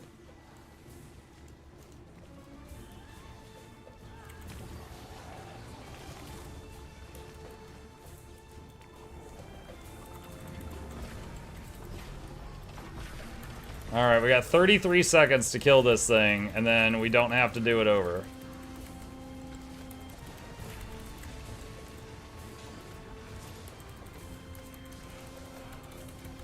"20 seconds. Slash map GG! Nice. That is, like, there was so few people here, but they were all actually doing the thing. That's mind-blowing. Ha! Got you, Vandal.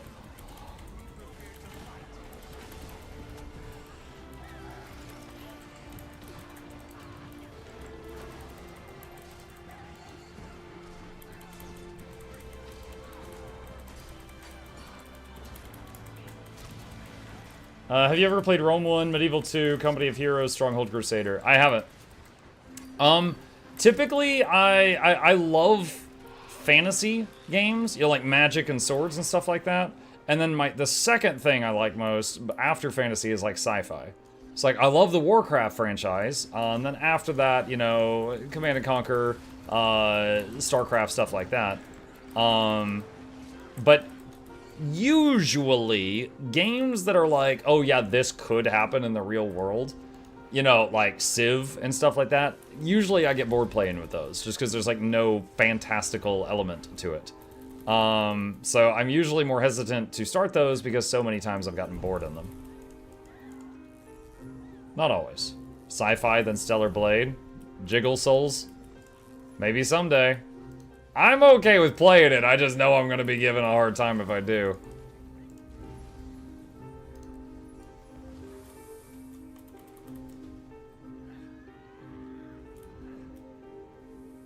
Like, a lot of streamers I respect, like Co-Carnage, have been like, you know, jiggling aside, this was a pretty fun game. And I do like fun games.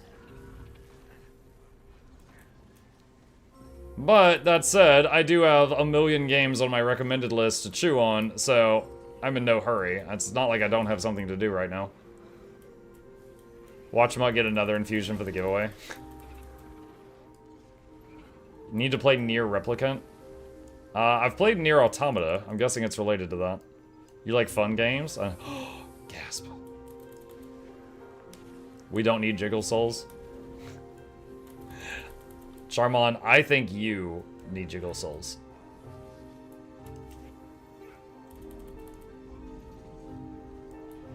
Charmon, I know how to tear your heart in two.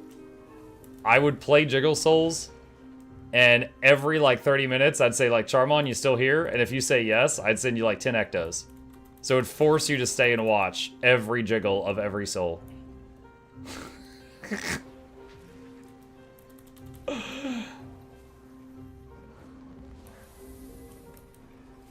I hate you, but I would watch it. You're lucky I can't afford that prank. All I can do is joke about it. And I can't afford it because you convinced me to gamble all my ectos the other day. Play Stellar Blade with a cow bikini? I wouldn't look good in a cow bikini. Y'all don't need to see that. Or do you mean the character?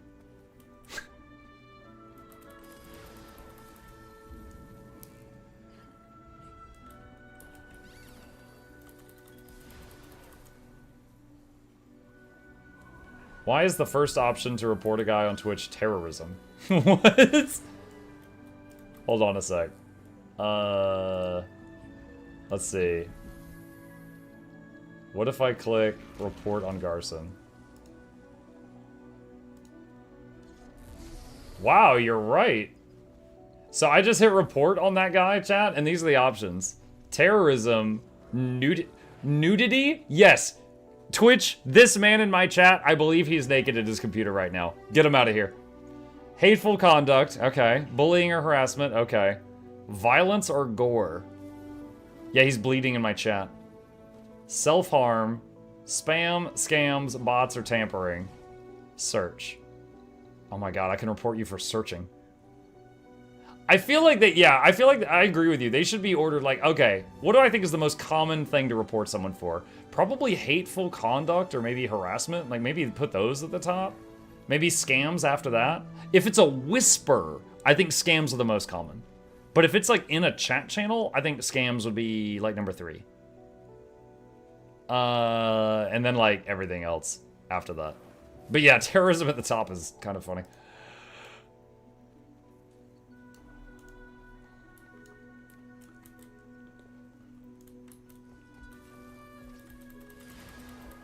How do I commit terrorism in chat? How do you want me to answer that? Oh, I've got a guide for that. Exclamation terrorism. No, I'm not gonna freaking explain to you how to terrorism in chat. No, I'm gonna keep that close to the chest. Exclamation terrorism. Shut up. Stop exclamation terrorism.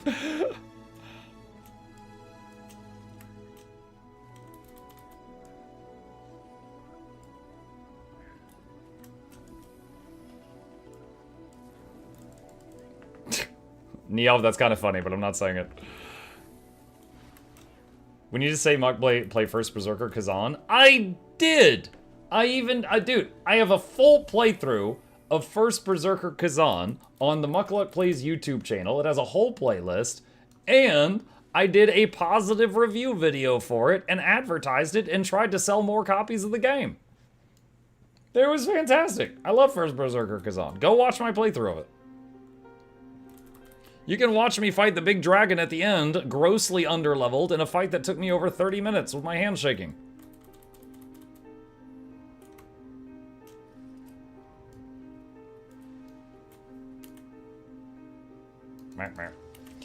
How did terrorism in Mux chat mention his undying love for Mesmer? Also, oh my god, right after I get rolled by 2 of them in PvP. Undying love for Dr. Pepper, bonus points of coconut. Does that even exist? Coconut Dr. Pepper.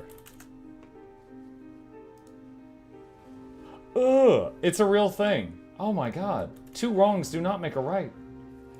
Ugh. Dude, okay.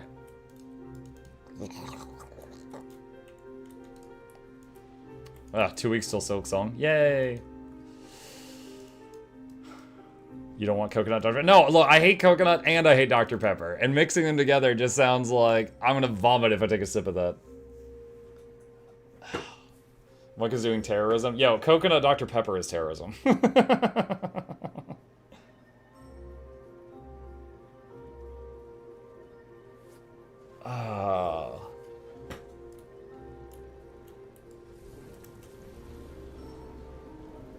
Hey Mike, I have that how to make a flat cannon on Toyota flatbed guide edited and ready to be uploaded.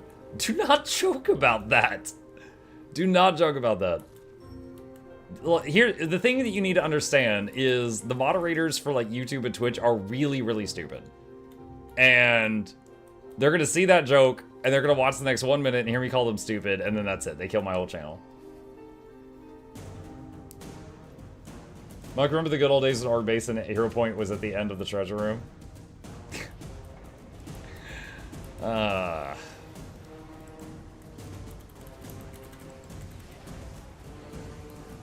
What about ice cream sundae and heavy root beer? I don't really like root beer. Like, I do not like root beer and Dr. Pepper to the point that they kind of taste the same. They both just taste nasty to my taste buds.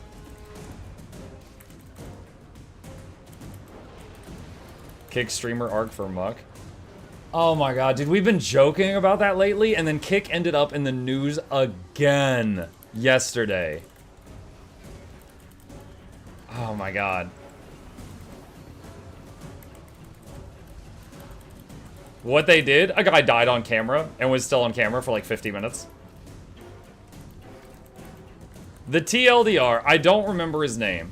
There was a dude who was with a group of people, and they were basically like paying him a ton of money to be there or something, and he felt like he had to be there and he couldn't leave. And they were constantly like harassing him and like waking him up when he would try to sleep and stuff like that. And they basically kept him awake for like 54 hours or something like that. And he was finally like trying to sleep and he had a heart attack. And he was just laying there and they were just like continuing to like poke him and mess with him for like another hour before they realized he was dead. Basically, he was sleep deprivation tortured to death. Now, granted, Kick is not responsible for the actions of that one person, but with how long it was going, like, the fact that they were doing this guy for, like, over days, it's, like, shocking that no one, like, put a stop to it. So, yeah, they're in the news right now.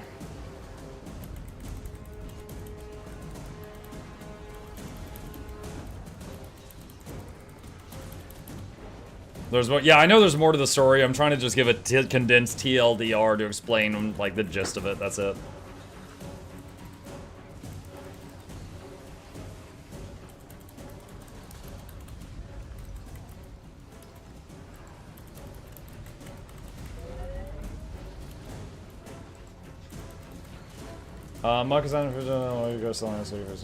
Skyring, I have no idea what they would charge them with in, because it's a court of law in a different country, right? So I know he was French. I don't know if it occurred in France, but wherever it occurred, you know, they're going to be subject to the laws of that country, and I don't know what's going to happen. Ah!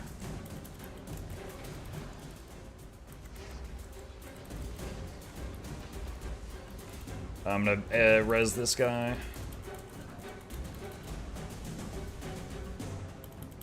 French government's going after them. Honestly, I'm happy to hear that.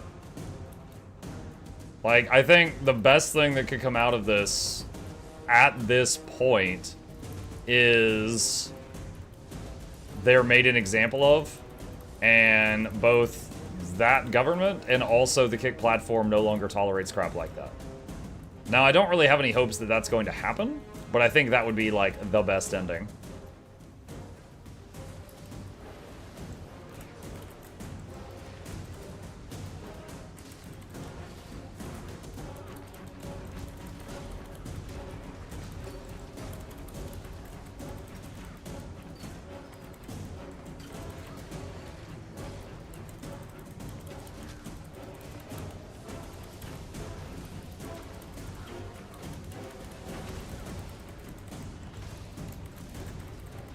I'll admit, like,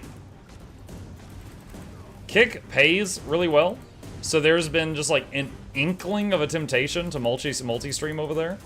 But it's like, anytime I'm like, you know, it's been a few years since I've heard anything really bad. Maybe they've cleaned up the platform. Maybe it would be an okay place to be where I wouldn't be embarrassed by saying I multi-stream there. And then something like this happens. Like, every time. And it's like, no, never mind. Never mind, I'm good.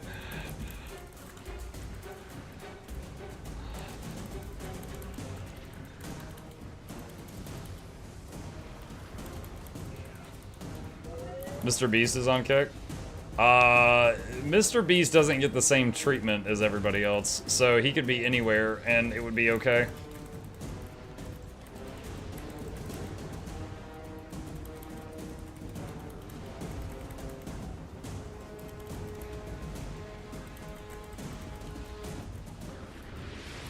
Like, I know within the space of Guild Wars 2, I'm like a big streamer, right? But like, compared to the big streamers, I'm a nobody, right?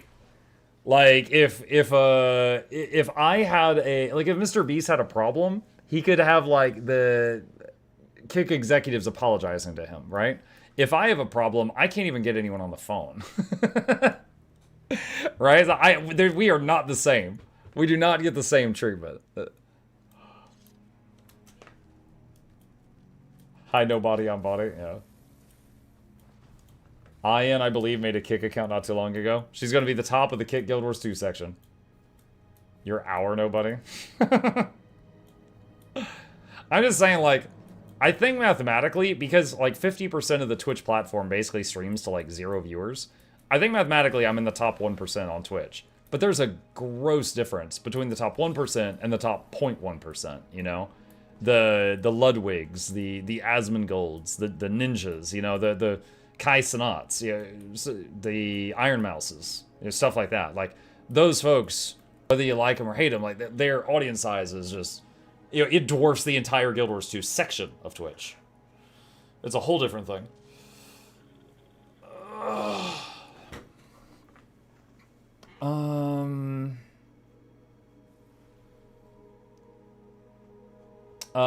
Mongoose says he's a grown man. If he didn't want to do it to set the rules, he could just shut down the stream.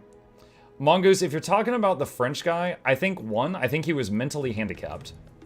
Two, they kept telling him that they weren't going to give him his money and he would have to go out on the streets and be homeless if he didn't keep going. So he felt like he was forced to do it. And one of the worst parts about it is, like, one thing that was in the news article that's been floating around is, like, 20 hours before he died, he texted his mom and he was like, I want to leave, but they won't let me. I feel like I'm a prisoner here. And, like, that was found, like, after he died. So, it's pretty messed up. It's pretty messed up. Like, if the French government are going after those guys, I hope they throw the whole book at them.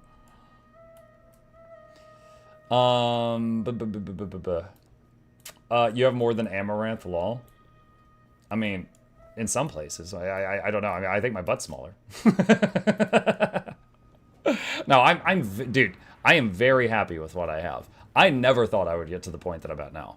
Like, when I started doing this, it was as a hobby to 0 viewers, and it was just for fun. And then it grew and grew and grew. And I literally get to wake up and do my dream job every day. I would be totally fine if the channel, just stayed this size until the end of my streaming career, whatever that is. I'm not stopping, so it'll be like I'm 99 and then I get hit by a bus or something. But yeah, I am under no delusions. Like, I'm not at that level where I could just like, oh, I donated $1 million to charity. I got $1 million. I don't have $1 million. Muck, when did it start to grow, the channel? I mean, I can kind of show you. Hold on. What is that one thing? Is it Social Blade that shows, like, the history of the channel? Let me see.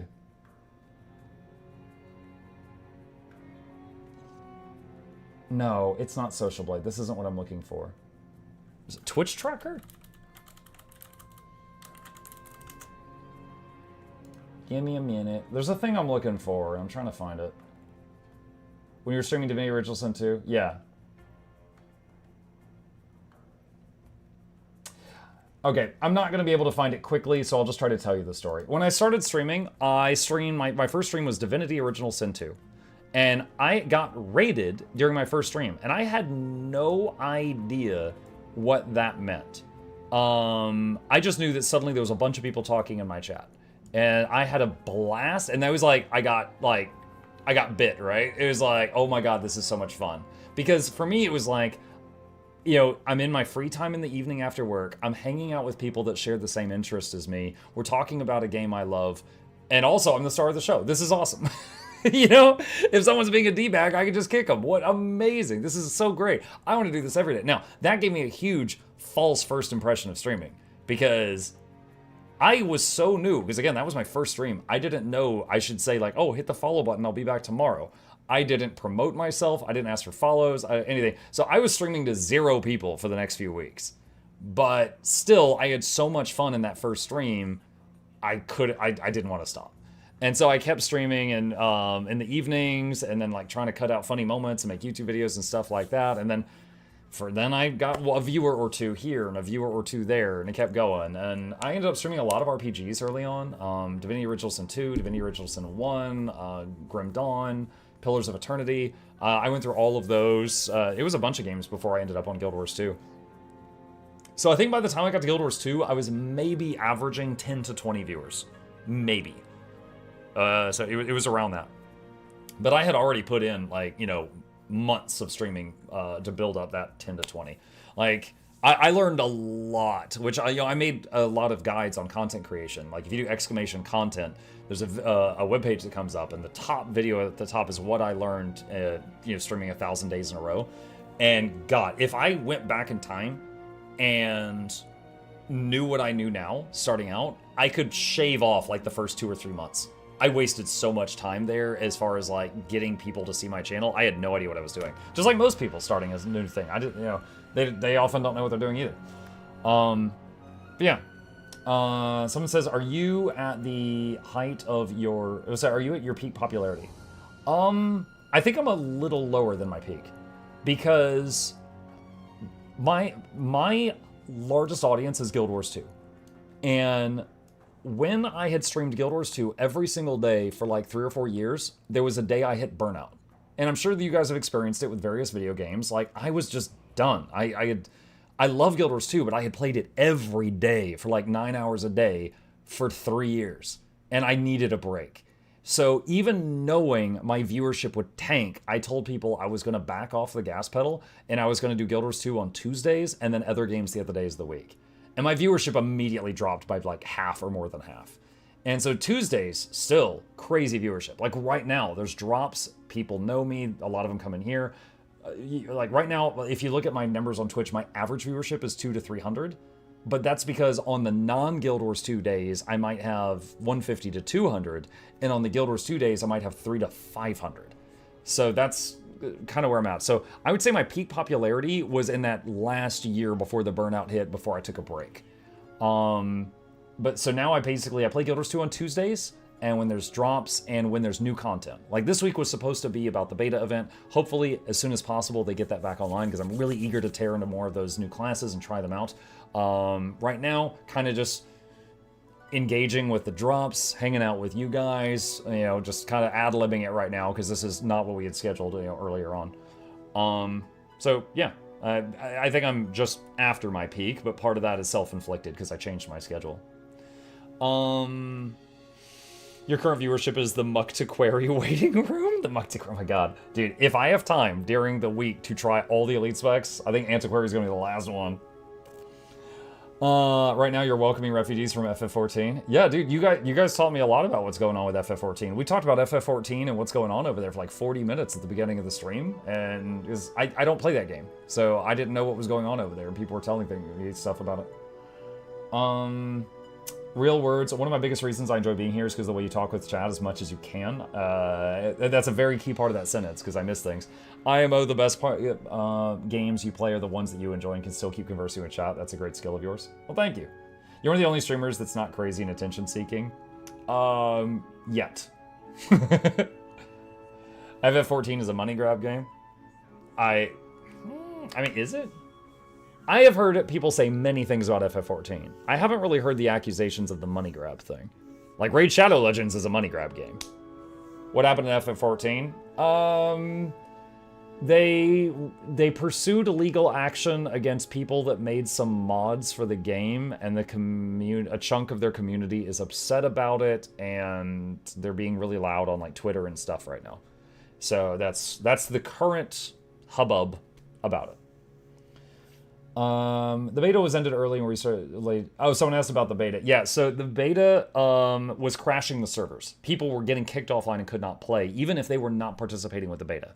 So they shut the beta part down yesterday, and they are going to bring it back as soon as they finish fixing whatever is wrong. Here is a link I'm putting in chat right now that is the post where they said that. The official thing about FF14 is this. Is this the same one you sent me earlier?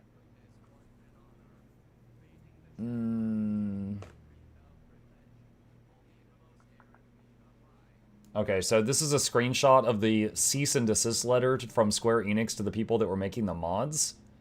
And then someone saying, regardless of whether or not this is real, I can promise every single Square Enix employee that that's the name of the mod, isn't the reason that no one's buying your cosmetics. It's that you're charging $20 for recolors of free in-game items with an extra belt attached. So I guess their cash shop is too much. And that's one thing for anyone who's new to Guild Wars 2. We also have what's called a gem store where you can buy cosmetic things. But I think the big difference is in this game, you can turn your in-game gold into gems. Like I can go on here, right? Like I can go to currency exchange, take gold I've earned playing the game, turn it into gems, and then buy anything I want from the gem store. You can also turn dollar bills into gems if you want to, but you don't have to. And a lot of people appreciate that because, you know, early on you might spend money to get something you want, but later on as you play the game a lot, you could just throw gold and get anything you want, and that's, you know, it's cool. And it's also part of the reason that no one really thinks the game is pay to win, as long as, you know, they understand how the game works, is yes, you can turn dollar bills to gems, and you can turn gems to gold, and then you've effectively turned dollar bills to gold. What are you going to do with it? You can't buy any end game equipment except a single slot. Now, again, your inventory is this, okay? All these slots. One slot, your weapon slot, you can buy an endgame thing off the store. But if all your other stuff is, you know, peasant clothes, you're still going to die in one hit. It doesn't matter. That's kind of how it is right now. Too bad I can't turn gold into real dollars. Yeah, what is it? Legendary weapons. Generation 1 and Generation 3 legendary weapons are tradable and sellable. So you could buy a Generation 1 or Generation 3 legendary weapon, like a hammer or a sword or whatever, off the trading post with dollars, and then you could bind it to your account, and then you've got the best weapon in the game. But the way that this game works is there's stats, right? So yeah, this weapon has power, precision, ferocity. So does my boots. So does my pants. So does my gloves. So does my chest piece, right? So your weapon is just part of your total stats. So if you have an end game weapon Like, let's say you come into the game and you're a whale, and you slam down $1,000 and you get an endgame weapon, but you still don't have anything good for all the other slots, you're still going to be crap in the game. Also, in PvP, it doesn't even use your equipment. In PvP, like real quick, here's my equipment. That's the PvP tab. This is what PvP uses. And so you go in there in PvP and your legendary weapon is just cosmetic. It doesn't matter. So no one has ever lost a fight because the other guy spent $1,000 on the game. It just doesn't happen. That's what, why do you have no relic? Because that wasn't my PvP build. My PvP build is this one, I think. And it's fine. Does that include World v World? World v World, your real equipment does matter, but it also scales you up. My son, when he was 10, wandered into World v World and got scaled up to a level 80 and was killing people, and they had no idea they were getting murdered by a 10-year-old. Yes, a legendary item does help a hair in World v World, but it's a hair. It's very, very minor. The big thing about legendary stuff is actually the quality of life. And for the newbies, it's like this. You know how, like, if you come from another MMO, you might have a set of gear that's like DPS, and you might have a set of gear that's for healing, and a set of gear that's for tanking, right? If I right-click on a piece of legendary gear, I can change the stats on it at any time I'm out of combat. So effectively, this hammer is the best in slot of every possible stat hammer in the game, as long as I'm out of combat and I can change the stats. That is the quality of life of legendary equipment, is I can really quickly be like, oh, hold on a second, I want to change to healing gear, apply to all items, go. And it just changes the stats, and I don't have to carry a second set of gear around like I would in World of Warcraft. So that's the big thing with Legend gear, not the fact that, oh, you could buy it off the trading post. Yeah, you can, you know, craft and sell them off on the TP if it's a Gen 1 or Gen 3. Armor, legendary armor is not tradable. Legendary anything over here is not tradable. Only a legendary weapon from the 1st or 3rd generation. That's it. That is mods, you are deleting stuff faster than I can read it. You can just leave it in the queue so I can actually read it. If I'm correct, it takes like 70-ish right now to buy Sunrise LTP. Yeah. Right as you were talking about burnout earlier, I hit an ad. How did you handle the viewer hit of switching off Guild Wars 2? It always used to weigh on me of streaming or recording suboptimal thing. So Wolfian, the burnout thing, it was a hit, because at that point in my life, I was doing this full time, right? So I not only took a hit to the viewership of my channel, I took a hit to my income when I made that decision. Like, okay, to give you an example, let's just make up some numbers here. Let's say I was streaming to 450 people when I did Guild Wars 2, but 150 when I played a different game. That means on those nights, my hourly wages were down by 2/3, right? So it was absolutely something I had to think about. So I talked with my wife about it, and I was like, I am going insane. And I was like, this is what I want to do. Will we be okay? And she's like, right now we're fine. We'll keep an eye on it, and if it becomes a problem, I'll let you know. And I was like, okay, because she is a wizard with spreadsheets. She handles most of it. I bring in the money, and it's her job in the house to get us what we need and save as much as possible. She is very good at finances. So, you know, she'll cut the coupons and stuff like that. So she kept an eye on it, and it got better over time. As people got used to me being a variety streamer, it got better. Because, you know, sometimes people be like, oh, you know, he's playing Dawn of War. That was my favorite game as a kid. I'm going to come in and watch this, you know? Or, oh, he's playing Fallout New Vegas. I'm going to watch this. I love that game. So sometimes I play a variety game and the viewership spikes, and it completely is unexpected because I just, in my mind, anything that's not Guild Wars 2, I'm going to get less viewers. But also sometimes it's very, very low. Like if I play a game Shugo recommends with anime girls, typically it's on the lower end, but they're cute, so it's okay. You know, stuff like that. So it happens. So I did have to kind of mentally brace myself because, you know, again, less viewership is worse for the channel, and also it is less income on those days. But I made sure I was okay before I did it. And I'm sure some of you have seen streamers kind of fall into that trap. Maybe you like watching I'm gonna make something up here. Let's say you like watching a streamer and they stream Fortnite for ages and they're good at Fortnite, but then they just get tired of it and they try to go to something else and then their viewership tanks and they feel like they have to go back to Fortnite, and you can see them still streaming it, but you can see they hate it too. And I didn't want to get to that point. You know, I love Guild Wars 2, and so that's why I tried to kind of lower my weekly hours on it so that I didn't hate it, because I didn't want to get burned out on it.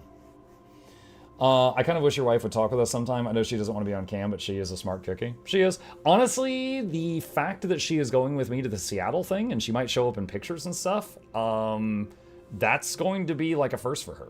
The last time she was visibly on stream was, I had like 10 viewers.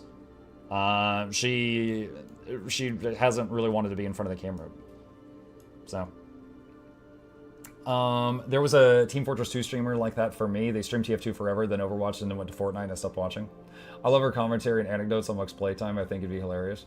Oh, I don't think she's as, like, funny as I am, but she's gorgeous, so, you know, it's fine. But she is very, very good with numbers and stuff. I might get to meet Miss Muck. If you're at the Seattle meetup or PAX, or, you know, we take pictures. As funny as you looks are and everything, my man.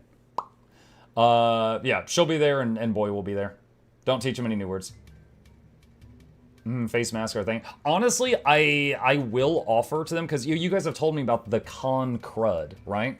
I will offer to my wife and kid and ask them if they want to wear, like, the face mask for that. I won't be, even if I get sick, because this is my rare chance to be a celebrity. You know, big fish, small pond. I want to get recognized. I want people to ask me for my autograph and to sign their plushies, hats, and stuff like that. And then, you know, I go back to being a freaking peasant the next day. It's the only time I get to do this. Wear a mask. I'm not wearing a mask. Wash your hands. I will wash my hands. I always wash my hands. That's nothing new. Take a keychain hand sanitizer. Maybe.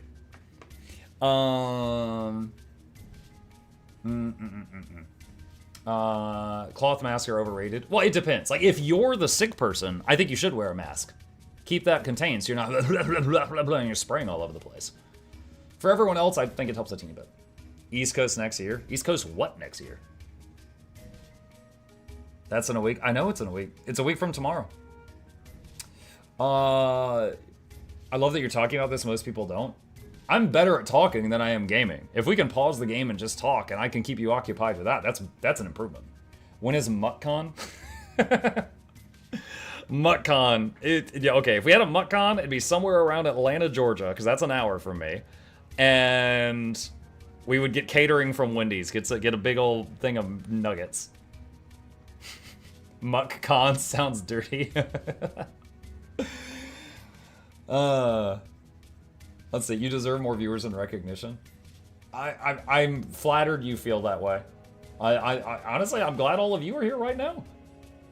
I mean, you guys keep me in business. The people that watch the streams, the people that watch the YouTube videos, the people that are the patrons, the people that use like their Prime subs. Wink, wink, nudge, nudge. Yep, that's what keeps me in business. Did you say Wendy's? Now I want a Frosty. They got good Frosties. If I'm going to Wendy's, double cheeseburger, fries, Frosty if I'm spoiling myself. I don't know, VR chat can get rancid.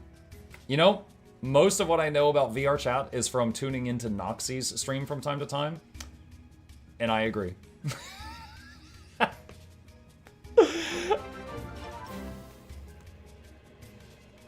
To Wendy's. Yeah. Yo, thank you, Nava. Do you dip your fries in the Frosty? Yes. Yes, I do. Panda Express catered. Oh, my man. You know what? So, any regulars know Panda Express is one of my favorite drive-thru things. Yes, it's Americanized Chinese, but my taste buds love it, okay? I think Lady Luck is going to bring me Panda Express on my birthday, so I'm going to have Panda here for lunch. It's not close by, so that's her doing me a favor. It's like a half-hour away. Your Panda Express have drive-thru? Some of them do.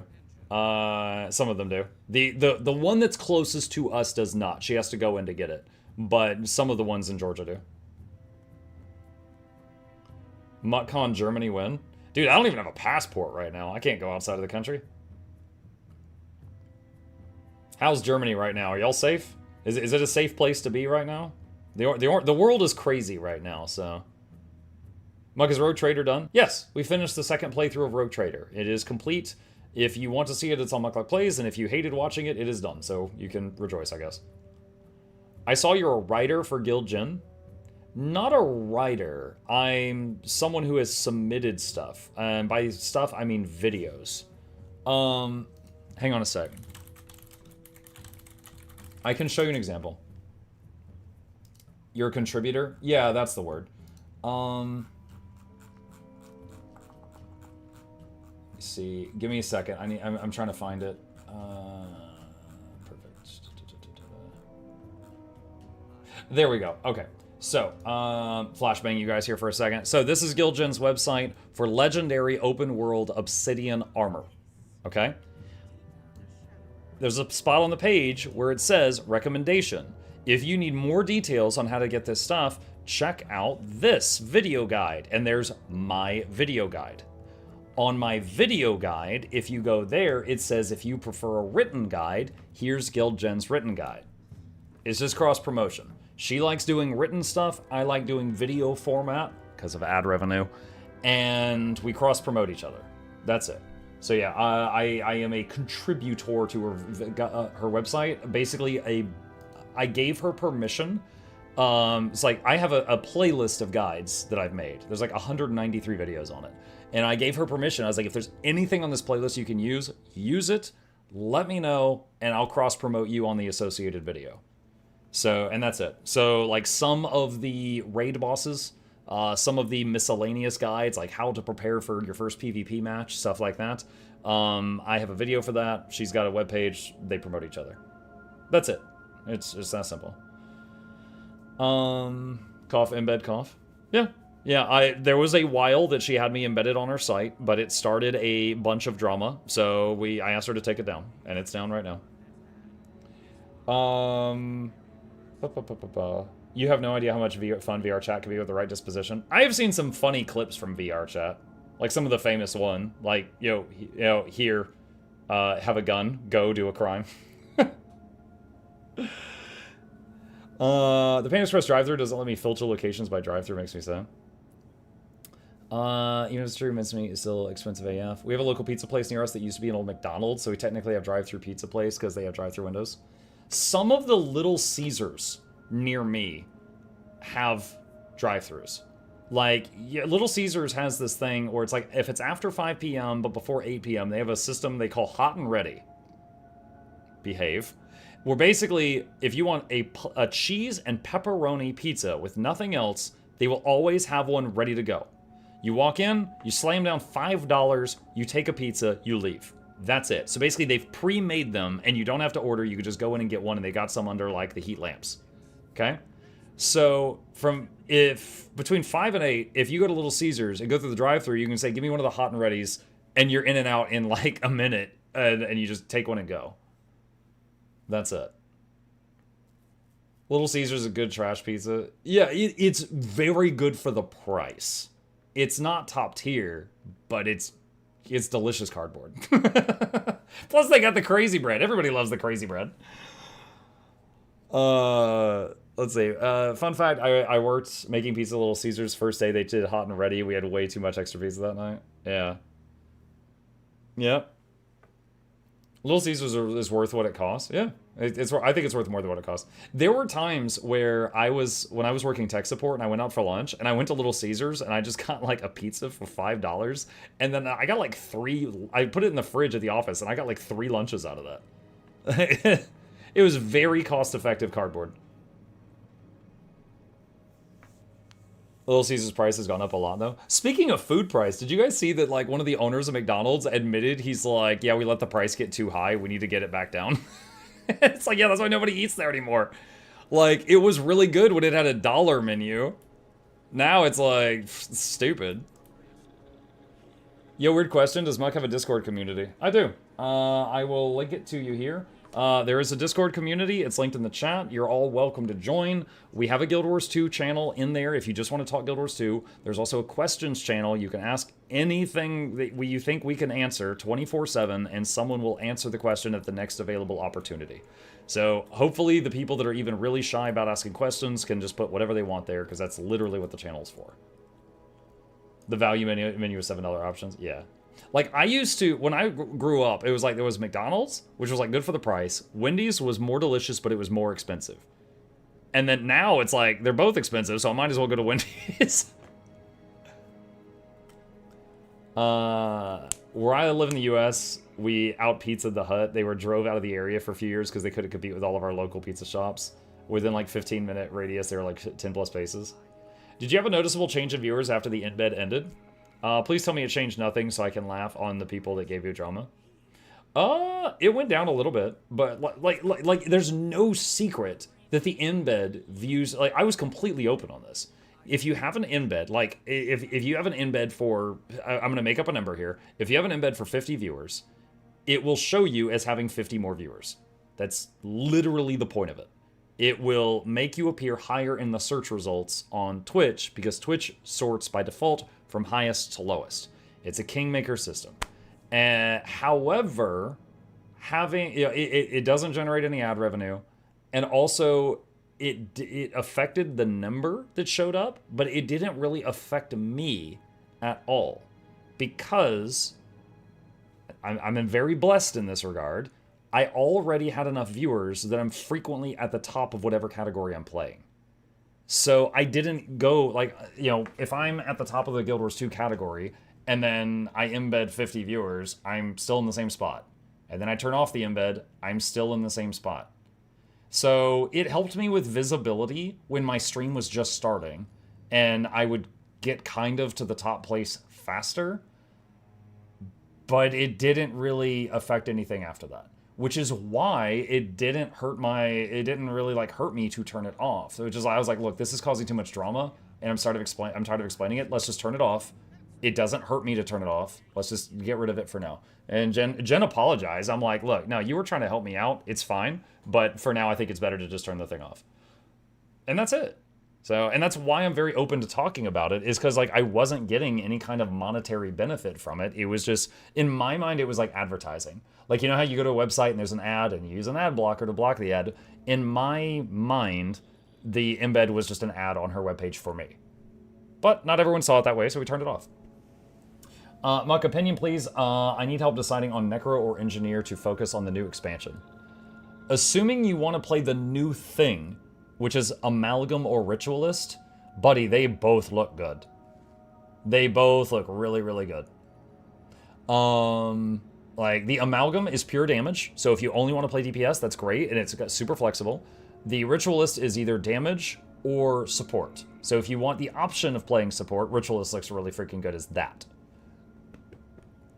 A lot of streamers get salty about that. About what now? I guess about the embed thing. Sorry, I didn't see when you typed that. But like front page about the embed, yeah. The front page that, yo, I have shown this before. Do I have the picture saved somewhere? Give me a minute. Let me see if I can find it.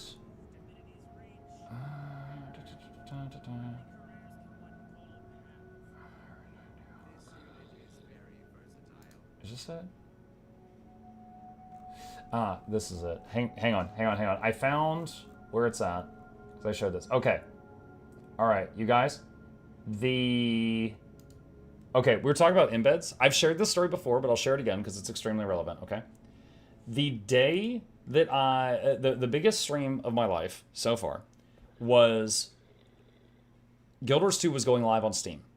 Guild Wars 2 said, you know, to me, also Mighty Teapot and Loranity, I believe at a different time, they said, hey, we would like to go to Twitch and say we want to put a streamer on the front page, and you basically represent Guild Wars 2 this day. We'll put you on the front page. You just do your thing, but also please be PG. And you do your thing. And, you know, also, there's a few things. One, it was the Steam launch. Two, they got Guild Wars 2. Guild Wars 2 got Twitch to put me on the front page, along with Teapot and Loranity and some other people. 3, there were drops happening. 4, it was my birthday. It was August 23rd, the day that they launched the Steam thing. So I was already doing a birthday stream. 5, I was doing legendary giveaways for my birthday. So there's a whole bunch of stuff that came together, okay? But the biggest thing is on the front page of Twitch, it was an embed, which means I was not only at the top of the Guild Wars 2 category, I was number 5 on the entire Twitch website for a time. And we were showing, some of these were not real, that I had 35,000 viewers. And on that day, though, although a lot of these were fake, I got 9,000 new followers from real people who liked the stream and they hit the follow button. To show you guys right this second, I have 98,000 followers. This one day with a big embed gave me 10% of my total channel growth over the last 6 years. Okay? To me, this is an example of using an embed as a tool, and one hell of a powerful tool. That said, again, this was a very special situation. Like, this was an insane day. This was like 6 months of growth for this channel all in one evening, right? This was insane. However, there is a huge difference, and I recognize this, as using it for something like this on a special event or anything like that, versus, like, right this second, there's a lot of people that are accusing Kai Cenat of having, like, 50,000 embed viewers. I do not know if that's true, but he's dealing with accusations of that right now on, like, Twitter and other social media websites, because recently Twitch did a thing that is, like, help to combat fake viewers, and he hasn't streamed since then. And a lot of people are like, was he a real viewer? Now, I don't, if that one might be a nothing burger, I have no idea, but that is something, that is, like, an example of what could be a bad use of the situation. I thought he was botting. Yeah, it might be botting. I don't know, but I don't know. Yeah, and I really want to stress that is an accusation that has not been proven, but I'm giving you that as an example. That was also the day I gifted Muck 100 subs. Best Guild Wars 2 stream event ever. Thank you for it, Navarreal. Good thing was that Muck knew how to handle the influx. Well, I had a few big... Like, I would say the very first time I had a stream that broke 10K, I was shaking. Like, I was doing my best to handle it well, but my hands were shaking. Like, it's like if I just was like, oh yeah, blah, blah, blah, video games, blah, blah, blah, I was fine. But if I actually stopped to think about the fact that there was a possibility of 10,000 people looking at me, it was nerve-wracking. It gets a little easier as you get used to it, because, you know, whatever the number is, I'm in here in my room alone and I'm talking to a camera. But, my God, if I was in, like, an auditorium looking at all of you, I'd be like, Soulbeast or Untamed, current status. They're both very solid as DPS. Untamed also has a heal build for some game modes that is good for some game modes. Giraffe says, hey Muck, I have a small YouTube channel and made a video you might like to react to. How do you decide what videos to watch on stream, and is there any way to provide recommendations, or is that frowned upon? Giraffe, I am hesitant to open a YouTube video that I've never seen before on stream for the first time, because, you know, it could just be butts and front butts, and then I get in trouble with Twitch. So if you want to send it to me in a DM, I will only promise that I'll look at it off stream, and if I think it is something relevant to what I do, I could show it on stream later on. But yeah, I can promise I'll take a look at it off stream and see if it's something I want to show on stream. If I recall, Kai said something along the lines of, so what if I do it's allowed by the TOS when it was first an issue? Which is true. And I think there's... it's unfortunate. But yeah, like, I do believe, like, right now, my views on embeds is it's a tool, and I'm using it when I can because it's allowed. Note, I have not used it ever since that drama, and we turned it off, you know, I had to ask Guildgen to turn it off. However, I also don't hate if other people use it. Like, if Snowcrows, who have a very high traffic website, started using an embed, any of their people that are streaming would suddenly gain 500 viewers in the directory. However, they're also always near the top of the Guild Wars 2 directory. It wouldn't affect them that much, for the same reasons I said as earlier. However, I think it's different when you use it like that versus when you... I guess, like, you bot and then you act like you're not botting and you lie about it. Like, then people are just like, okay, well, this has a different feel to it, you know? But whatever the case is, My personal belief is I would have no problem at all if Twitch found a way to completely stop like embeds and bottings and stuff like that, but it's up to them to change their own TOS and then enforce it. Like, for example, the embedding thing on the front page, that is an example of an embed. So they need to allow their own embeds. But if they were to, stop it on other websites, like they could, but they have to enforce it, which is something Twitch has always had an issue with. Is enforcing things across the board. Let's see. Still waiting for the rewind feature to get added to Twitch. It is now late summer. Yeah, for sure. And as someone who streams to Twitch and also to YouTube, that is something I think YouTube wins at. They're a media player. YouTube, if you are going to the bathroom, you can hit pause, and you can get up and go, and you come back, hit play. Maybe turn the speed up to like 1.25, and you could catch up to live. You could easily rewind if you miss something. You could do that on Twitch, but it's much more of a pain. Any tips on Guild Wars 2 content creation specifically after being in the game for so long? Wolfian, this right here, if you click on that link, it opens up a bunch of guides I've made related to content creation. There's a bunch of guides here about that topic. This one is the gold mine. If I had known everything in this video when I started streaming, I would have grown like 6 months faster. So I would say watch this if you haven't already. Outside of that, you just have to find your niche. You could make guides on something that you think you're knowledgeable about. Especially good if you can make a guide on something no one's made a guide on. So like, for example, there's already guides from like 20 different people on how to kill Cairn, the Raid Wing boss. I myself have one. If you made another one of those, it's probably not going to get a lot of hits. But if you can make a guide on how to do something that's niche, like I have no idea how to play Mesmer well, except for when I research a build that somebody else made. But if you can discover a build and do a video on it that no one has really, made a video on, that can be really, really good. Or if you've got anything else. How to keep your inventory clean? I've got the bags video. It's a few years old at this point. Let's see. Does this still count if it's not a stream but just a YouTube video? I mean, like I said, Drive, you're welcome to DM it to me if you want to, and I can take a look at it. Twitch brags about its biggest streamer and it's a botter, so yeah, Twitch has problems. Yeah. Is this a Q&A stream? It wasn't meant to be, but we kind of ended up just talking. I've got a few more minutes until midnight, and then I'm going to have to wrap it up, but I'll be back tomorrow. I got to get through tomorrow, and then Saturday is going to be an all-day stream, and then Sunday I will be barely conscious. But we got a few more days of hitting the grindstone. I mean, I need to do the weekly Q&A soon, so we could possibly do it tomorrow or Saturday. If that's the case, I need to put the lore out on the Discord to gather questions. What's your plans, depending on when the beta comes back? Honestly, what would suck is if the beta comes back on like the 28th and then I go to Seattle on the 29th and I don't get to do anything with it. But who knows what tomorrow's going to bring. But yeah, when the beta comes back, if I'm available to play Guild Wars 2, I am eager to play Evoker. Of all things, I want to play the Water Otter. After that, I will try out the ones that I'm sort of but less interested in, like the Paragon and the Conduit, and then Antiquaries all the way at the end. Saturday's the 12-hour one? Yeah. The Laura Curse hits Muck. Okay, what is the Laura Curse? The Yeah, the do not open that YouTube link on stream. Here it's hilarious. Wait, what? Oh, okay, well, I see your link. I won't click it. No Bard. No, I will try all of them that I can before the beta runs out.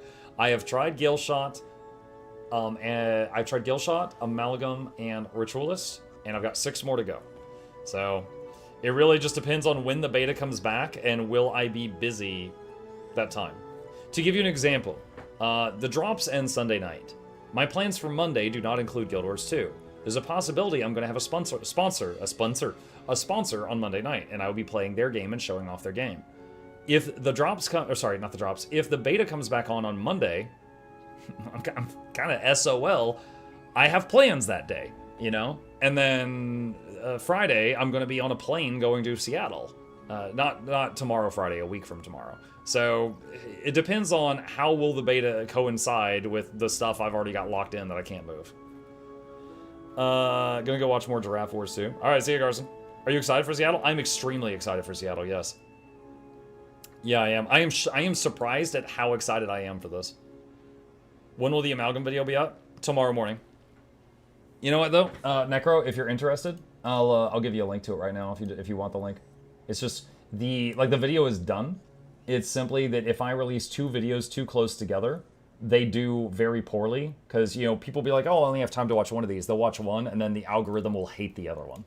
The algorithm. And my overlord. That's the amalgam video if you want to see it. But it'll go public tomorrow. But you can watch it now if you want. Did you get the shoulder holster for the plushie? Yeah, Bluebell made it. She crocheted it. It's, for those who haven't seen it, it's like a pauldron that goes right here. It's solid black, so it kind of blends in with the hoodie. And it's got a little strap seat thing, and the plushie that I've got sits right here, so he'll be on my shoulder at the event. You could spot me in the crowd by looking for the traffic cone. Yeah, it's ready to go. Did a couple safety pins on it to tighten up some spots, but yeah, it's good. Alright. If a druid build has dagger and I do not have Soto, what can I replace the dagger with? Okay. Dagger is a condition damage weapon usually. I'm assuming you're playing the DPS build of druid, so you need another condition damage weapon, which is... Shortbow is really good. Mainhand sword is okay. Mainhand axe is okay. Offhand torch. All of those are Condi damage weapons. The streak of streaming every day will be over next Friday? No. I will be attempting to do a very short stream via phone from the hotel room to tell you guys about how the trip is going to keep the streak alive. But yeah, not... we'll see. If their internet sucks, we'll see.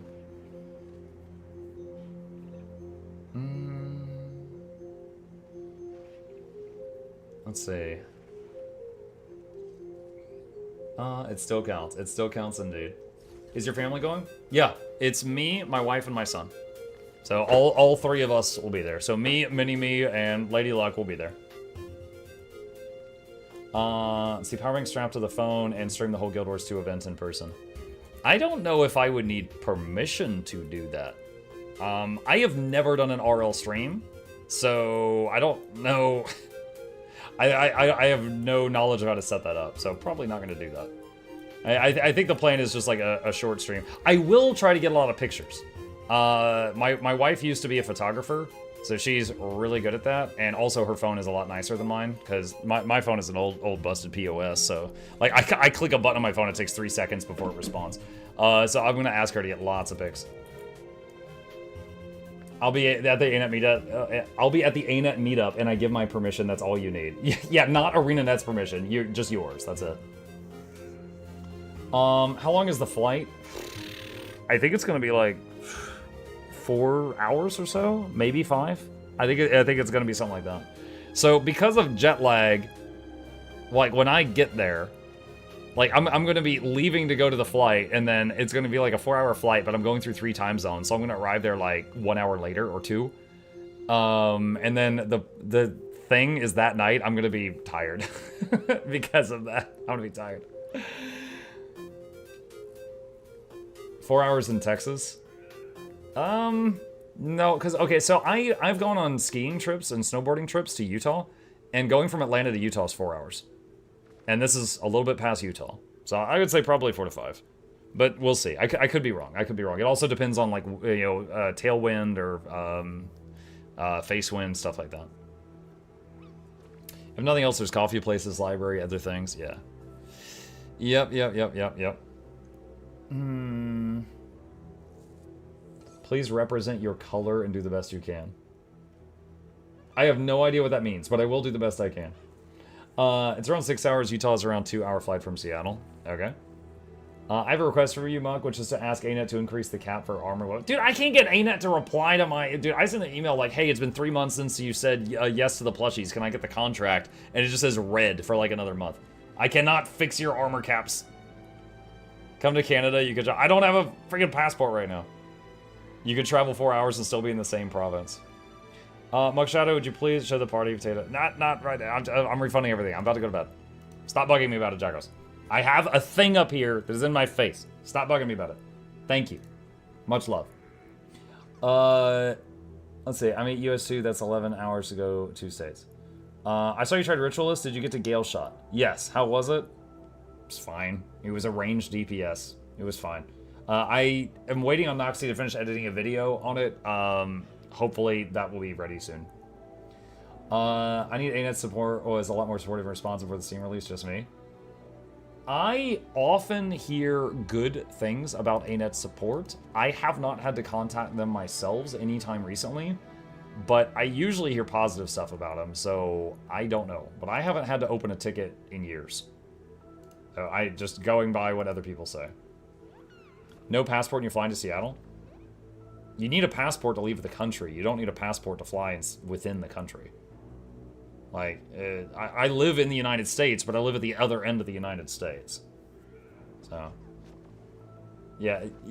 Yeah, if you don't know, if you want to get on a plane in the U.S., you can fly anywhere within the U.S. without a passport. Do you have a real ID? Yeah, I have a driver's license. That's it. Like, I just have to show them the driver's license and my plane ticket. That's all they need. And my kid is, of course, underage, so he doesn't need one.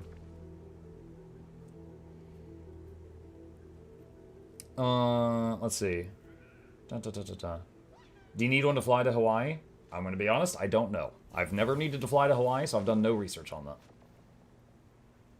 Not all licenses are real IDs. I'm not freaking... Look, I'm not the... Oh my god. I'm not the... I'm not the person to answer all these questions. I'm covered. I'm good. I'm good. Is Boy excited? I think he's getting excited, yeah. But I told him, I was like, it's going to be a tiring day. It is going to be a tiring day. Because we have to get up really early to get on the plane. And then there's the long... So, less sleep that night. Long plane flight. And then getting there. And then we got a long day because of the time change before the event starts. So, I'm just hoping that we stay conscious through the whole thing that we're looking forward to. Bring food, drinks, and snacks. I think that is more important for PAX the next day. Like, the con is the next day. Day one is like, we land, and then we have to stay alive for a long time. Yeah. I heard a rumor the new expansion will release new hairstyles to the makeover kit. Is there any truth to it? I have not heard that. I do not know. Get sleep on the plane? We're going to try to. Yeah, we are going to try to. I meant for the con? Yeah. Requirements changed recently. Some states require real IDs, which are not ordinary licenses. There are other options like passports. It's in a dev post, but I couldn't find it fast. Okay. Alright, well, chat, I kind of wish this was a Q&A, because then we could just do that. If we had started this hours ago, we could just sit here and keep talking for ages. But I've got another long day ahead of me tomorrow, so I need to wrap things up now. Will you stream during your trip? Yes, I said I would do a short stream, if possible, from the hotel room to keep the streak alive and tell you guys how it's going. Alright. Thank you guys for being here. I hope you guys enjoyed your evenings. Couple of plugs on the way out. If you're new here, my name is Muck. I stream every evening and every weekday morning. Haven't missed a day in 7 years. Hit the follow button on Twitch. Subscribe to these 2 YouTube channels that are in the chat. And also, thank you to the patrons. They keep my channel alive. I could not do it without them. There's a link to that if you want to be a supporter and interrupt my streams with goofy noises. You guys have a fabulous evening. Sleep well. I would normally just end the stream here and play my outro. However, there's a lot of people that are AFK because they're farming the drops. So... let's raid someone so that they still get their drops. I got Ian last night. You know what? Let's get Ape Junk. Ape Junk is awesome. I enjoy their content, and they are also doing some giveaways, so some of you would possibly get to win some free stuff. I'll see you guys over there. You guys have a fantastic evening, and I will be back tomorrow morning and tomorrow night with Guild Wars 2. See ya!